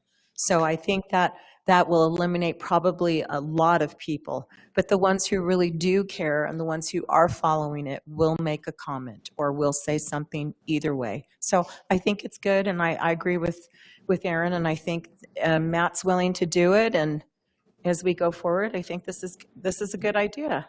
So Well, I think you're misjudging the people who don't respond don't care also. Let's move on to the next agenda item, everyone. I'd really appreciate it if we could move on. The next agenda item is the Heber City Annexation Policy Plan Amendment for the Wasatch Highland and SITLA lands. Tony, are you ready to present on this? Yes, Mayor. If we can maybe just give a couple moments to let people clear out, if that's okay. Well, please, you've got it pulled up. Can you pull it up, please? And then I don't know if we're going to let anyone else speak on this. Mr. Whitehead spoke before during the public comment. So is it just you, Tony, that's going to present the Planning Commission recommendation? Correct. Yeah, no, that's fine. All right, thank you, everyone. We appreciate those who came.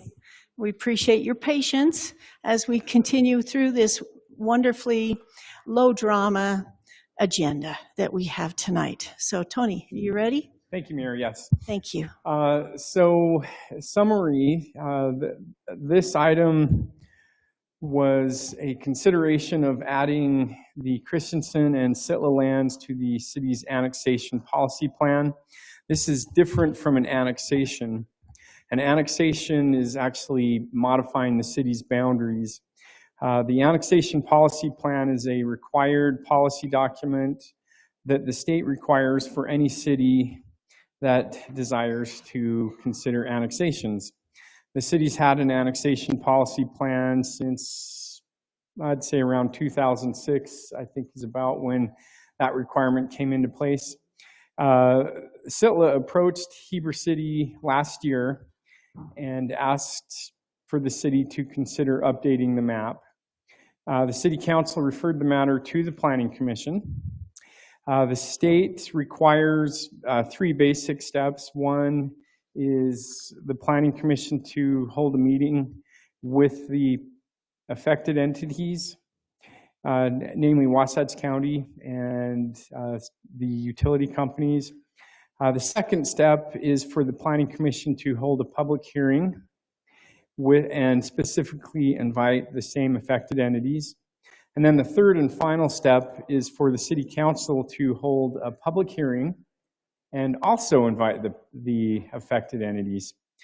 The Planning Commission did just as you asked and held the public meeting and the public hearing. As you are probably aware, the county expressed its hope that the city would not amend the annexation policy plan. Last month, your Planning Commission, after much debate and consideration, recommended that the council update the annexation policy plan to incorporate, bad choice of word, not incorporate, but to include those lands on the annexation policy plan. As you are also aware, the Planning Commission also issued a letter to the council with findings of why they felt that this was important to do. The planning, and I'll just kind of summarize these because I know you've read them, but the Planning Commission strongly believes that there should be a collaboration with the county. The Planning Commission wants to avoid the risk of the property incorporating into its own town. The Planning Commission recommended this because they feel it's a way to help preserve the option for a land swap with SITLA. The Planning Commission wants to gain additional clarity on development plans. The Planning Commission also wants to make sure that the Heber City Council maintains a seat at the table for what happens on the property. And finally, the Planning Commission feels that by updating the annexation policy plan to include this property, that it will allow the Heber Valley citizens to best be represented and have a voice in how this property is developed. So tonight is a vote by council to continue with the process or to end the process. So you're not necessarily voting on updating the map tonight. If you vote yes, what you are saying is you would like to go to a public hearing at the next meeting or so, and to have host a public hearing, hear from your residents, and then take a vote and action at that meeting. So if you vote no, what in essence you were saying is, I'm not willing to, I don't want to go to that process. I already know that I'm going to vote no, and let's just end the process. Does that make sense? So Tony, is that your presentation? It is, yes. Okay. Council, do you have any questions, comments, or motions on the Heber City Annexation Policy Plan Amendment for the Wasatch Highlands SITLA lands? So I have some comments. So as I stated earlier in this meeting, Philo was one of my clients. And I actually worked on this project. I looked at it before I was even a part of the council. I can truly say that Philo is a great developer. They truly wanted and still want to do something special here. I know that for a fact because I was involved with that. These numbers that were thrown out were never in play when I was a part of it. 5,000 ERUs, that was never in play with this development. I don't know where that came from, but it was not. And yes, from a physically standpoint, you could put some density up there. And guess what? We wouldn't see it from the valley because it's hidden like that. But again, I can't hide, well, I work with a lot of developers. That's my job. Guess what? It doesn't pad my pocket being up here on this stand. It does not. In fact, it does different, or the opposite. And I want the public to realize that, because there is people out there saying that because I'm up here, I'm getting rich. Far from it. Far from it. And I want them to realize that I represent, up here on this stage, the public. Yes, I have personal and financial things that I have to worry about. I have to feed my family, and that's how I do. I work and help with developments. But you have to realize I represent the community. That's all I want to say. Okay, thank you, Sid. Any other comments or questions before I open it up for public comment? Aaron? It might not matter to many people, but I want to give a little extra voice to what Sid just said. I have been super disappointed with the business ramifications of running for office. Yes, as interesting as that is, I didn't expect I would see so many issues that were not super contentious end up in direct phone calls of, we're going to find a different IT provider. It's kind of blown my mind. And I talked to Sid earlier in the day, and the reality of his statement is he's in a position where disagreeing with Philo might cost him a fair amount of business. And I think that's an important distinction. I offered to Sid earlier and I thought that he might take me up on it, to not say anything, and then to encourage you to call the vote in a different way, so that if it came down to a decision to make to not change the annexation map, that he might not have to voice an opinion. And I think it's really important for the public to realize that we are here not to get wealthy. We are here, and often our decisions don't align with, not only do they not get us a trip to Hawaii or something, but they don't align with even just doing normal business, which is a bummer.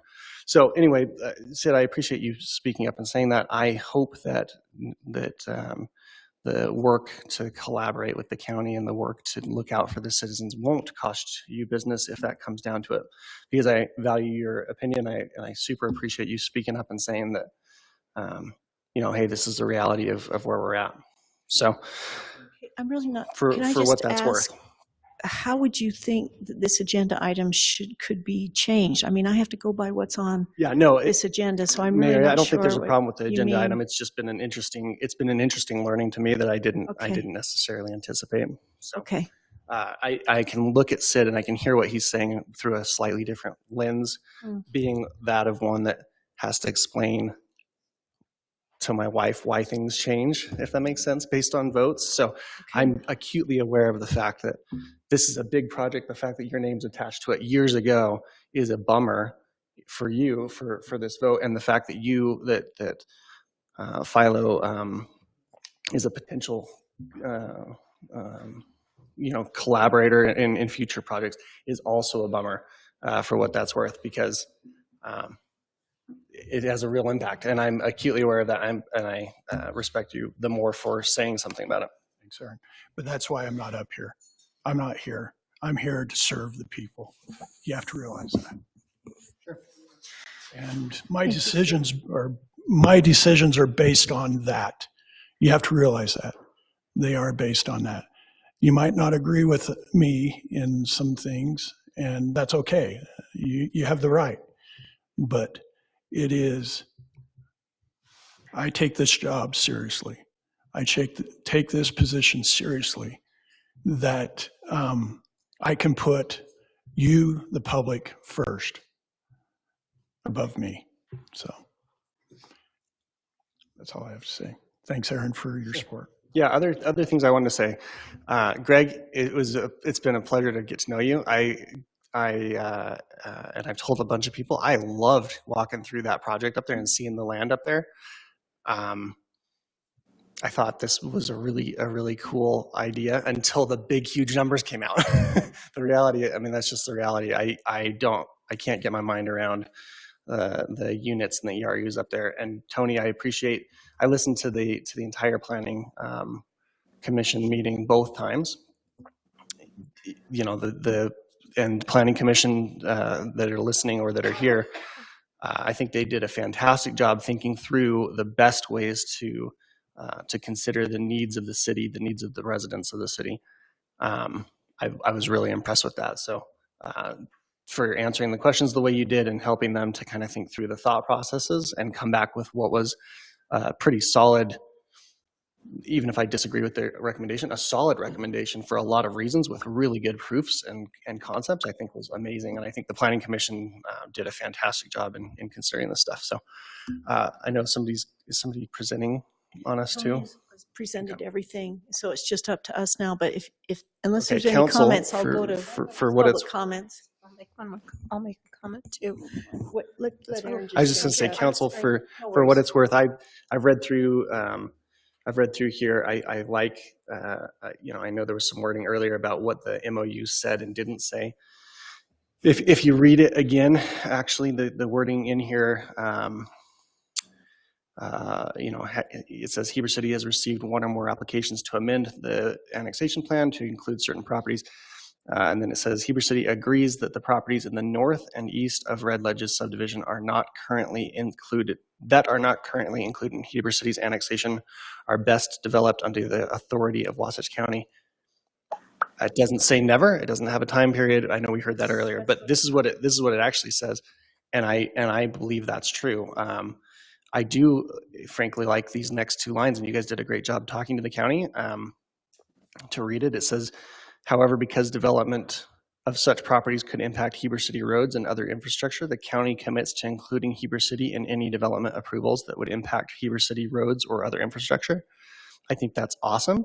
That's what we were asking for originally. That's why I was interested to talk, and I think that's why I think we were all pumped to have a annexation map discussion in the first place, is we wanted a seat at the table and wanted to talk about it.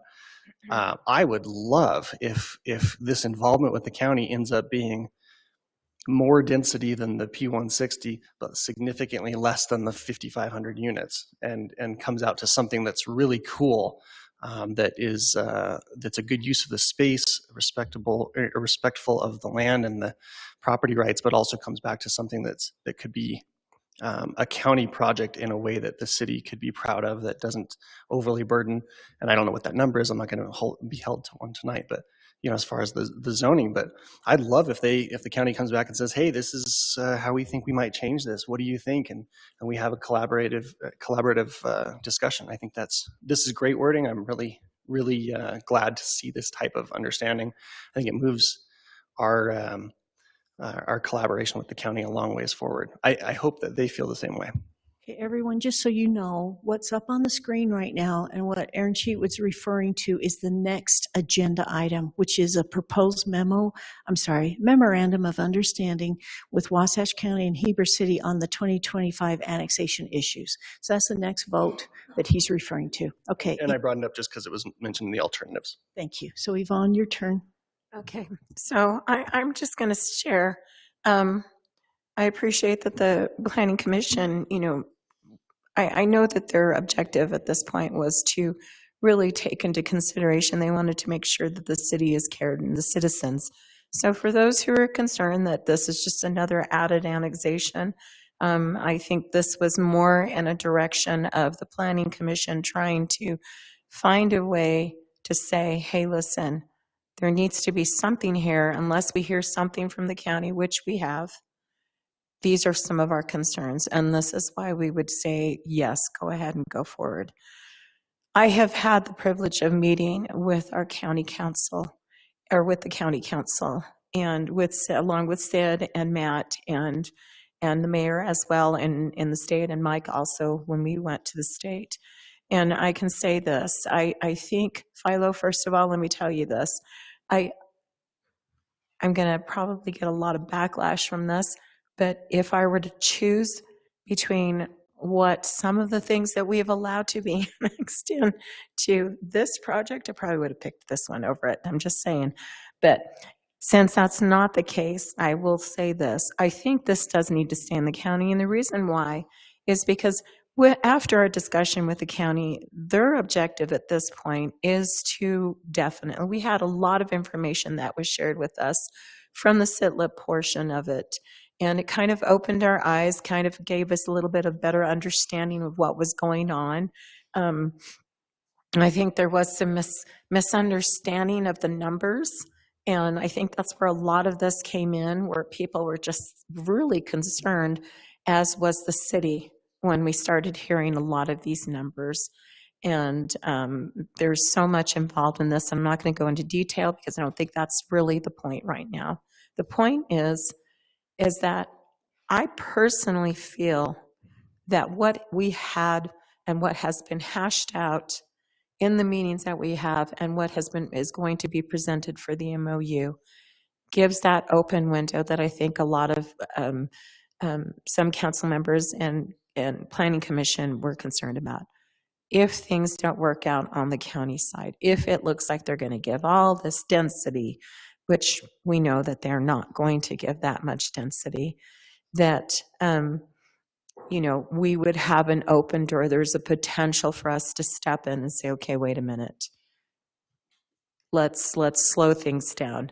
I think that was part of the concern. We're concerned about the infrastructure. There is so much attached to this property. And in that area that at this point right now, it's a lot to deal with. It'd be a lot for our staff to deal with. And I appreciate that the county kind of helped us in a lot of ways to kind of see things in a perspective where they're trying to say, this is what it's zoned for right now.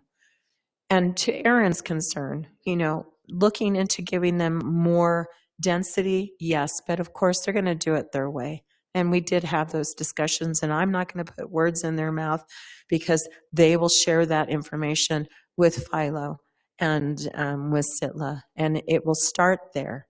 If there's an opportunity going forward for land swapping, because I think that was something, I will just tell you this, on SITLA's agenda, that is at the bottom of their agenda. That will not be a discussion with them until they've exhausted everything they can with the county. That's where it stays. That's where they'll go. They're willing to go with whatever is out there for density in the county. So with that said, I hope that we can all understand that, what was happening here for the citizens. This wasn't a land grab. This wasn't oh, give us, we want to have more land in. It was a legitimate concern from the Planning Commission, and their objective was to make sure that there was no additional added issues that we would have to deal with as a city and get this trickling down effect that would be more like an open floodgate. And I think we are able to, after these meetings, to kind of bring that to rest. And I'm hoping going forward for the land, for those who, the property owners, that they will have a better discussion. And I'm hoping that going forward, the county, that they will have a good, honest discussion with them going forward, because I was not aware that there was discussions with the county prior to this. So I'm hoping that maybe everyone kind of turns it around and we come with a better foot forward, and that they're willing to listen to this group that I think has some really good thoughts on how that property can be used in a beneficial way for the community as a whole. So that's where I'm going to leave it. If the council doesn't mind, let's open it up for public comment. Let's see if anybody wants to come forward to give a comment on the Heber City Annexation Policy Plan Amendment for the Wasatch Highlands SITLA land. We'll have public comment for 10 minutes, maximum 10 minutes. I'm sure we don't want to all be here all night, right? So if you want to come forward, state your name. This is why I came tonight, so. The ranked choice voting was just a bonus. Eric Rowland, Heber City, also on the County Council. So I think it was like 14 years ago, I sat for 2 years there and 2 years over there as a Heber City Council member. And during my term, there was, I think, one dark cloud, and that was the city just didn't get along with the county. For any number of reasons. I'm not going to point fingers, but it was a thing. And it made doing anything very difficult. And a lot of it was just because the staff would be fighting and the council wouldn't be talking and whatever. What I like about, what I'm thinking about tonight is, I think this really is a crossroads we're at tonight. This is such an amazing opportunity for us to mend old wounds, to continue to move forward, and to work together. I hope we always have conflict, because through conflict, the best ideas can be formulated, but not contention. And contention happens when you don't talk. And I can't speak on behalf of the other council members, but I can speak on behalf of myself, that I will do everything possible to make sure that we can continue to collaborate, that we can continue to not only have conflict, but to always talk and to work out a resolution and to work out a compromise. Because what we can do together will be better than anything that we can do alone. And I hope with allowing us to work with this group, that we will, how do I say this? That we will earn that trust.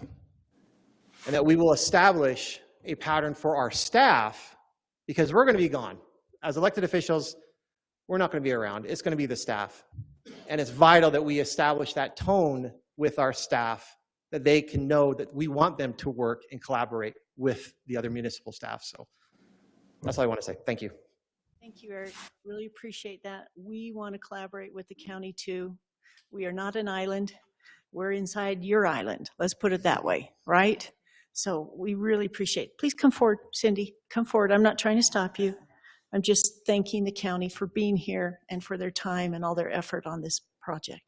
Hi, I'm here to address the Wasatch Highlands property. My name's Cindy Cosart, and I live in that area, which is precinct 415. So that would directly affect me. And I know a lot of people have already talked about the water, the sewer, the roads, the things that I don't think have really been talked about, if you're talking about low-income housing, is bus transportation.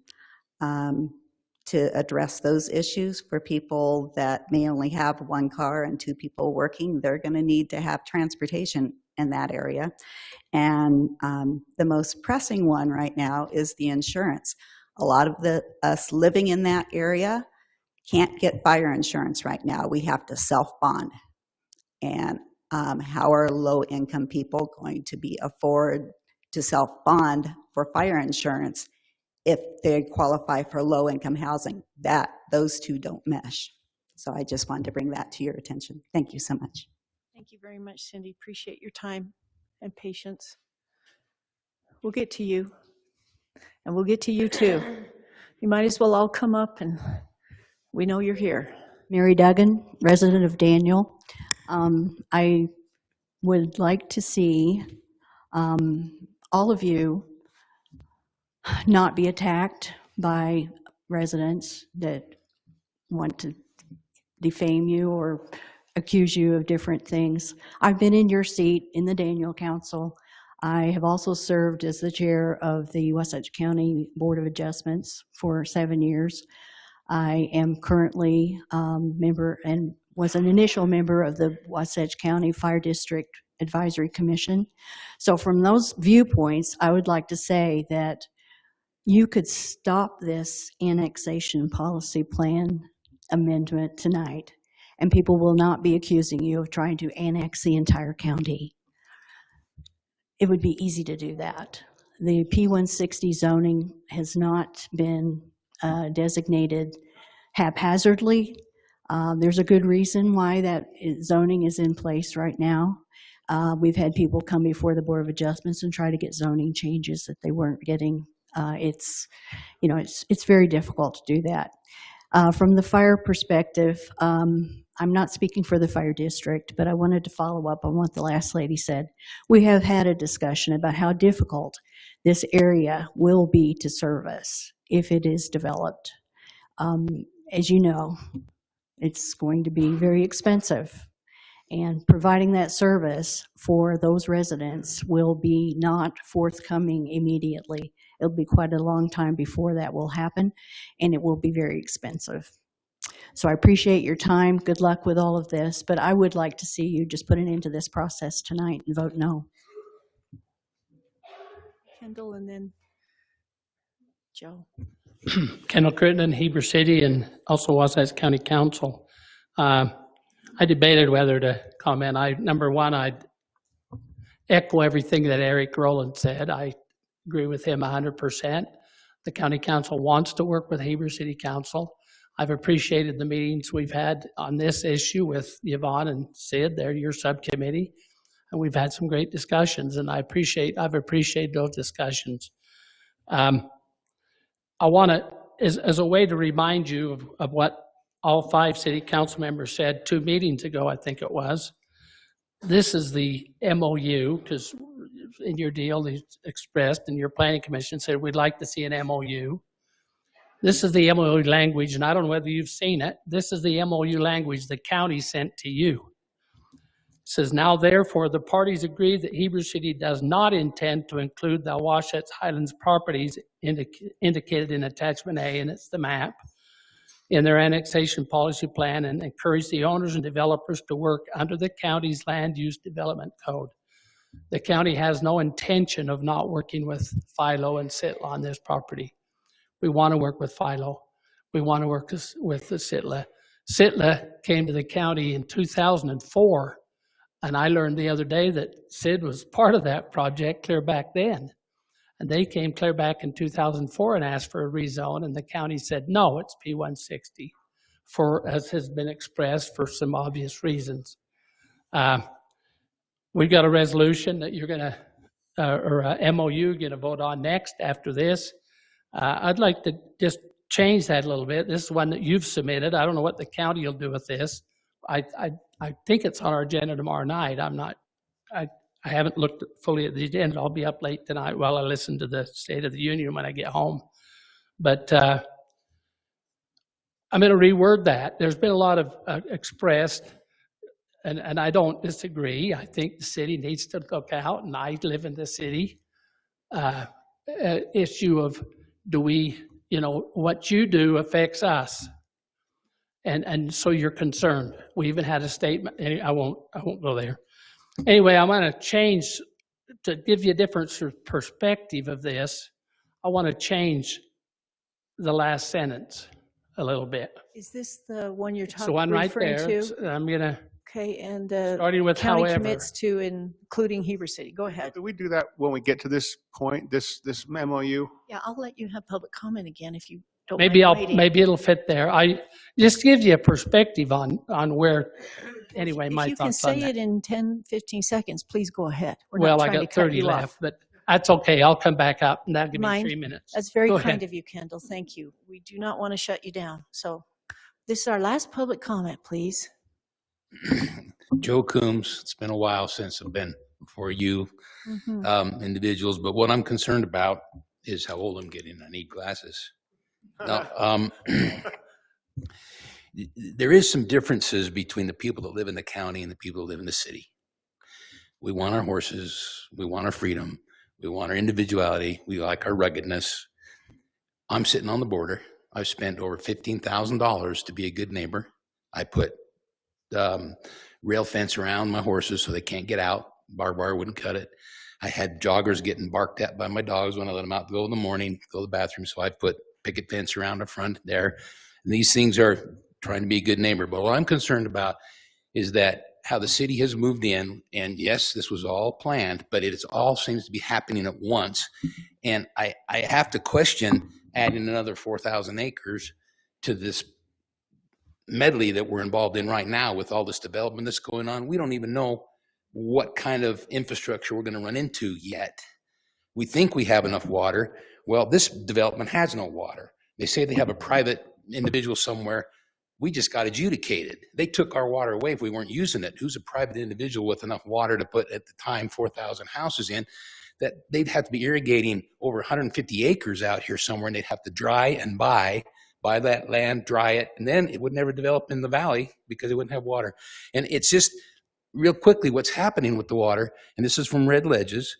They got annexed into the city. They wanted more density. Couldn't get it from the county. They got more density, but what it has done is I get their treated sewer water now in Wasatch Canal, and I'm sprinkling it on my vegetables and my pasture. 10%, it's going to be 20 when they're done up there with Tuahey. That's not where my water diversion comes from. It comes from the North Fork of the Provo River, clear up there in Weir Lake. It doesn't go through their sewer system and get treated. And me, what does that do? It gives them a chance to have 10% more houses up there, 4 or 5 more houses up there that they are, I'm whole, I'm supposed to be whole. No, I'm not. My water is supposed to be returned to me in the same condition that it's held in. And I'm really concerned about the water situation and how it's not really being addressed. When you look in these memorandums of understanding with some of these developments, it's 2 lines. We'll talk to Twin Creek Special Service District. We'll talk to Jordanelle Special Service District. If we can't get water from them, we'll find it somewhere. I think water has to be upfront, has to be on the table, has to be in the pot before anything gets approved. Annexations or anything like that. Because put a golf course up on top of Sorensen over here, where's the water? They have 600 acre feet, 600 shares, something like that. I'm sorry, it doesn't work in my calculator. And I think that we need to give it time to percolate and sift through and decide what we really have and what this is going to look like before we add a bunch more. It'll develop, but it needs to be done right. And by golly, I'd like to see where their water is before it even is entertained. Thank you.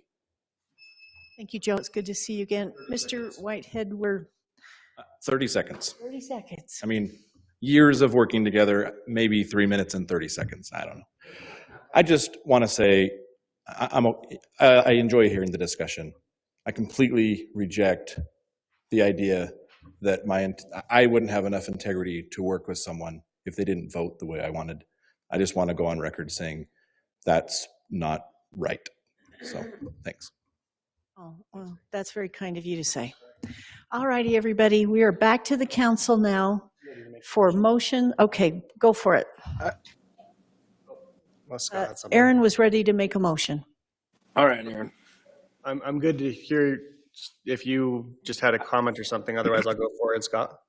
I just wanted to say to the county, when they're working with this group to please make sure that there's public access to the property by way of trails and open space and things that everybody can enjoy if something's developed up there. That's my only thought. Awesome. Thanks, Scott. Eric was nodding his head. I know you can't see that, but that was the most exciting thing when I looked at it too. Do you want to talk before my motion? Yeah, I just want to make a comment before Do you you make a want to, motion. do you want to wait for the discussion? Oh, wait, no. Because usually we Oh, wait. let the motions go forward. Yeah, but he's waiting. That's fine. I want to say a few things too. I have learned in 30 plus years of working in this type of stuff that things really move. They always go somewhere different than when it starts. And that's okay. That's a good thing.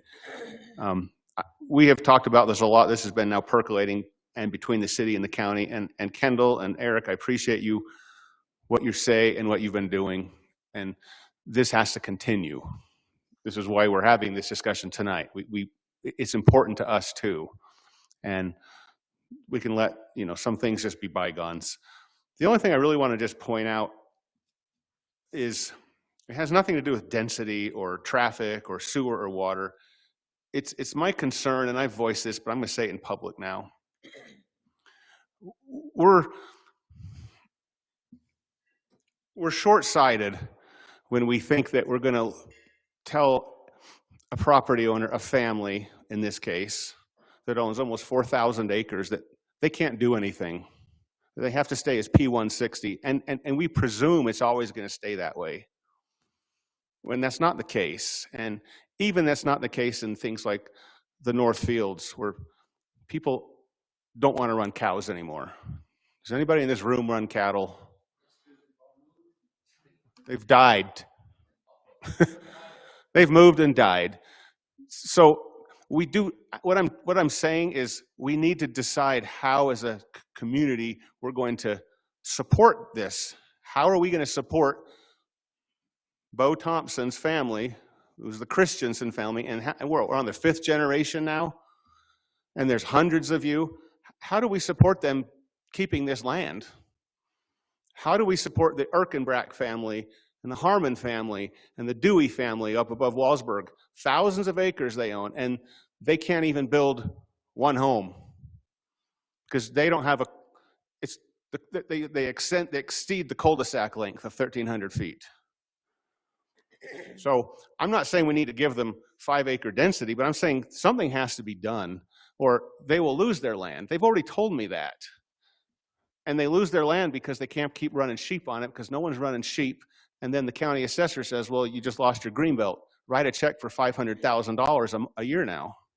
So I'm going to advocate for, as you go through this general plan, councilmen, think about how we're going to, how's this going to work, not just in the Northfields, but in these P160 areas around us. You've come up with a conservation code and no one's used it because it's unworkable. Come up with something that actually works. I could imagine on this 4,000 acres, 200 ranches and 2,000 or 3,000 acres preserved as public lands, and make a deal where they can monetize what they've had for 5 generations, and we can get what we want, which is honestly what Park City's been doing, right? Bonanza Flats, Round Valley, thousands of acres of land that we can ride our bikes on and hike on, and they've got something. They don't have to keep running sheep on it and hoping that they don't lose their green belt. So I feel strongly about that, and I know that because I talk to these families year after year doing land surveying, particularly surveying and estate planning and moving it down from generations, and it's not easy for them. And Bo, I know you're going to agree with me, and maybe you could say something, but this is an urgent thing, and I deal with, I know a lot of people in North Fields, and yeah, they're being bought up by wealthy people. They don't run hay, they don't turn out irrigation, they don't know how to take care of cattle, they don't know any of this stuff. And we think it's going to continue. And so we got to come up with some way to help it continue. That's my comment. Get off my soapbox now. I'm very glad I waited for your comment. I think that's great guidance for the county to try to see if there's some way to make these work. I am ready to still make a motion, Mayor. Go ahead.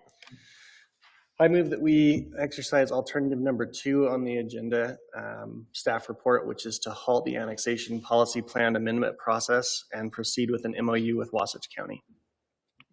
All right, that's the motion. Is there a second? I'll second that. Thank you, Yvonne. Any further discussion? All right, let's go with the vote. Mr. Phillips, you're first. I have one quick question for Jeremy.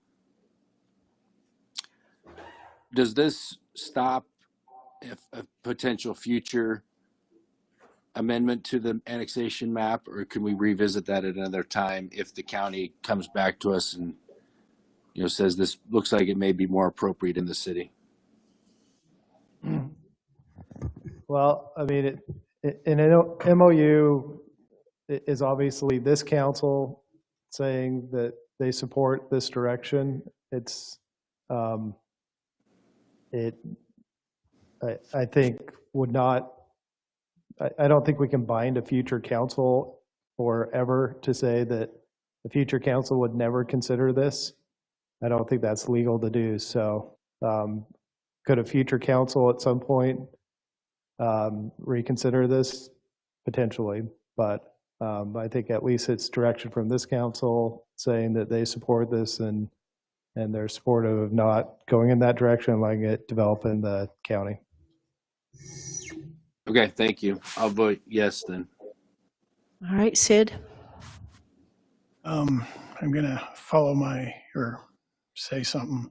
This is for the people. It's not for me. It's me holding to my word that Kendall, Eric, and the county, we agreed upon. And this is a yes. Okay, thank you. Aaron? Yes. Yes. Yes. Okay. The motion passes to halt all processing of the annexation policy plan amendment, not hold a public hearing with the council, and have the city proceed with the next agenda item. Let's go to the next agenda item, everyone. It is a proposed memorandum of understanding with Wasatch County and Heber City regarding 2025 annexation issues. Matt, we'll turn it over to you. Thank you, Mayor. Mayor and Council, this agenda item number 3 and number 4 are MOUs with Wasatch County. These 2 MOUs were negotiated with Sid, Yvonne, and myself with the counterparts in the county. The first MOU, agenda item number 3, is dealing with the annexation of properties that are identified as east of Red Ledges. I'll read this to you so it's in the record. This is now, therefore, the purpose of this MOU is to express support for the following pending issues and commit to act with respect to certain pending issues that impact both Heber City and Wasatch County. Annexation of properties by Heber City. Heber City's annexation policy plan currently does not include properties to the north and east of Red Ledges subdivision. Heber City has received 1 or more applications to amend Heber City's annexation policy plan to include certain properties in order to annex certain properties to Heber City within this area. Heber City agrees that properties to the north and east of the Red Ledges subdivision that are not currently included in Heber City's annexation are best developed under the authority of Wasatch County. However, because development of such properties could impact Heber City roads and other infrastructure, the county commits to including Heber City in any development approvals that would impact Heber City roads or other infrastructure. So this is the language that was discussed at the last meeting of representatives from both entities, and it's before you for your consideration this evening. Could I just make a note really quick to Kendall and you, Eric, if you could also include Heber Light and Power and Heber Valley Special Service District that receives the Twin Creeks SSD sewage at this time in whatever potential discussions you have coming up. We would really appreciate that.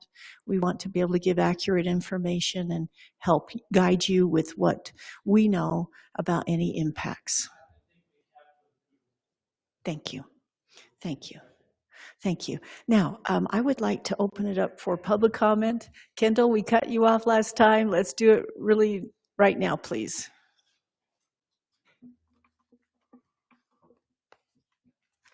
after a little bit more discussion, after a couple,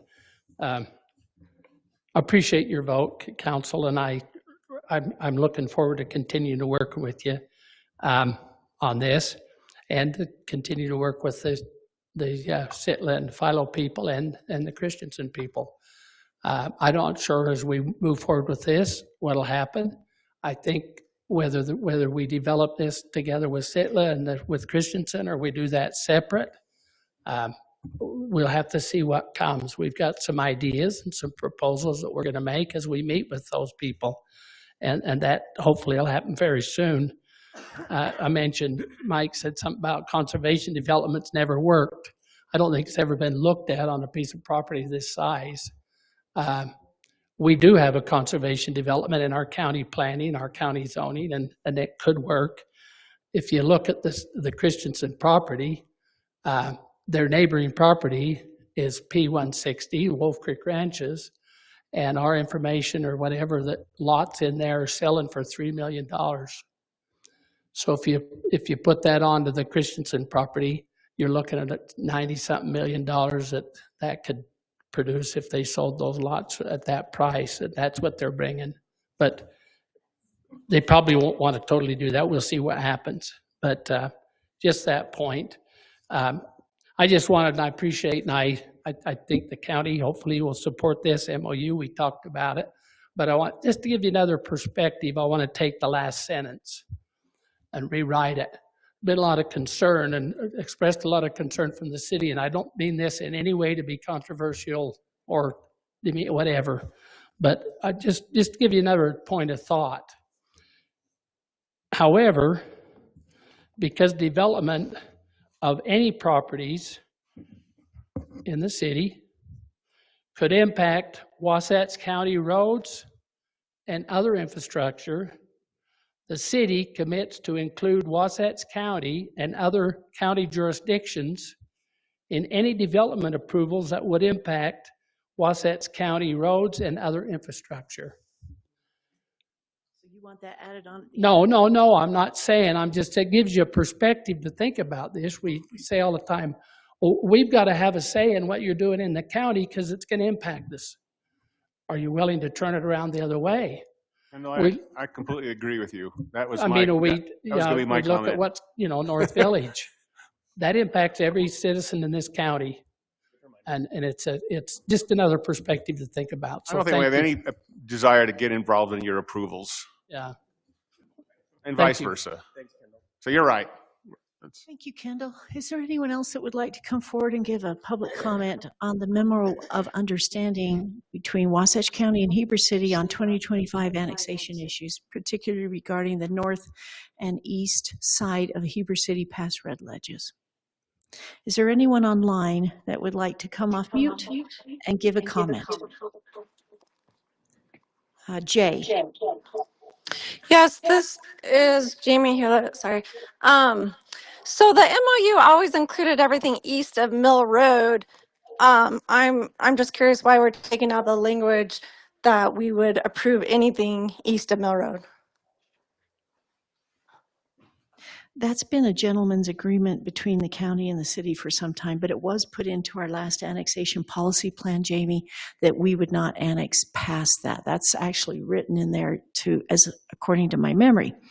So I think it is in the current annexation policy plan. Yes. Okay, so this wouldn't supersede that.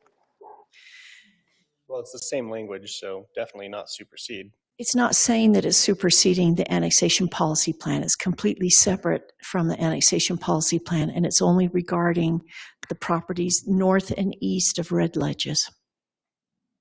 So not anything on Mill Road. Thank you. Okay. At least that's my interpretation, Jeremy. What about you? It's right there.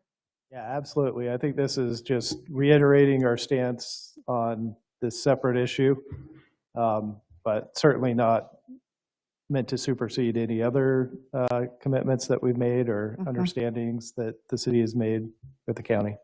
Okay, so let's, wait a minute. Wait a minute, everybody. I think it's still public comment time period. Jamie, did you have anything else? Nope. Okay, is there anyone else online that would like to come off mute and give a public comment? Okay, I'm not seeing any, so feel free to go ahead, Mr. Whitehead. Thanks. I won't take 3 minutes.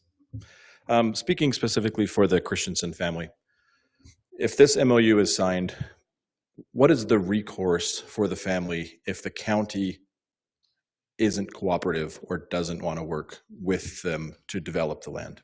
What can they do? Typically, you have some options in, creating a municipality or working with local municipalities or annexing in. In this case, it's saying we won't do that, and you're going to work with them. So I just want a better understanding. I'm asking for them, what is the recourse if it doesn't happen? I ask Jeremy for a thought. Jeremy, you're fine to answer that if you think you've got your crystal ball there. Jeremy, when I read this, it does not say that we are not going to ever consider an annexation. It says that we agree that the properties north and east of the Red Ledges subdivisions currently in Heber City's annexation are best developed under the authority of Wasatch County. I read that to mean that if Wasatch County just absolutely ignores them and won't talk to them, that eventually we come back and we say, guys, we tried to have an MOU, you're just not playing ball with these people, we're going to have to talk to them. Am I wrong in reading that? So I mean, this is, and we do this, with other agreements that we've had with the county where I think clearly, we're expressing to the county that we believe it's best developed in the county, and we want to give the county the opportunity to develop that. And, this is us expressing this is something we believe in. I think, again, I don't think it's 100% binding. So, if they came back, if the council changed in the future, would this strictly prohibit us? No. Would it be bad faith on behalf of the city, I think, to move in a different direction? Yes, I think it would, and I think it would probably, we're working towards a better relationship with our council, and we're committing to things, and the county, we're asking the county to commit to things. I think certainly if we didn't honor our commitments, so to say, then, that's going to be bad faith, and, I wouldn't expect the county to honor their commitments at that point. So, I mean, the reason I say that, Jeremy, and thanks for that. Sorry, Mayor, just a quick thought on that. I could see myself being in a position where and Greg, you asked the question, where if the Christensen family knocks on the door over and over and over and gets nowhere, that they would come to us and we would go with them to the county and say, guys, they want to talk to you. That's what I would see. This is the kind of collaboration we're committing to here, is that we want the county to deal with it, not deal with it. That sounds wrong. Sorry, we want the county to be interested. And if, frankly, what is the recourse? If they're not willing to do so, I commit personally to going and standing in front of them and saying, you committed to talking to them, talk to them. And I'll tell you right now, if they just threw up their hands and said, no, no, no, which I can't imagine from, frankly, pretty rational human beings on the county council, I'd be happy to talk to you again, but I don't think that's going to happen. So I can also say that we've seen this a lot, and I'm going to be careful how I choose my words here, but, Heber City is not their only option. I mean, if the county doesn't cooperate in some good faith effort, I think there's certainly other options on the table, including, as we've always seen, going to the state legislature and changing the options. So I think that, it's always good for governmental entities to have options and be reasonable. Otherwise, I think as both the county and the city have seen, when cities and counties don't cooperate, the state makes us cooperate sometimes. So go ahead, Mike, and then we'll try to wrap this up. But hang on one second. Okay. 9:47. I think I've got one more minute if there's anyone else that wants to give a public comment in person or online. Come off mute. Come forward. Go ahead, Eric. When the group originally did come meet with us, there was a proposed R1. And that was such a high density that as a county, we just said, that's a non-starter. That's really hard to even contemplate. And they asked the same question, well, what are our options? Well, maybe you might have luck with the city. We don't know. Try annexing with them. But it was just thrown out there. That's when there was no further conversation. And as I think we've witnessed on the national scale, there's an art in a deal.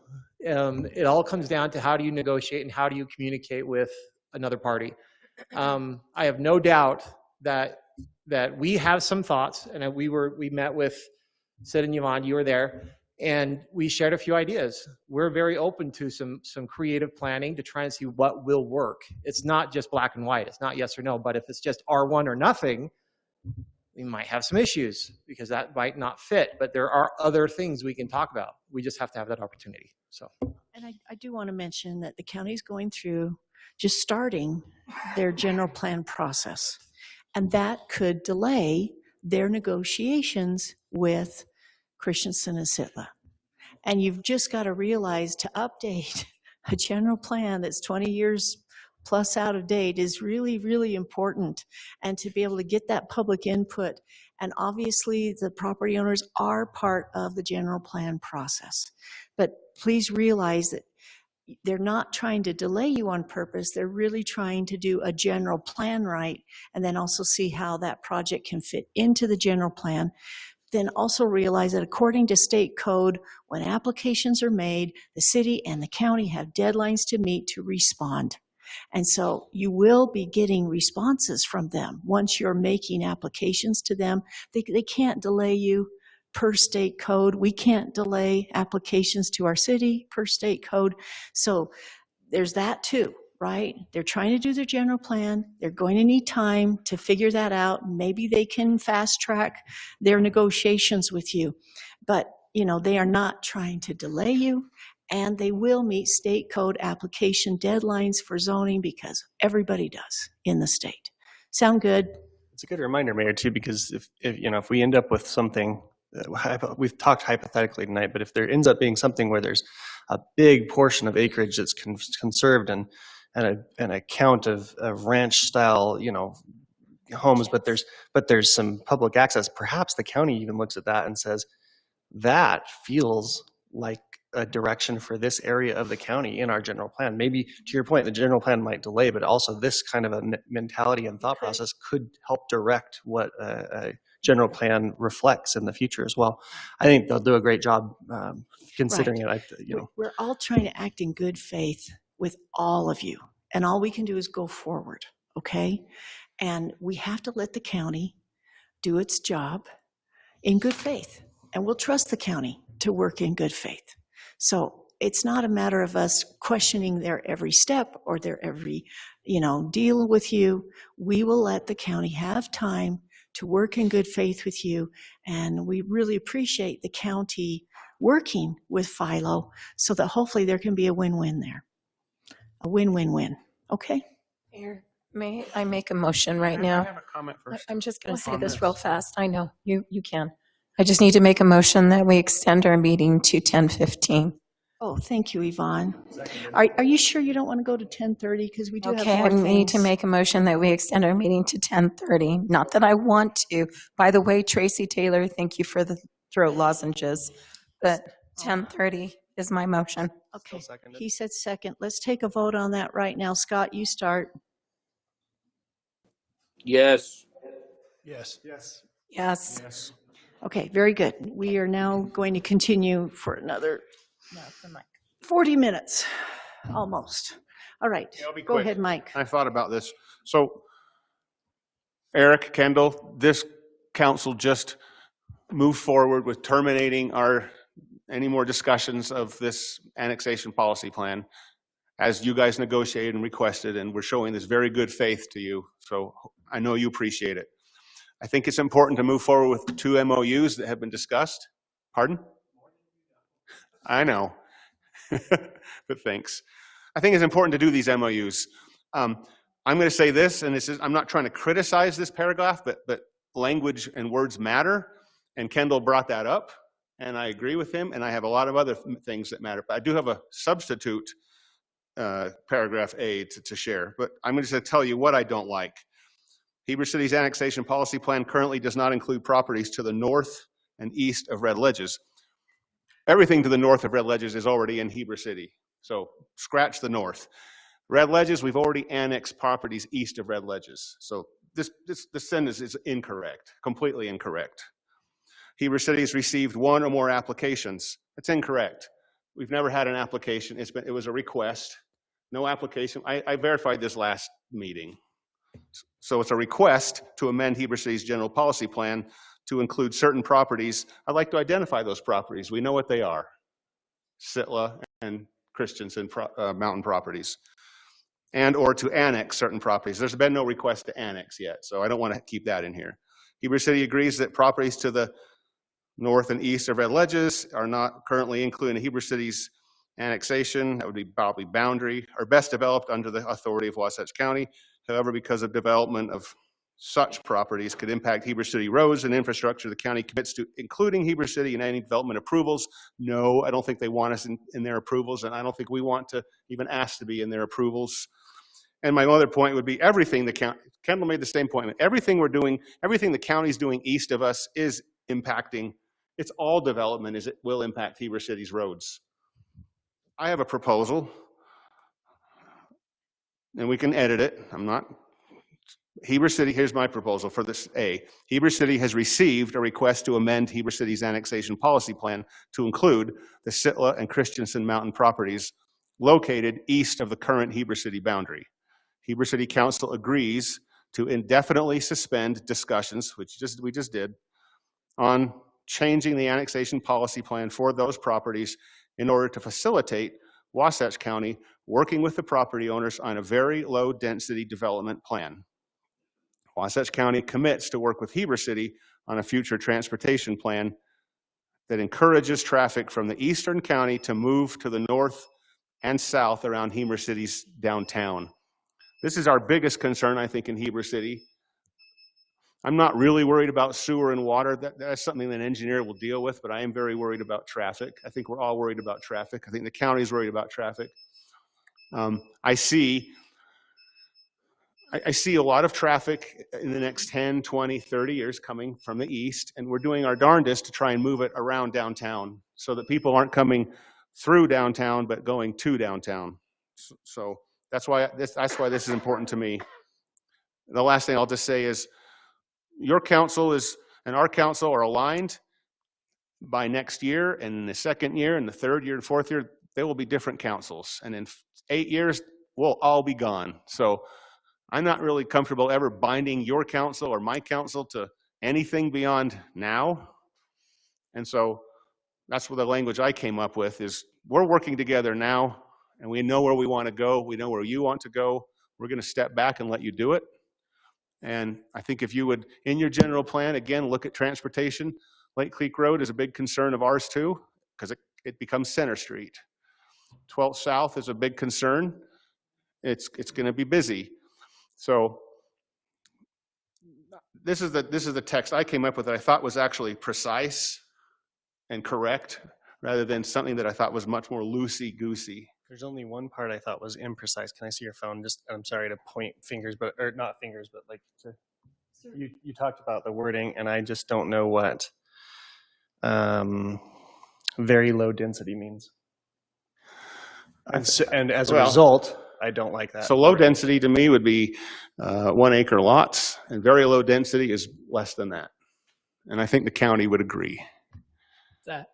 I said low density to me is 1 acre lots.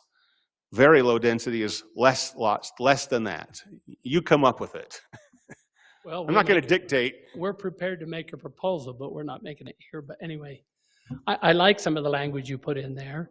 We have this on our agenda, this exact same language tomorrow night, but maybe you're not ready to pass it tonight, and possibly we won't with this new language. Maybe we need to get together and rework this MOU and pass it. It doesn't. We all know we're going to do this. I think probably doesn't have to be done tonight and tomorrow night between the two parties. I really like some of the things you put in there, better than what's here. How about to show good faith, the council considers passing the intent as he has just discussed. And I don't know if you were able to finally get to that today, Mike. This thing's been posted, since last Thursday. And so anytime you want to present stuff like this, just try to get it all to us as quick as possible so that we can have, a really clear discussion like you're saying.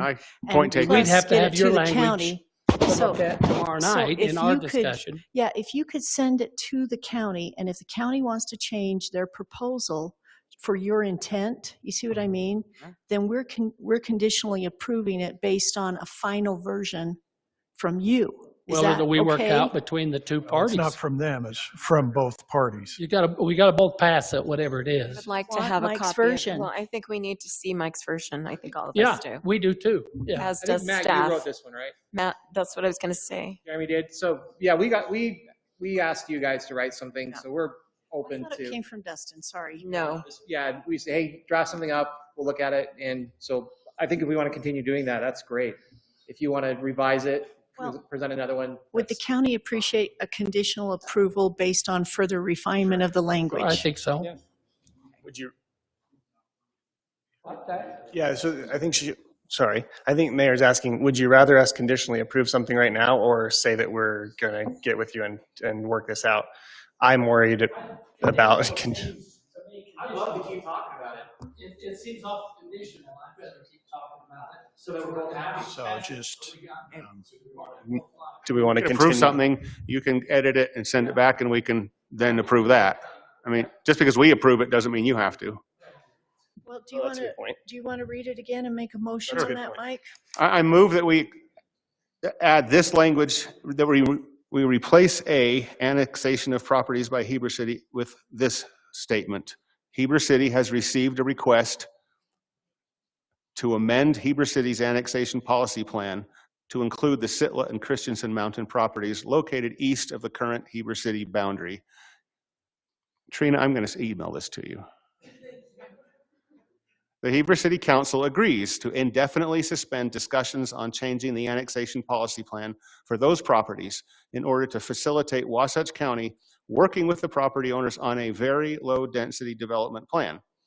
Wasatch County commits to work with Heber City on a future transportation plan that encourages traffic from the eastern county to move to the north and south around Heber City's downtown.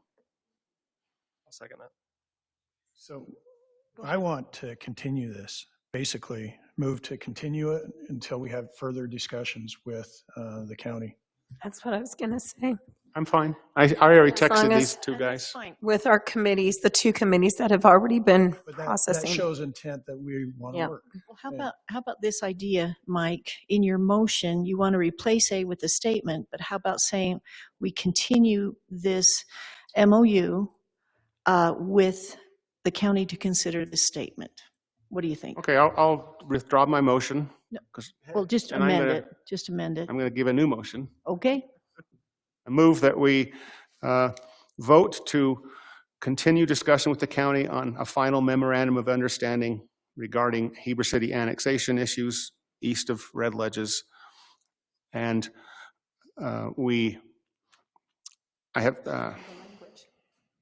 with the language, with edits to the language that was presented to us and the language I have proposed and already texted to Eric and Kendall. I'll second And that. come back to us as soon as you can, a couple weeks, for us, our discussion. you were seconded. Okay, is everybody clear on that motion? Any further discussion, any further questions? Okay, let's vote. Scott, you're first. Yes. Yes. Yes. Yes. Okay, that motion passes 5-0.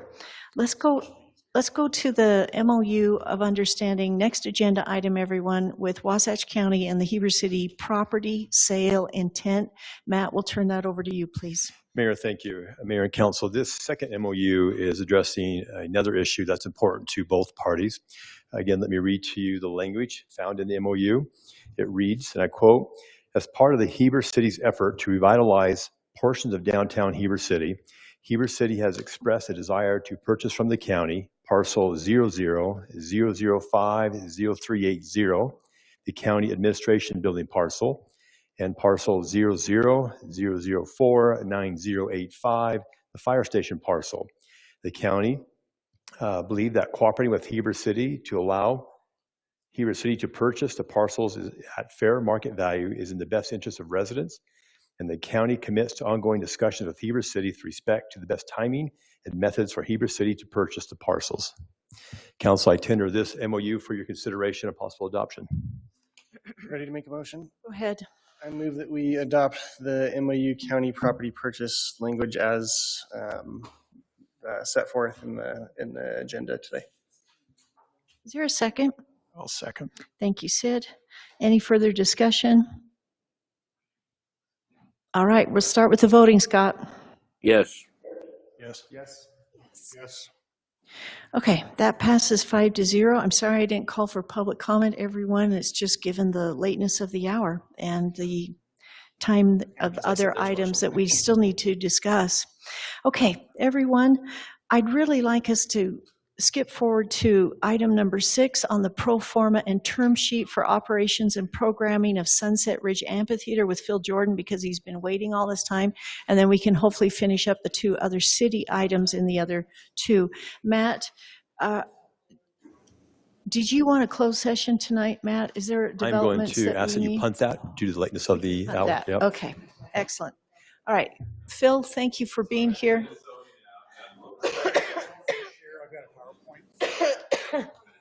Thank you, everyone, for coming. Appreciate your attention to 10 p.m. Not this late. Great willpower. I am so impressed. You just need to activate motion. Oh, yeah. Screen, what's your username? P. Jordan. Phil Jordan. P. Jordan.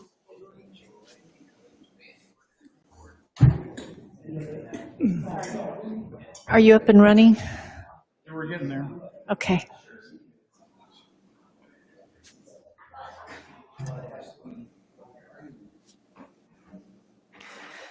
Everyone, we're going to start the next agenda item. We'd appreciate it if you could take conversations outside. Phil, please feel free to proceed. Sure. So here we are. Very good. Good evening. Thank you so much. We are here tonight. First of all, I'm Phil Jordan. Cody Winterton. And Mike Glenn. Mike Bradshaw wishes to express his sorrow for not being able to join us tonight. He has some family matters, and Cody Winterton is very much a partner of Rain Tree. So today we are here to essentially bring to you the opportunity for you to give direction. I believe our action items that we've asked previously is that you consider pursuant to the Jordan Oak Ridge Development Public Infrastructure District Agreement, the funding allocations for public benefits in villages 1, 3, 4, and 5 investments be reallocated. And we're asking you to give direction. I believe, Matt, you want to discuss for a second how this is not an action for the council, but rather giving direction to you as staff? Thank you. So what we're looking for tonight is simply direction from you to staff to proceed forward on the recommendations that Phil is going to make tonight. Right. So this is not an official motion. It's just direction to staff on if you want to proceed with any of these ideas being proposed. Correct. The second one is that as part of that, direction for Jordan Oak Ridge to then proceed with what's known as project development using PID funds. Those funds would then support the design architect RFP, which is a competitive process for the architect to be selected and go to contract and design of the amphitheater and have those designs go out to bid, at which point then Jordan Oak Ridge would return to you with these options to have actual contractors be hired and start work. So that would be activating the first request, which is reallocating funds within the PID. Also, activation today by your direction to Jordan Oak Ridge to hire the Heber Valley Arts Center, which Mike Glenn and myself represent, as consultants to the project specifically for fundraising. As we're about to present to you, the deficit between what can be funded in PID and what we're recommending as the enhanced amphitheater is approximately $14 million that needs to be privately fundraised. We'd like to activate that using PID funds to support that project moving forward through the next year, because we believe in the next year, it'll take that long to essentially design and bid. In that same period, we're going to be out there publicly fundraising. So then we come back a year from now with designs, with bids, and with the success, hopefully, of having private fundraising, at which point we can then activate the project. So that's what we're talking about tonight. Also, as I've submitted in documents, we are delivering and have delivered to you as Heber Valley Arts Center the pro forma of a 10-year pro forma to operate the amphitheater. You have that in your packet right now. It is about 30 some odd pages of documentation. Would invite you to have comments, and perhaps, Matt, you can filter any questions back to me, and we can have those discussions. Just a reminder, the amphitheater owner, Heber City, has these responsibilities, essentially to deal with the design and construction as a consultancy to JRD. You're also the venue operation management, since it'll be a public entity owned, operated facility, and also therefore now moving forward, the capital maintenance of whatever is being built will be the obligation of the owner. Also, Jordan L. Ridge Raintree is actually going to be responsible for hiring a project consultant, hiring and paying the design team, hiring and paying the general contractor and a construction project manager, and then completing the amphitheater and the arts district, all the responsibility of the Jordan L. Ridge and Raintree to then hand over to the city for your ownership and use. The consultant, of which Heber Valley Arts Center has been selected by JRD, is to then engage a fundraising campaign sub-consultants contracted to Heber Valley Arts Center, designed for operations, which is the intention for our help, as it were, and then to provide operational planning and readiness. And ultimately, we would like to be one of the competitive bidders to work for the city as the operator of the amphitheater. So just a reminder, this is sort of the options that are available to private and public owners as to how you can also merge owners and operators. You can see that a private operator is the only thing that cannot be operating. Essentially, a private owner will not have a public operator. That's generally not use of public funds for private benefit. Otherwise, all those options are available, and it's our recommendation that you consider this, which is that a public owner would then engage a private operator. There are opportunities for you to hire staff and to operate yourself, as other counties do and other cities do, but at this juncture, it's our recommendation that you have a private nonprofit operator. Well, if I may, Phil, it's important to note that if we are going to use PID proceeds, state law is such where it has to be publicly owned. It cannot be privately owned. Which fits into his model. Correct. Right. Yep. So just a reminder of the core functions of an operation of venue management. Safety security is the first part, event management, contracting, insurance, ticketing control. We talked about it at last meeting. Financing, as you heard, we hold all the ticket revenue before the event has occurred. Once the event occurs, we then present your dollars to the presenters. So we save them from essentially taking your money and running. The guest experience is entirely within the purview of the operator. However, it is a direction by the owner. So the owner has a lot to do with setting policies and procedures on how the building is operated to the extent of the guest experience. And that guest includes all the groups that use the venue: technical equipment and personnel, food and beverage management, and then, of course, sponsor and donor management. So as people are donating to the future operations as well as sponsors, it's the obligation of venue management to make sure those contracts are written properly, executed properly, and then brought back to you as far as executing them. And then it's our job as operators to then implement them and keep sponsors and donors happy, as it were. So that's part of it. Just a reminder, this is the project site, as you've seen many times now.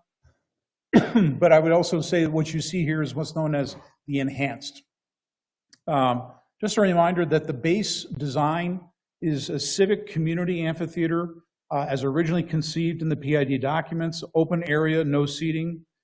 This results in more annual operating equipment required on a regular basis.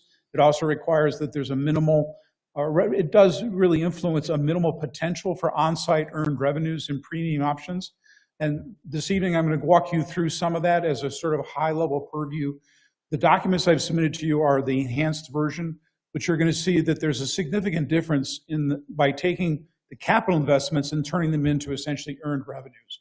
And that's what we're recommending to the city to consider at this juncture. And the guest experience, if you have guest experience that is actually fulfilling expectations, you then can book more events, and you can also have less events or less attendance. So what we're trying to bring to you tonight is this decision point that you're beginning to activate is saying we then want to move forward with activating more events and more attendance by virtue of more capital dollars. And that's what essentially the enhanced design brings. So with that, this is, let me back up. In the base amphitheater, you can see these are all the aspects that you'll remember. Grass seating, concrete walkways, there's a loading dock access, the stage building with basic lower building entry plaza, simplified site, Essentially, a lot of gravel on road base, very little asphalt, essential sidewalks, native grass blend. Here's the budget that is essentially our current estimate on that. Looking at a base amphitheater at 5 million, additional site and amphitheater functions at 3.3, project management costs at 0.4. So the base amphitheater sits at 8.8 million. The current PID documents call for this same product at $5 million. However, that PID document is about 2.5 years old. So that's what's happened with pricing and also realization of what the project is. Just a reminder, this is what it looks like. Essentially, it's a concrete platform as the roof of a building. As you can see, there are no seats, no sponsor suites or fire pits, chemical or porta potties are dealing with restrooms. All the other amenities would be tents that are rented, as it were. In the enhancements list, we then wish to complete the stage building, adding an elevator from the lower level. We recommend a permanent stage canopy will give us actually a new idea, which is year-round use. If you have a permanent canopy, we can then present perhaps wintertime events, particularly in the 2034 season of the Olympic Games, when we can actually be doing winter events. And these winter events are not necessarily sitting and watching a show, i.e. ice castles, other types of events can occur where families can be walking through the site and doing things at different times. So we're trying to innovate during the all season of this venue. Fixed audience seating is part of what we consider to be the guest experience. Happy guests come more often, more events, more promoters, more shows equal more food and beverage, more sponsorships, more ticket revenues, and more ultimately, I think, parking revenues, although we're not quite clear on that yet. Fire pits we talked about a bit. We'll talk a little more. Restrooms and concessions. I'm sure all of us love porta potties. This is going to be built buildings. Oh, by the way, I've forgotten to mention earlier that some part of the design intention is that these two buildings you see on the sides that are concession and food and beverage buildings are actually box seating areas with seats on top to watch the show from above. Ticket office building. So this, you'll remind yourself, is sort of the full vision of it with the buildings that we just discussed, as well as the ticket office building. So fire pits, this is just another example of what we can see that came from the Ford Amphitheater in Colorado Springs. We believe this actually can bring capital dollars. If we are now looking forward to designing them into the project, we begin, once we know they're going to be there, we can actually start selling them as part of a capital investment in the building. So when we look at the totals, we have the base amphitheater at 5 million, the additional site at 3.3. All the enhancements I just reviewed is 19.4 million. The project management fee goes from 0.4 to 0.8. The total project comes in at $28.5 million. Finance management. So as I've said earlier, we've delivered an extensive amount of documentation for you to look at. I have a lag time on the PowerPoint here. Tony, you want to check? It seems like it's frozen. Bill, do you have a more line item amphitheater enhancements thing? And if it's in here, I'm sorry, I missed it. No. In terms of the capital costs? No. It can be available, though. I would appreciate one. Sure. Absolutely. We have a 30-line version, or I think we have like a 25-line version or 20-line version. Actually, a 60-line version. Most lines you have. Most lines? Okay, you got it. So we call this following the money. Just a reminder, when we talk about pro forma, they're not budgets. They're purposely stressing what is a case of how the building can work. And it's important for me to, under essentially a sense of discretion with you, to say, this is my perspective, having been operating these buildings for more than 20 years. I'm sure others would look at this in a similar way. I would argue that the differentials between us are going to be based entirely on the assumptions given. I have put into this as much as I know to be the market area of where we live in Utah, Intermountain West, for my years in Salt Lake, and how amphitheaters generally behave across the United States. Having said that, I'm certain that there will be other people that could look at this information and will come back and forth. But I believe that there's not going to be a significant departure from the numbers I'm about to show you. This shows in a 10-year pro forma in this essentially roll-up, on the left at the top of our earned revenues, coming straight down the line from our at-risk programming through Amateur Nights is a series I explained last time. All of our rent that comes in, the box seat program, which is the public fire pits, as would be available for sale for sponsors, individuals. Parking revenues, which are minimal. We do not have the ability of capturing parking, which is normally a significant revenue stream for theaters and for outdoor venues. In the Intermountain West, that's changed. In Las Vegas, you're probably aware that it's changed significantly. When I first got to Las Vegas, everything was parking for free. Why Now don't you we have to pay the, for everything. Why don't we have the ability to capture parking revenues? We're concerned about where the location is going to be and how we're going to. One aspect of this project that has not been figured out is that at 3,500 seats and 2.3 people per car, we're looking at roughly 1,400 to 1,500 cars. And on property right now, we have parking roughly 450 to 500 cars. So there's 1,100 cars that would need, on a sold-out show, need to park elsewhere. Now, being a city, you might want to talk to the school district about the use of school buses on nights and weekends, and parking at other places around the community, and/or something we've talked about with our county folks about what is a festival parking system that they will need to invest in for the Olympic Games. Not necessarily 15,000 people at Soder Hollow, which is the number, by the way, which then, if you do the math, is 6,500 cars every day or more. Now, we're going to shrink that down to what we need, which is about 1,100 cars. That's a lot of cars. So we have to figure out how we're going to do this. But this is how we grow our community, is figuring that out. And we don't want what Salt Lake had for many years, which is flat top parking pop up everywhere, so much so that Salt Lake City specifically prohibited any flat top parking starting in roughly 2015, 2014. If you have, I actually just don't know the answer to this question. If you have 500-ish spots on site, why would we not be anticipating charging for them? It seems like that would be the most. That's the revenue from 500. Okay. I misunderstood what you said. Yeah, sorry. We would normally charge everybody.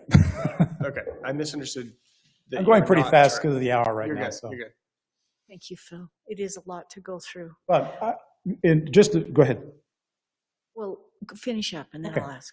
So as you can see, in expense-wise, it's actually 2 pages. So at the top at earned revenues, we can sum everything going left to right. You can see that we're averaging right in around 1.2 to 1.3 million. There are some high years. If you look at year 6, which is the Olympic year of 23 to 34, we're looking at nearly $2 million of earned revenue. But down below, we're looking at 1.5 in expense. That's the highest earning year, which will be a profit for the city of $417,000. There are, however, those years, like the inaugural year, and or the off year in year 4, or the off year in year 7, and the off year in year 10, where you'll be losing anywhere between $140,000 to $270,000. So, again, this has got a very subjective point of view to it. It's got a lot of detail to it. I've sent most of it to you for you to look at. Be happy to walk you through it. On the expense side, it's important to say that I've really culled this into about a 5-month building. There's really only 4 months of active business between June and the end of August, or September, end of September.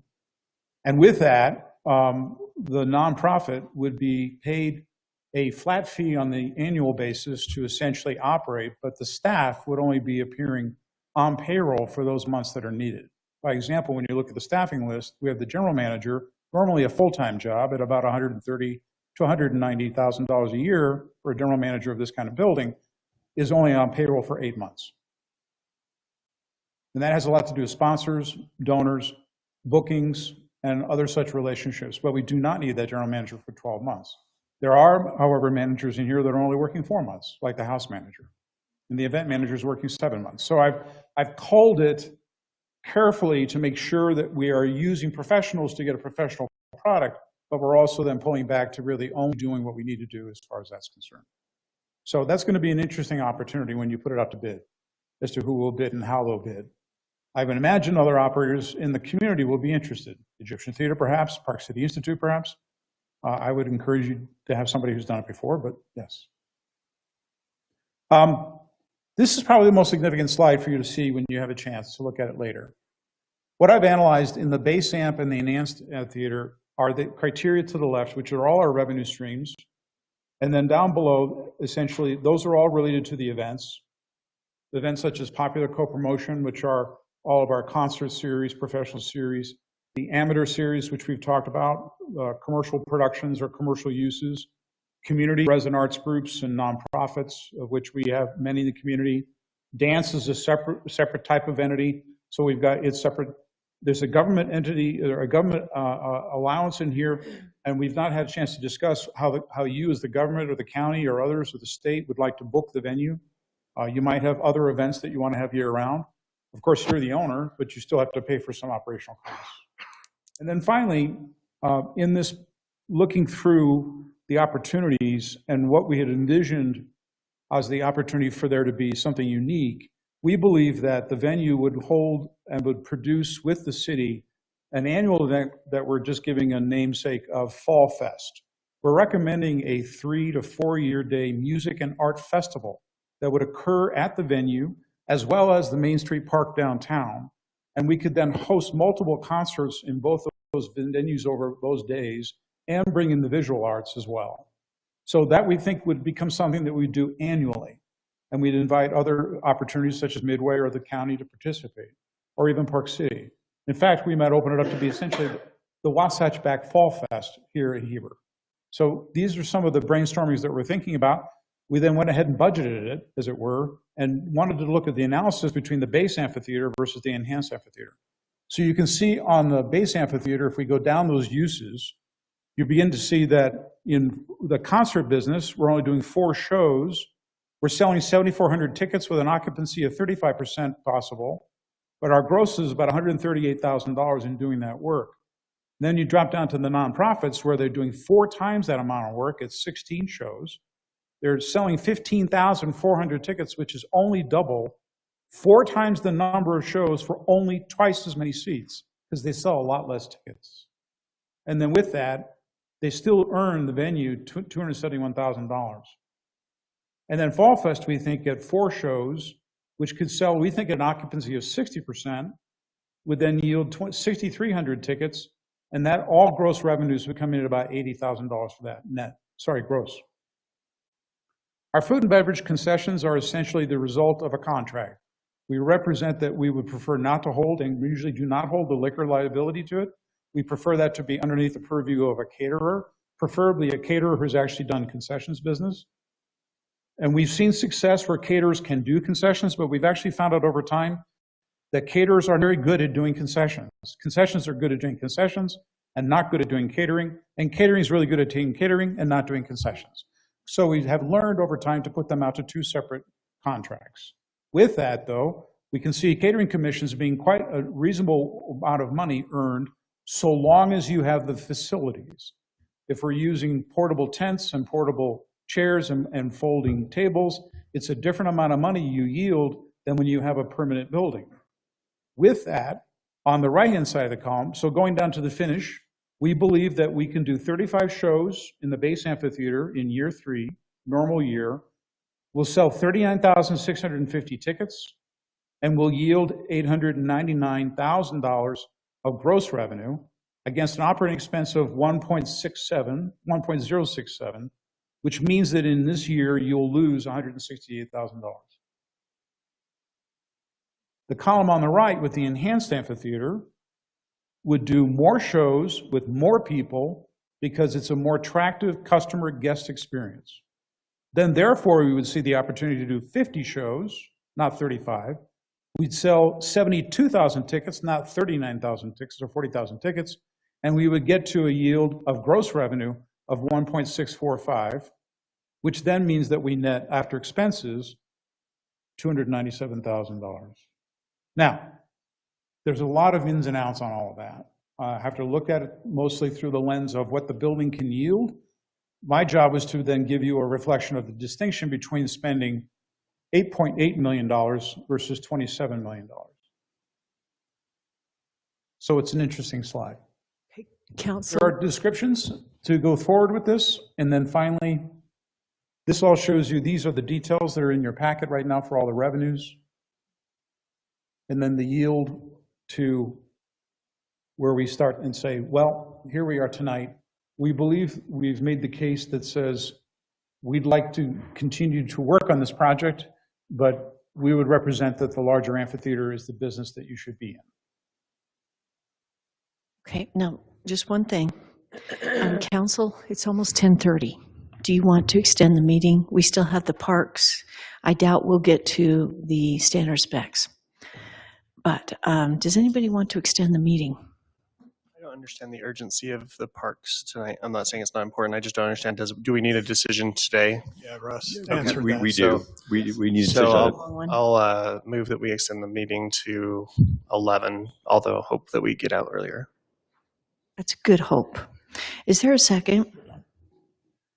I'll second. I'll go with Mike. Is everybody ready to vote? Go ahead, Scott. Yes. Yes. Okay. Yes. Okay, we can extend the meeting. So my question to you, Phil, and I wish we had more time to dive in deep, okay? But you're bringing this back if the council wants to go forward. And I don't know if you can answer my question, but Matt, how much money is in the PID that could go towards the $28.5 million that's being proposed for the enhanced amphitheater project?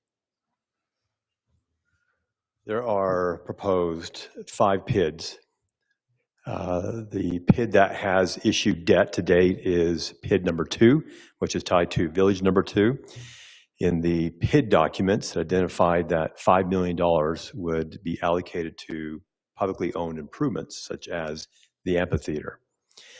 I believe, Cody, if I'm wrong, please correct me. I believe in PID number 1, which is up near Highway 32 as you go around the bend, it was also $5 million, I believe. So it's 10%. So there's 4 remaining PIDs, each being 10%. I think to get to the answer that you're looking for, the best estimate today would be another $8 million with the remaining 4 PIDs. It's approximately the remaining 4 PIDs. It's an estimate at this point, but it's approximately $2 million per PID for the 4. It could be more, but I think at $2 million per. So the way I would be thinking about this tonight, if I were you, is you have $5 million with an additional $8 million, which would give you $13 million towards the 26, which would be, roughly half, just a little less than half. So you'd be raising the balance. So. And is that $2 million per PID? Jeremy, you actually worked on that way back when, before you worked with us. Are you verifying those figures from Cody? Yeah, well, it's 10%, so it depends on what their bond issuance is. Okay. They have a much better idea of what the market, because how much they can issue in bonds depends on how much their valuations are. Okay. Because they can't, they can only have so big of a mill levy, which means they can only issue so much in bonds. So it depends on what the valuations of those properties are that can support that bond yield. So again, they know much better what they're anticipating their bond amounts for each of those PIDs are going to be. Please let me clarify something, everyone. Mr. Winterton, you work with Jordan Ridge, right? I am I'm the division president of Raintree Investment Corporation, so I Yes. oversee the entire project. Yeah. Yes, Work very that's- closely with Mr. Thank Bradshaw. you. Thank you for attending tonight. I'm sorry I forgot to mention that because you are an official source. If anyone else is, thank you very much for sticking with us till this late time. course. Thank you. Okay, so we're looking at up to 13 million, potentially more, depends on the land valuations. We can only assume that the land valuations are going to be much higher in Village 1, given the Marcella development that's going to be coming in there.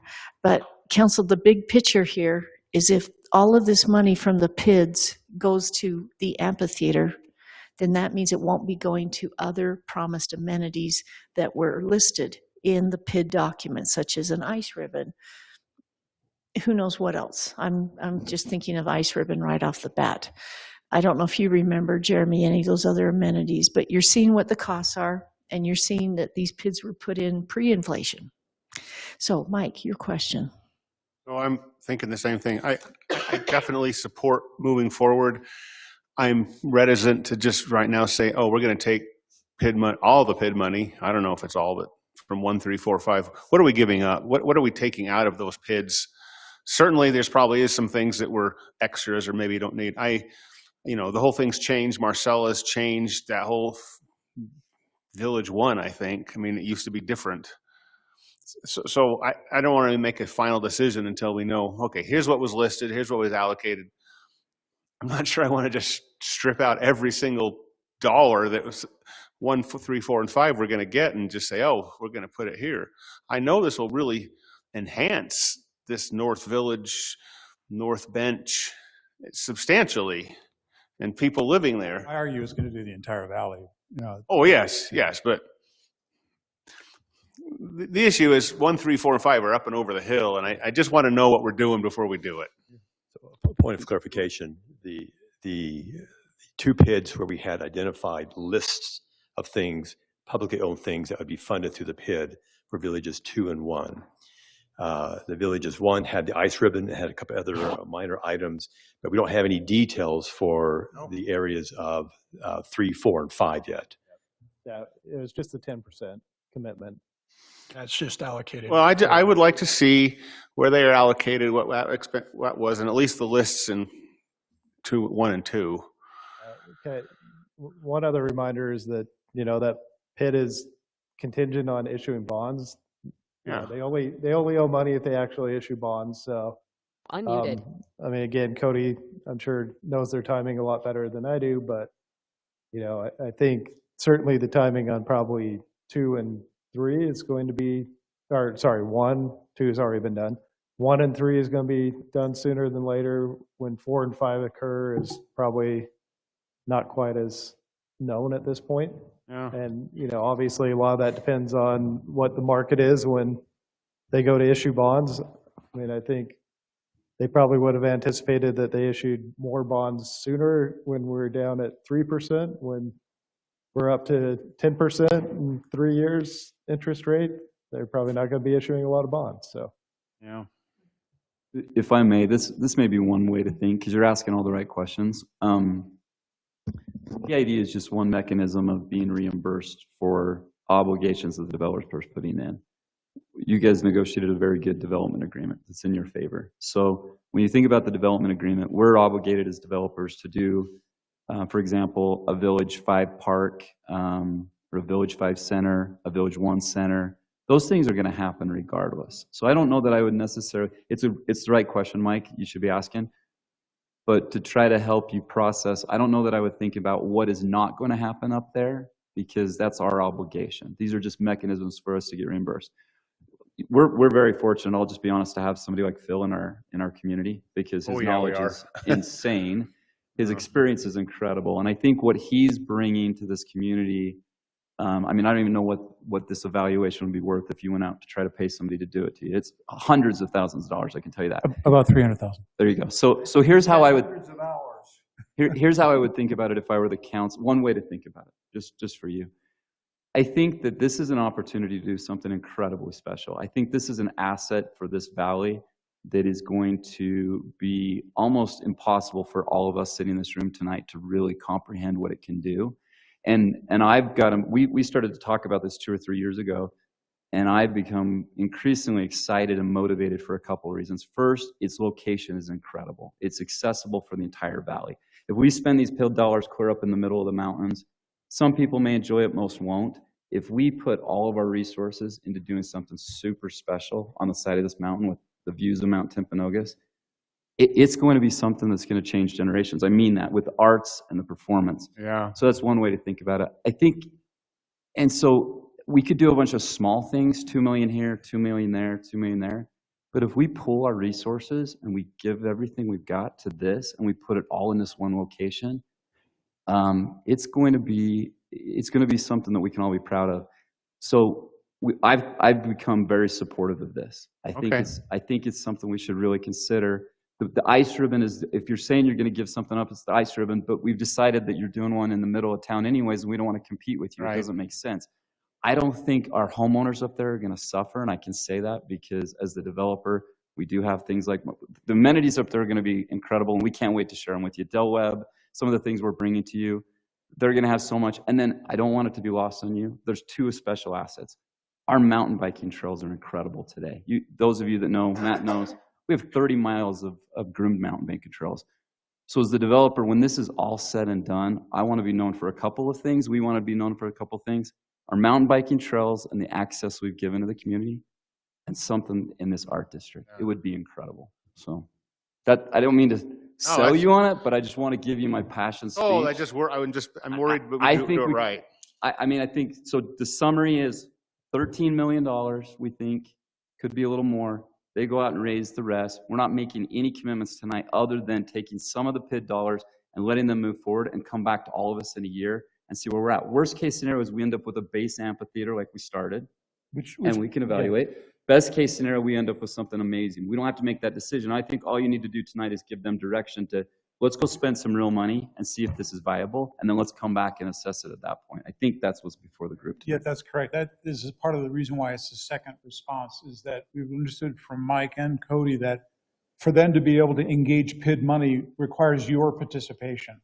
So this is our approach and petition to you to now start this process of PID investment in the project, both as far as the architect and moving forward to getting design drawings. Our vision and direction is to have two packages. One package is bid as the base package, and then we design on top of that. Everything that you've heard is now the enhancement.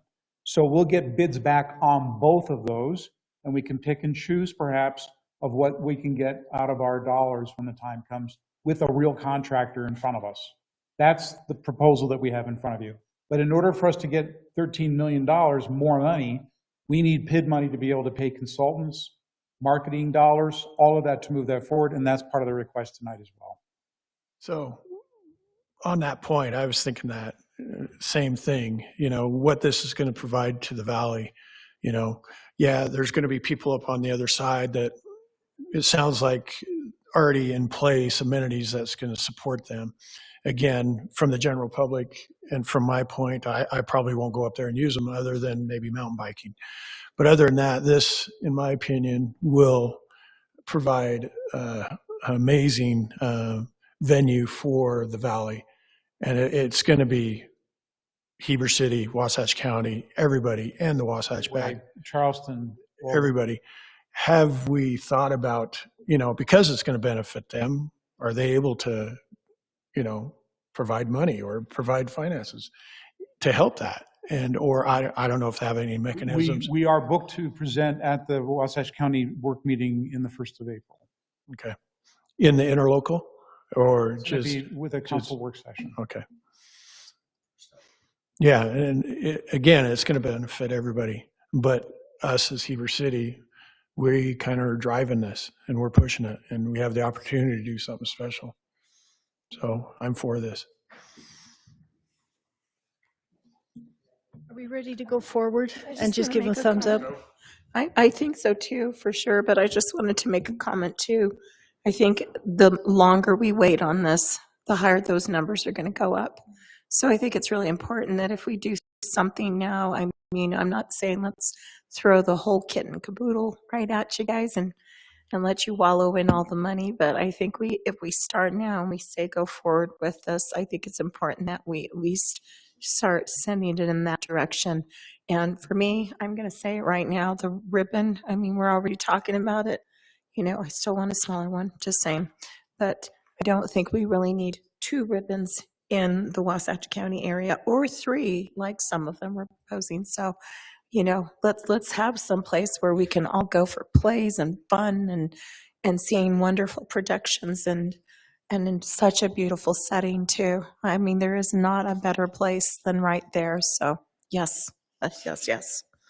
Well, I'm not going to hold you to it at all. What is the likelihood of being able to raise that type of funding? Well, you're acutely aware of the types of generous grants and stuff. I mean, is this likely? Is this pie in the sky? Let me speak to what's positive about it. You could not ask for, as we just discussed, the most beautiful site in the entire valley. When donors are part of this project, few of them are depositing their money on the basis of their family name and legacy and walking away. Most do that, but they actually want to be able to bring their family and friends and their business associates and show them what they've been able to contribute. So we think that there's a higher profile, particularly with the location close to Jordanelle, and everything that's going on with MIDA and Extel and all of those investors. We also believe that they're going to provide us some regular business opportunities just to use the building. So that all gives us credibility. The answer to your question generally is that the largest single gift is the naming of the amphitheater itself.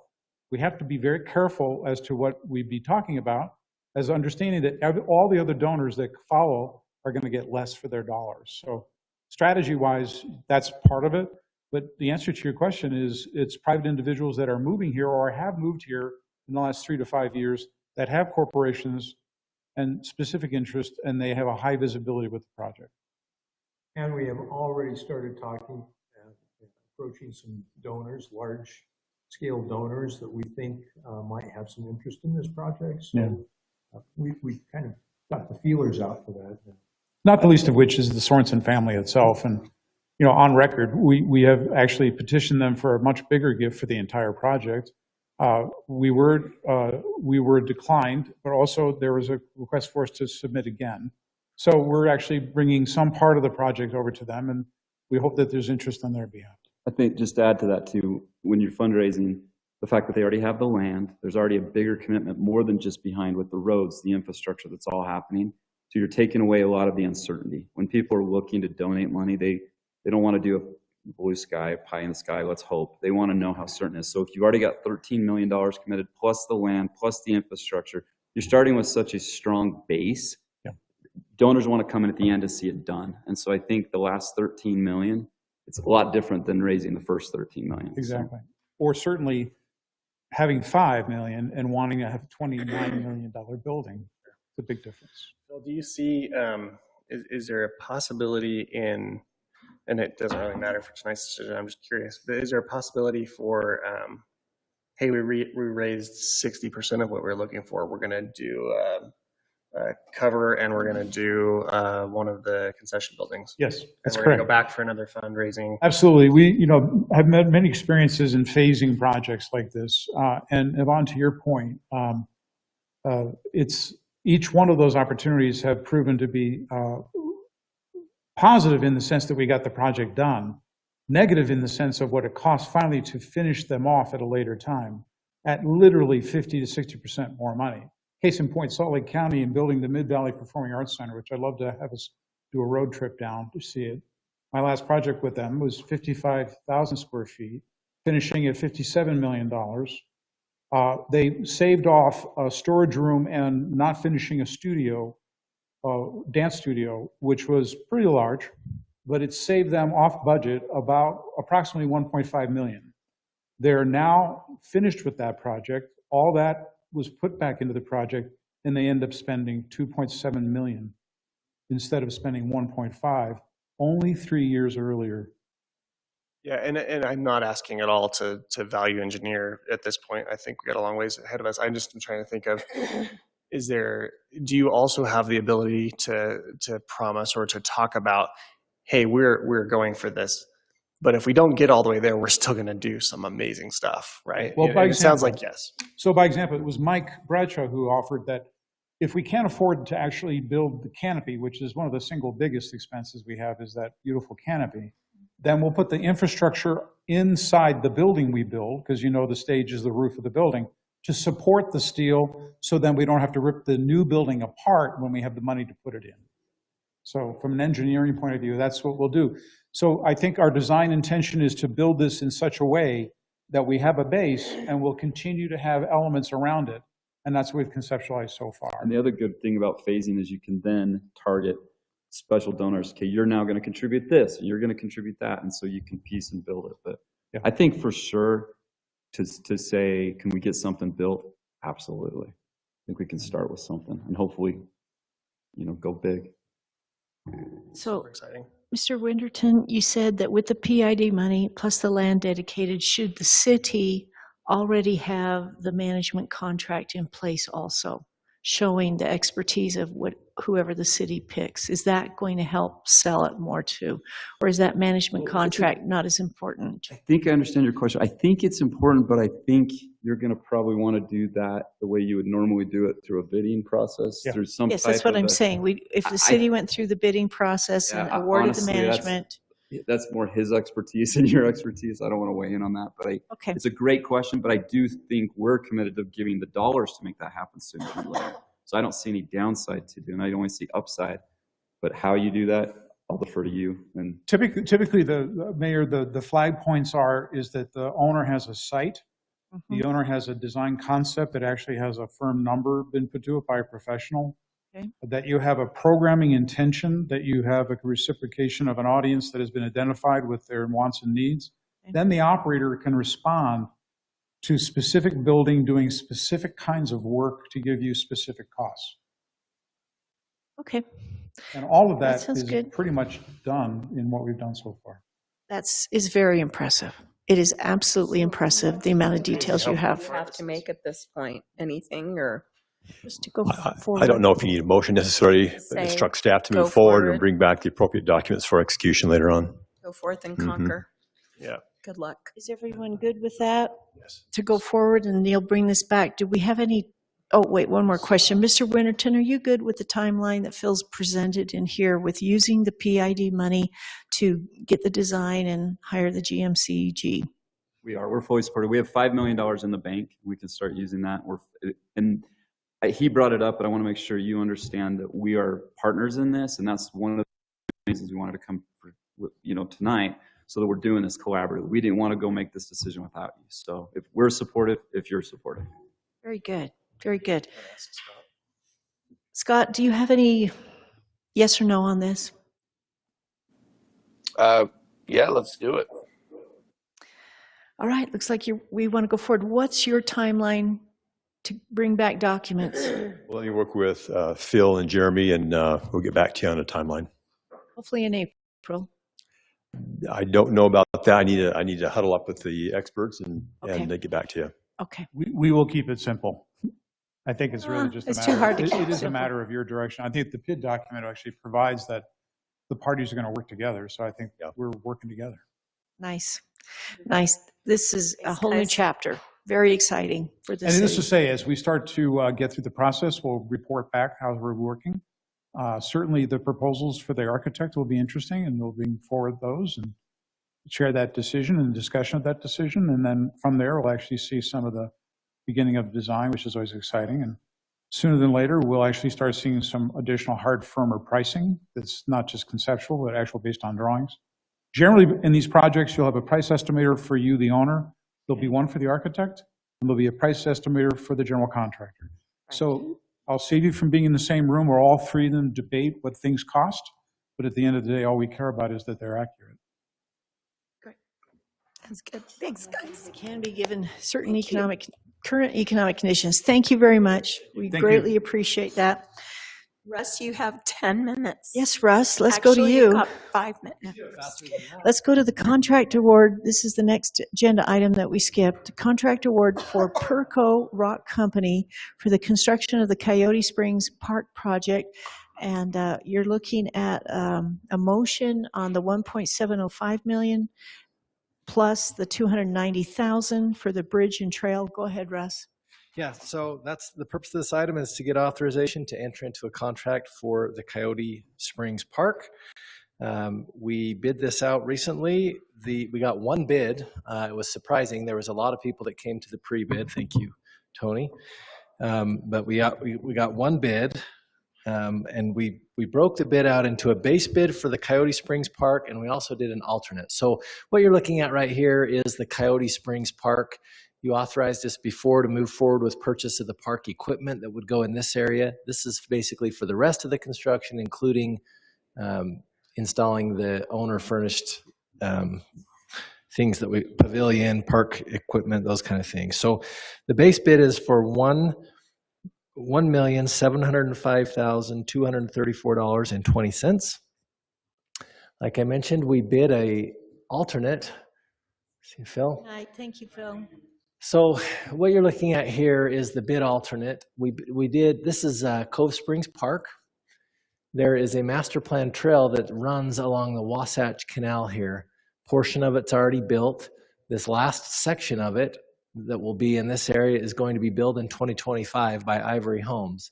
So the concept behind this, is recommended by our post committee, is to connect the along the trail system, the parks. You're connecting the Coyote Springs Park, access to Callaway Drive, to our new park, Coyote Springs. This bid alternate was 290,000. Sorry, now I lost it. 620. Yep, $290,626. So what I need tonight is a decision from the council. Our recommendation is to award this contract to Perco Rock, and the discussion is, do we want to bid or award all of it or just the Coyote Springs portion? Another important thing to understand is that the Coyote or the trail connection for the Cove Park and Bridge is not impact fee eligible. It's not budgeted right now. If we want to award that, we'll have to come back with a budget amendment. We'll have to use reserve general funds for that purpose. So any questions? Russ, can we put the 290,000 for the bridge into fiscal year 2027 budget? Because we don't know if it can be built this spring, but it certainly could be built in the fall. Yeah, just kind of an update on that. I have in my email as of today the contract from the federal government that would permit it. Oh, it still has to get both signatures, but that's going to take a matter of weeks, and it could get done this spring. Could get done this spring. So if the council, if that's a priority for the council, you want to get it done, I think we could get it done in the current fiscal year. Otherwise, we'll have to bid it out again in a later time if you want to get it done later. What was the 2.43 million that was budgeted for this and that somehow seemed to be able to cover both projects? Well, it couldn't cover both because it's all impact fee. But our budget, what we've budgeted in the budget for this year is $2,521,000. If we just did the base contract, 1.7 million, plus a 10% contingency, the engineering consulting and the equipment that we bought separately, we're estimating it would be 2.43 million. So we have adequate funds budgeted. It's part of our impact fee study. It's consistent with the Parks and Trails Master Plan that we've adopted. So, but the connection specifically is not. The connection specifically is just an adder we just threw in to see what the numbers were. And if you want to do that, we would have to come back for another budget amendment and come up with that money. Is it correct to? Just 1 second. Go ahead, Mike. Is it correct to say that most of the development up here that's been built the last 2 years has paid these impact fees? Or are those impact fees going into somewhere else? I guess I don't know the answer to that. I'd have to go and look at the number of units in this I mean, area. are all these homes on along Coyote Parkway, are they paying this impact fee? So all of the ones in the Coyote Springs development, the Coyote Ridge development, which is Ivory, are paying the city impact fee, which is going to be, our impact fee funds are going to be used to build this. Below the Wasatch Canal, between the highway, that's what you're talking about. It's for the whole city is paying into the impact. Yeah, that's what I'm getting. Yeah, any impact fee. I mean, we only have one Parks and Trails impact fee. I know. So, but these people in this area are paying this impact fee with each home. Okay, I was just trying to decide if this was a separate impact fee in the North Village. This isn't. I mean, no, it's not North Village really. Okay, what is it? I understand the bridge on the top. What's the next brown thing? Oh, this is Central Utah Water's access down into the canal, and building the bridge right here, which basically we don't really have many other options as far as where to make this work. Cuts off their access to get into the canal. We have to build them another access. Well, it's concrete work. Canal work. Is the bridge somewhat movable if needed, or is it completely bolted down permanent? Culvert, it's concrete. Oh, that's okay. Yeah, this is basically the same design we did up by Red Ledges, where we have a box culvert and we run the trail over it. Yeah. Which is. Can Eric Rowland ask a question? He's the neighbor here too. I live right next to it. The only thing I have observation, maybe you've talked about this during the summer. It's not unusual for there to be 50 people lined up in my yard to float the canal because they use the ramp as an access point.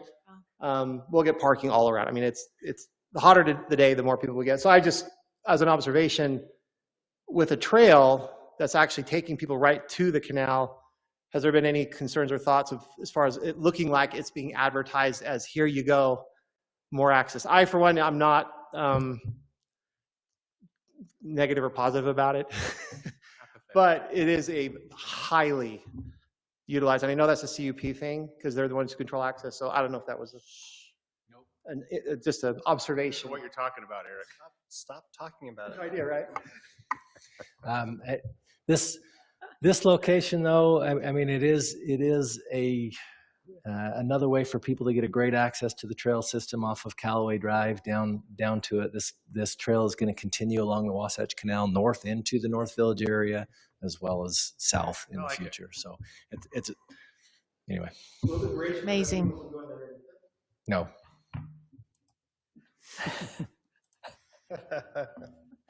So let me talk about the contractor.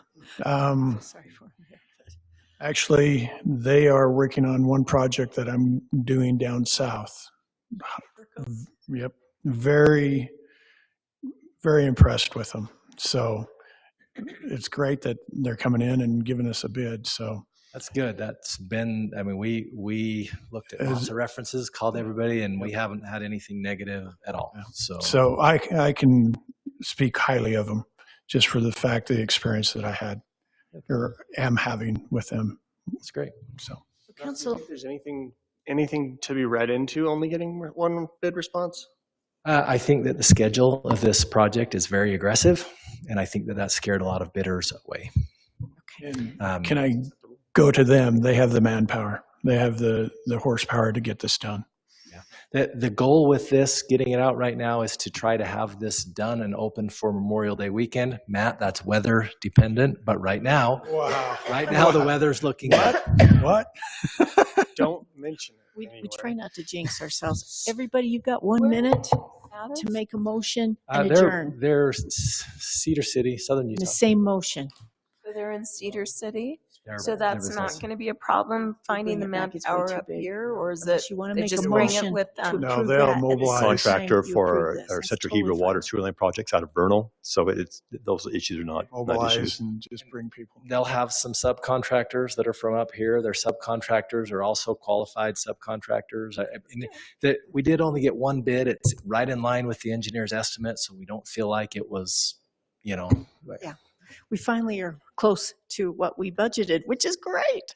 Okay, everyone, remember it's 10:59. Ready for a motion? We can do a motion on the contract award to Perco Rock for the 1.705 or the 290,000.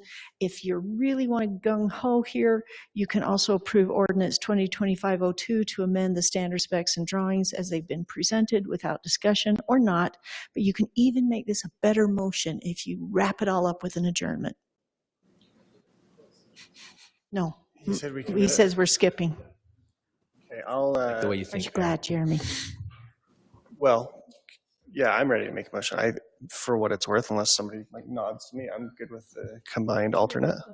So we're doing the whole thing. You can do the whole shebang, or you can just make sure to add in adjournment I'd rather- with what you do. Is it okay, Russ? We talk about the next item in 2 weeks? Well, yeah, Kyle won't be here in 2 weeks, so I'll probably push it a month. He's the one that did all the work. Oh, make on him it. come. Don't you need this for construction season He'll or be out of current town. permits? There are some other things. Well, this for sure. I think Mike's talking about the next item, the standards. There are some things that would be helpful for us to have that move forward.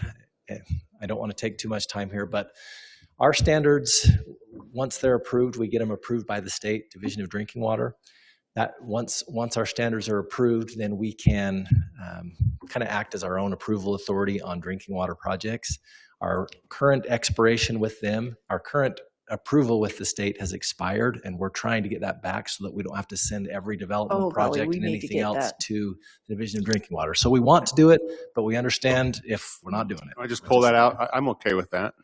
Drinking water stuff. Well, we've got to It's kind of we've scattered. got to send the whole adopted standards to them. They've already reviewed them. They're just waiting to know that they're. We adopt the standards and then discuss them and later in a month. You can bring it back. That's We totally typically, fine. yeah, I know. yeah. I want to help you, I would love it if we could move forward with that. And but I'd like I'm to open discuss to some more of them, discussions. just a few. I agree. So, anybody? I don't want you wanna to feel make a offended motion? like we're bringing it back. Let's do that. Is that your motion?